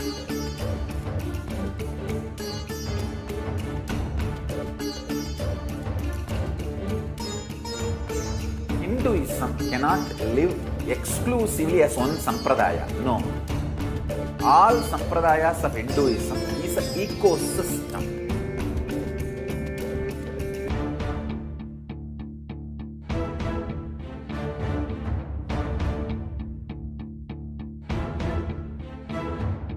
So don't keep quiet thinking that if one sampradaya is attacked, only that sampradaya is going to be affected. All of us are ecosystem.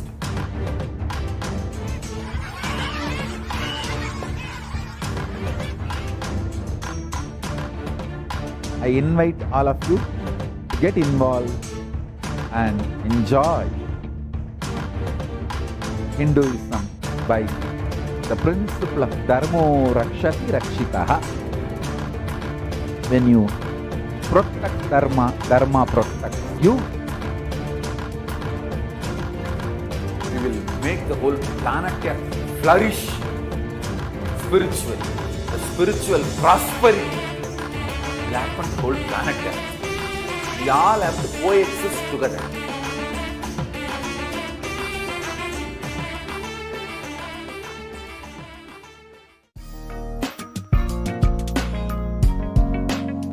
We get you help.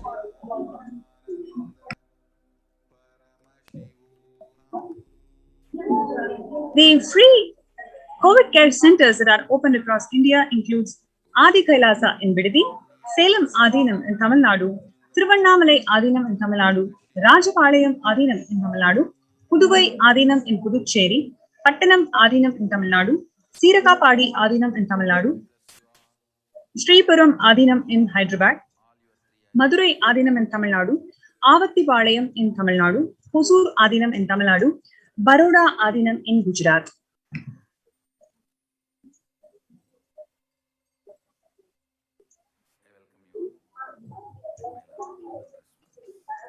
Kailasa rushes to aid India as India finds itself on the verge of COVID-19 third wave. Multiple COVID care protection centers are opened in which various social services, spiritual services, and we have revelations, cosmic revelations from Devi Parashakti. All of this are enabled in these COVID care protection centers. Number of social services includes medical care, infrastructure to accommodate thousands of people, accommodation for multi-layered quarantine facilities, emergency ambulances, personal protective medical equipment, food security management through food banks, organic farming, and a number of social services that are going to benefit people whoever comes to these de facto spiritual embassies of Kailasa for COVID protection.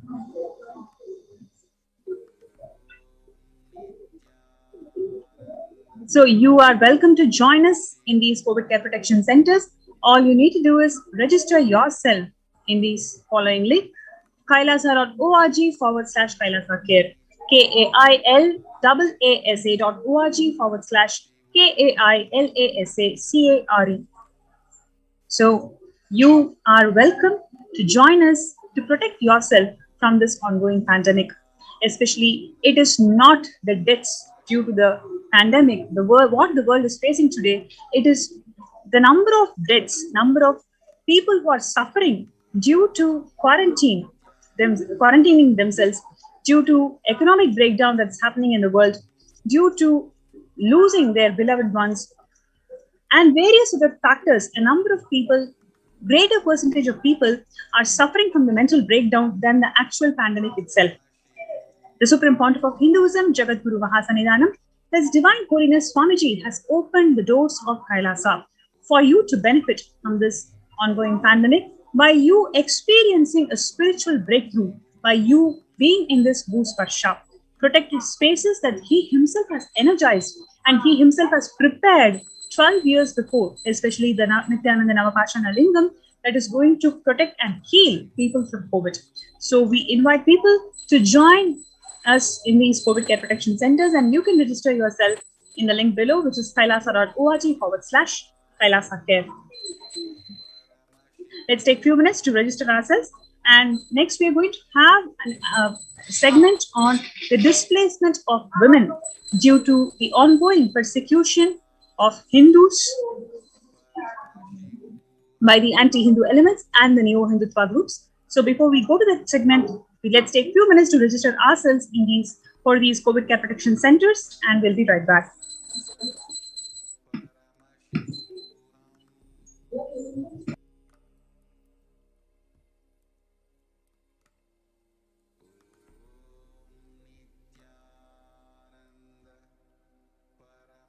Just be alive for next 3 years. Don't die within next 3 years.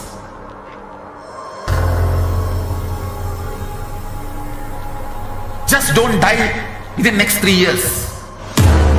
Be alive. Somehow be alive. I'm working sincerely. I will reach you somehow. Somehow I will reach you. It's my commitment to humanity.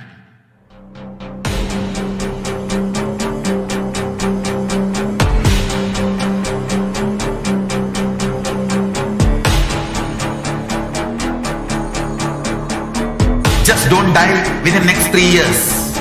I will reach you wherever you are, whichever corner of the world you may be. I will reach you with enlightenment. You manifesting the space, state, powers, being, Paramashit. It is possible, and it is possible for you.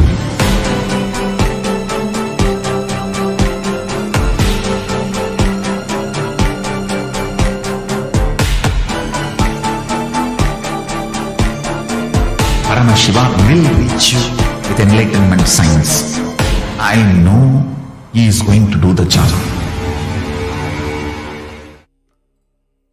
Nithyananda, welcome back to all of the viewers who are joining from across the world in Kailasas across the world for today's program and eagerly awaiting Nithyananda. Welcome back to all of the viewers and welcome back to all the viewers who are joining across the world for this program, eagerly awaiting the darshan of the Supreme Pontiff of Hinduism, which is going to be happening live at 9 p.m. IST. And each and every one of you, I'm sure, is waiting to have the darshan of the Supreme Pontiff of Hinduism. And right now, we'll be proceeding into the segment where we are understanding and presenting to each and every one of you the persecution of the Supreme Pontiff of Hinduism. Over the last few days, in the previous segment, we saw how even children were not left out in the attacks by the anti-Hindu militant terrorist forces. We saw and we were introduced to Nithyananda, who had been through some of the worst violent situations, attacks, had been one of the victims of the attacks against the Adinam, the Adi Kailasa Sarvagnipeetham in 2010, as well as in 2012, as well as in 2017, and in YSJB in Yogini Sarvagnipeetham in 2019. Nithya Prajnanananda is one of the children of Kailasa, the hopes and future of Hinduism itself, and Kailasa, the Hindu civilizational nation. And yesterday she started to share her story on how the anti-Hindu militant forces had literally, in one instance, held her at gunpoint, forced her and other Gurukul students inside of a room, and how terrified she was. Previously on these segments, I myself have come forward and I wanted to take a few minutes of your time, the viewers' time, to share my own story. And from the depth of my heart, when I found out that other children, my sisters from Kailasa, from my nation, are suffering in the same way, even countries apart, even while they're in different countries, whether in Malaysia, while they're in the United States and Canada, by the anti-Hindu nexus, which is spread across all over the world. And if many of you do not know yet, the UN has finally recognized the persecution against the Supreme Pontiff of Hinduism. And in the link below, you can find where the Human Rights Commission of the United Nations has officially recognized Kailasa, and the Supreme Pontiff of Hinduism has recognized the persecution that is ongoing. And finally, I can say, after more than a decade-long fighting against these anti-Hindu militant forces, and just at the very least, trying to defend ourselves, trying to live the Hindu lifestyle despite these attacks, and of course, seeing the Supreme Pontiff of Hinduism undergo the worst kind of attacks, it is at least one victory, one place where we have some reprieve of being able to say that the United Nations has recognized what has happened. I invite each and every one of the viewers to see the link below for where the Human Rights Commission has displayed Kailasa among its recognized persecutions and persecuted communities, and where the Human Rights Commission has even published the report on the women of Kailasa and the persecution of the Supreme Pontiff of Hinduism. Speaking as a child, as a survivor of the child sexual abuse, child rape, and several accounts of manipulation by the leaders of the anti-Hindu militant forces, it is at least one reprieve, one place where we have finally had the truth known to the world. I encourage and deeply request each and every one of the viewers who are watching now, please share this link and make sure that all Hindus, everyone knows the truth ongoing, the persecution ongoing against the Supreme Pontiff of Hinduism.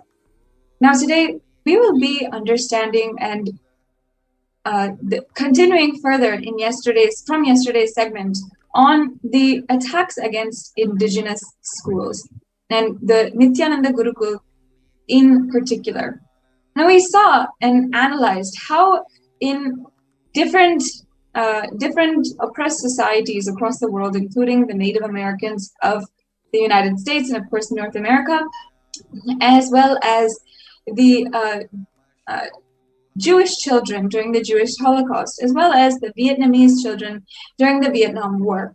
We had seen how, as a tactic they used to entirely jeopardize the future and stability of a certain minority and a certain community, they had ensured that they attack the schools and what the children are learning, what the schools are teaching, infiltrating the schools and taking over schools and ensuring that the schools are not able to run according to their heritage, teach the heritage, and ensure that the heritage, the beautiful heritage, the sacred heritage of their religion and the community is passed down to the children of the future generation of that community. We saw, for example, how the Native Americans had been imposed upon them a Native American school where tens of thousands of Native American children had to go to assimilation schools where they would be taught English, they would be where none of their own religious, scriptural and religious accordances and traditions were taught to them, where literally they were forced to almost disidentify from their birthright, from their religion and from their community.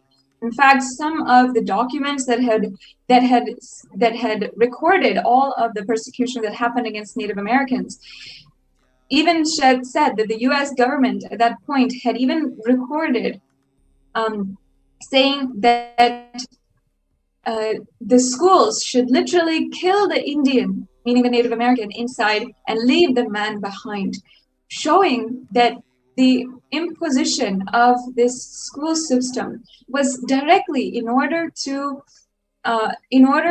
destroy the heritage and the culture of that community. We've seen it in the Native Americans in North America. We've also seen the same thing in the Jewish Holocaust, how the children, Jews and other children alike, they were taught how Jewish, in somehow or some way, were inherently bad, making the Jewish population, the Jewish heritage, seem taught as if it was a completely negative, completely opposite, and backward, in quotes, society or backward religion. The way that they would even write children's books so that they would directly manipulate the children themselves to start thinking from the very beginning that the Jewish culture, there was something inherently wrong with it. And this was all the ideas, tactics used by the Nazi criminals in the Nazi government. We saw at that time how literally they would manipulate, and they would also cancel, destroy, and take over the Hebrew schools where the Jewish heritage was taught, and they would outlaw Jewish lessons that would go on, and they would ensure that even at home with their own parents, the kids could not even learn. Only in secrecy they could do their prayers, they could do their prayers, they could learn their heritage.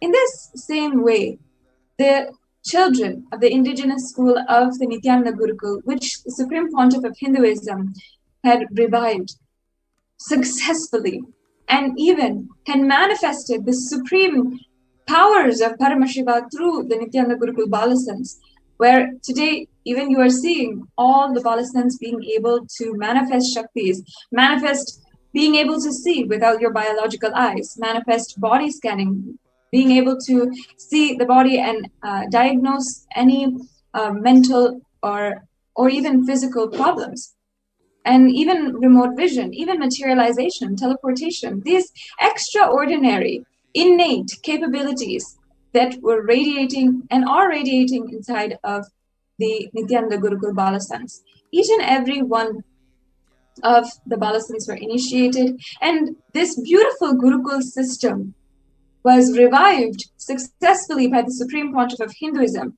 and he demonstrated in year after year how in the Gurukul he had created this ecosystem for training, nurturing a child to manifest their utmost, their highest ambition and their highest potential as a human being, and literally live as superhumans, literally live as incarnations on planet Earth.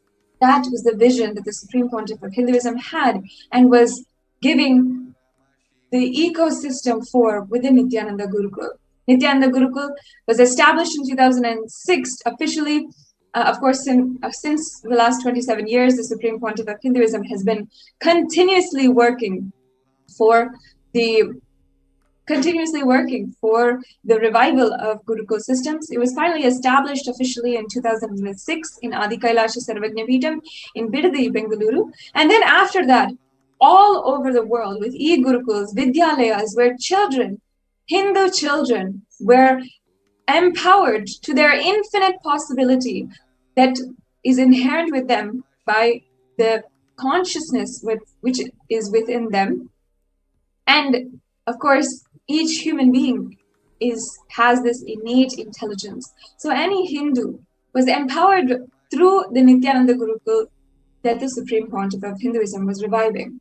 But seeing this, seeing the powers and the way that it was successful, the anti-Hindu militant forces invested in destroying the Hinduism, invested in the continued oppression of Hindu society, Hindu civilization, and invested in making sure that gurus, Hindu gurus, are not enabled or are not empowered to make sure that they can continue the revival of Sanatana Hindu Dharma, that they can continue as the guardians of Sanatana Hindu Dharma.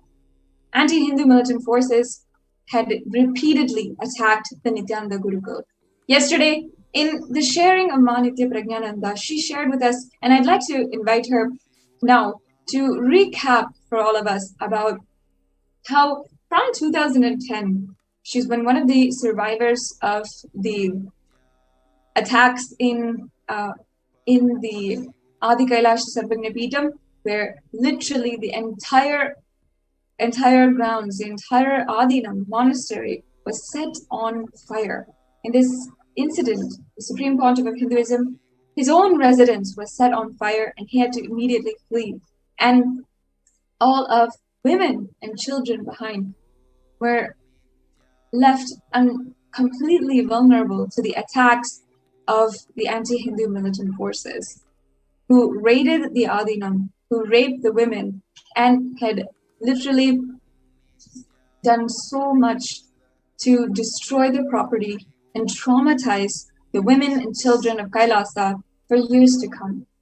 And we've seen even the lasting effects of trauma, how each one, even after what has happened, the Supreme Pontiff of Hinduism, with the sacred Hindu sentiments, he brought back, he enlightened and literally enlivened each and every one of us, recovered us from the trauma, even by himself taking up the Panchatapas. Panchatapas is a very deep meditation process. And in this way, he had himself ensured the healing of the every single member of Kailasa, who were all survivors of the attacks against Kailasa and the Supreme Pontiff of Hinduism.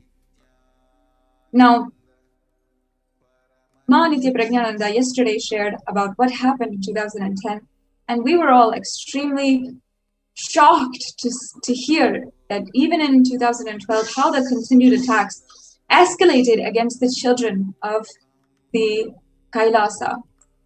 Ma Prajnana had described to us how literally she was held at gunpoint when the state-sponsored elements had raided the Adi Kailasa Sarvagna Peetham, and a person whom she thought would help her, would help victims, was victimizing her further.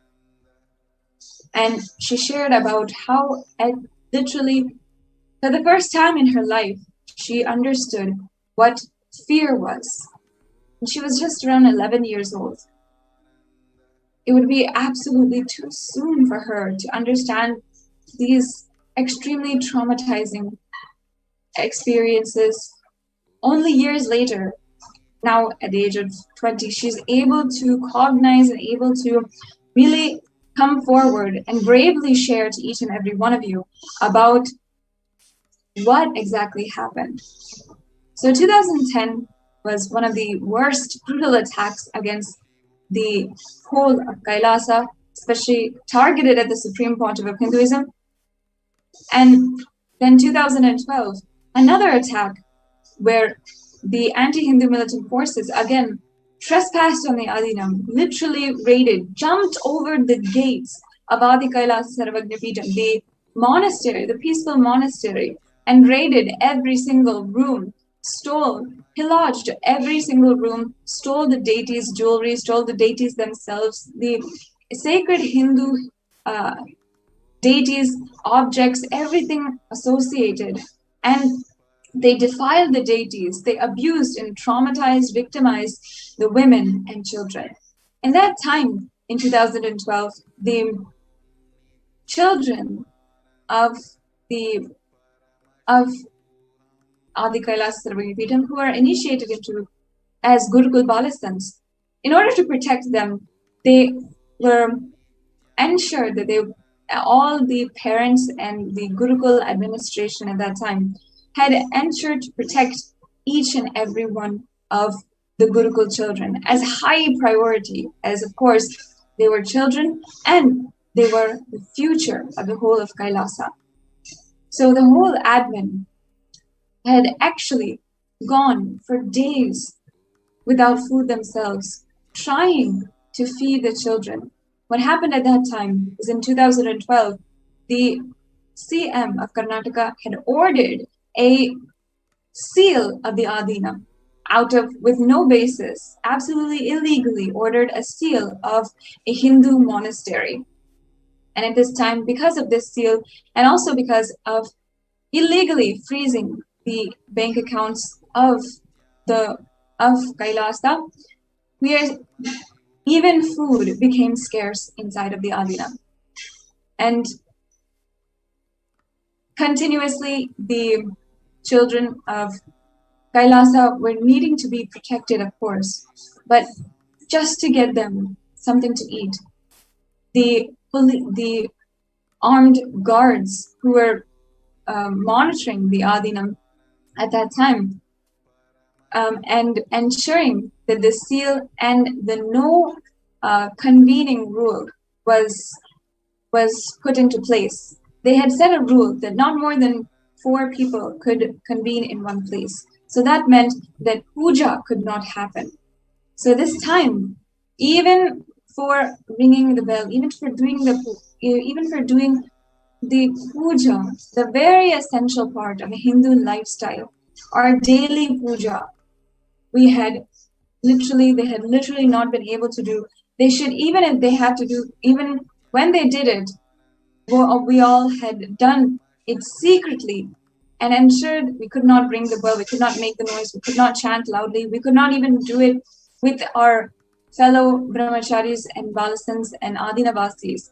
It had to be done secretly, because it was not allowed, and the police would not allow. They would literally disperse anyone who was doing puja if they saw. Now, I'd like to ask the viewers, what exactly is the difference between what they did here, what these anti-Hindu militant forces did here, and what they did what the terrorist forces, the Nazi government did in the Jewish Holocaust? Where in that situation also, the prayers of Jewish heritage were absolutely stopped, policed, and they were discriminated, and they could only do their own sacred sentiments. They could only pray, and they could only conduct their own heritage rituals in secret and by themselves in locked corners, in locked rooms, and ensure nobody was seeing, absolutely in secret somewhere where nobody could see them. In the same way, the Hindu heritage and the children and all of the people of Kailasa in the 2012 attacks against Kailasa and the Supreme Pontiff of Hinduism, the entire Kailasa was subject to a absolute denial of basic human rights. Now, in order to explain to us briefly about the further attacks in 2013, Ma Nithyananda is joining us once again.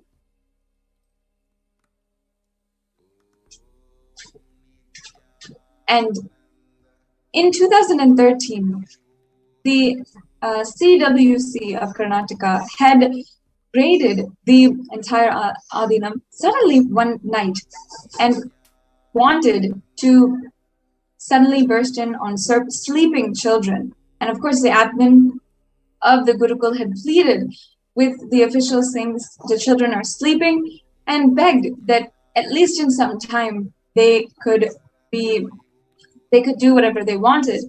But the officials, being extremely insensitive, had barged in, and the children were suddenly woken up by strangers in the middle of the night.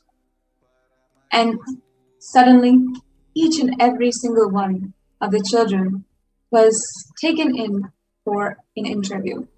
Now, without legal grounds, this is an absolutely baseless act by the state-sponsored elements that were sponsored ultimately by the anti-Hindu forces, by the anti-Hindu terrorists. And in the same way that the terrorist forces against the Native Americans in the USA were forced to go to assimilation school, were literally forced to disidentify with their own culture and heritage. The children were traumatized with questions. And this has been what we've seen for the last decade long, where children continuously are undergoing persecution and victimization. Thanks and ultimately due to the compassion of the Supreme Pontiff of Hinduism, we have survived and alive now to share our story. We welcome all of the viewers to continue watching the next segments of the persecution. Now it is time to welcome and be sitting in the divine graceful presence of the Supreme Pontiff of Hinduism. Let us now enter into a brief meditation, deeply sitting in gratitude and getting ready and preparing our inner space for the divine darshan and satsang of the Supreme Pontiff of Hinduism. Sit with your head, neck, and spine in a straight line now, and let us chant the Mahavakya deeply, sincerely, and await with gratitude, eagerness to witness our beloved Guru, the Supreme Pontiff of Hinduism. Let us now begin chanting the Mahavakya. Om Nithyananda Paramashivoham. Om Nithyananda Paramashivoham. Om Nithyananda Paramashivoham. Continue chanting the Mahavakya. Make sure, sit, deep, restful space, and get ready for the darshan of Paramashiva, Supreme Pontiff of Hinduism. Get ready to imbibe the deep and powerful cognitions of Paramashiva, straight from Kailasa, brought to us by the Supreme Pontiff of Hinduism. Empty your inner space of all grievances, suffering, worries, fear that you have, and get ready for the darshan of the Supreme Pontiff of Hinduism, of Paramashiva himself.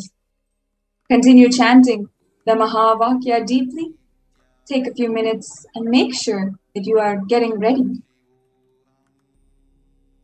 Clearing your inner space, empowering yourself, eagerly awaiting the divine presence of the Supreme Pontiff of Hinduism. Om Nithyananda Paramashivoham.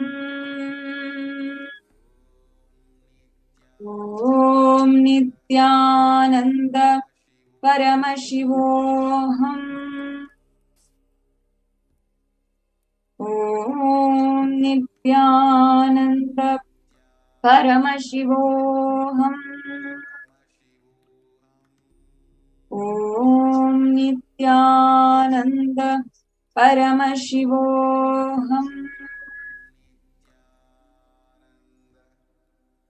Continue chanting the Mahavakya. Let your entire inner space settle into a deep space of unclutching Nirvikalpa Samadhi and restful awareness. Remember all the grace, blessings of the Supreme Pontiff of Hinduism bestowed in your life. Sit with deep gratitude and let's get ready for the darshan of Paramashiva through the form of the Supreme Pontiff of Hinduism. Continue chanting the Mahavakya. Om Nithyananda Paramashivoham. ॐ नित्यानन्द परमशिवोऽहम् ॐ नित्यानन्द परमशिवोऽहम्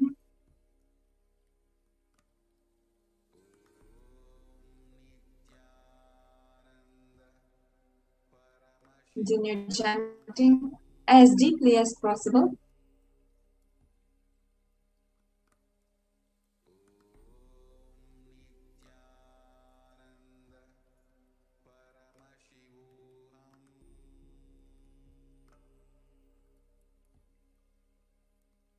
As deeply as possible, as loudly as possible.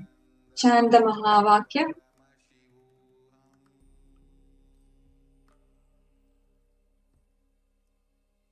ॐ नित्यानन्द परमशिवोऽहम् ॐ नित्यानन्द परमशिवोऽहम् ॐ नित्यानन्द परमशिवोऽहम् नित्यानन्द परमशिवोऽहम् ॐ नित्यानन्द परमशिवोऽहम् ॐ नित्यानन्द परमशिवोऽहम् ॐ नित्यानन्द परमशिवोऽहम् ॐ नित्यानन्द परमशिवोऽहम् ॐ नित्यानन्द परमशिवोऽहम्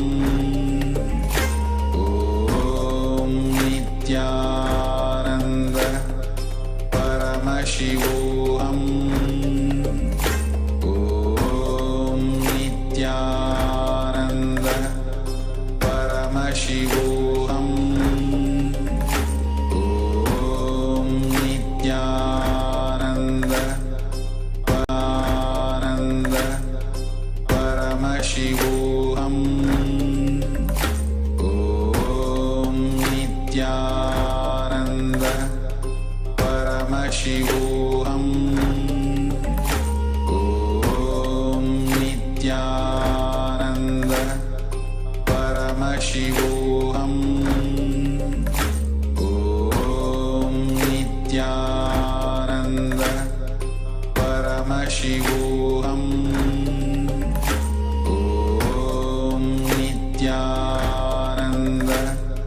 परमशिवोऽहम् ॐ नित्यानन्द परमशिवोऽहम् ॐ नित्यानन्द परमशिवोऽहम् ॐ नित्यानन्द परमशिवोऽहम्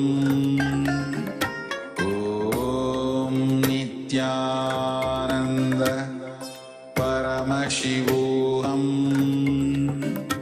ॐ नित्यानन्द परमशिवोऽहम् ॐ नित्यानन्द परमशिवोऽहम् ॐ नित्यानन्द परमशिवोऽहम् ॐ नित्यानन्द परमशिवोऽहम् ॐ नित्यानन्द परमशिवोऽहम् ॐ नित्यानन्द परमशिवोऽहम् ॐ नित्यानन्द परमशिवोऽहम्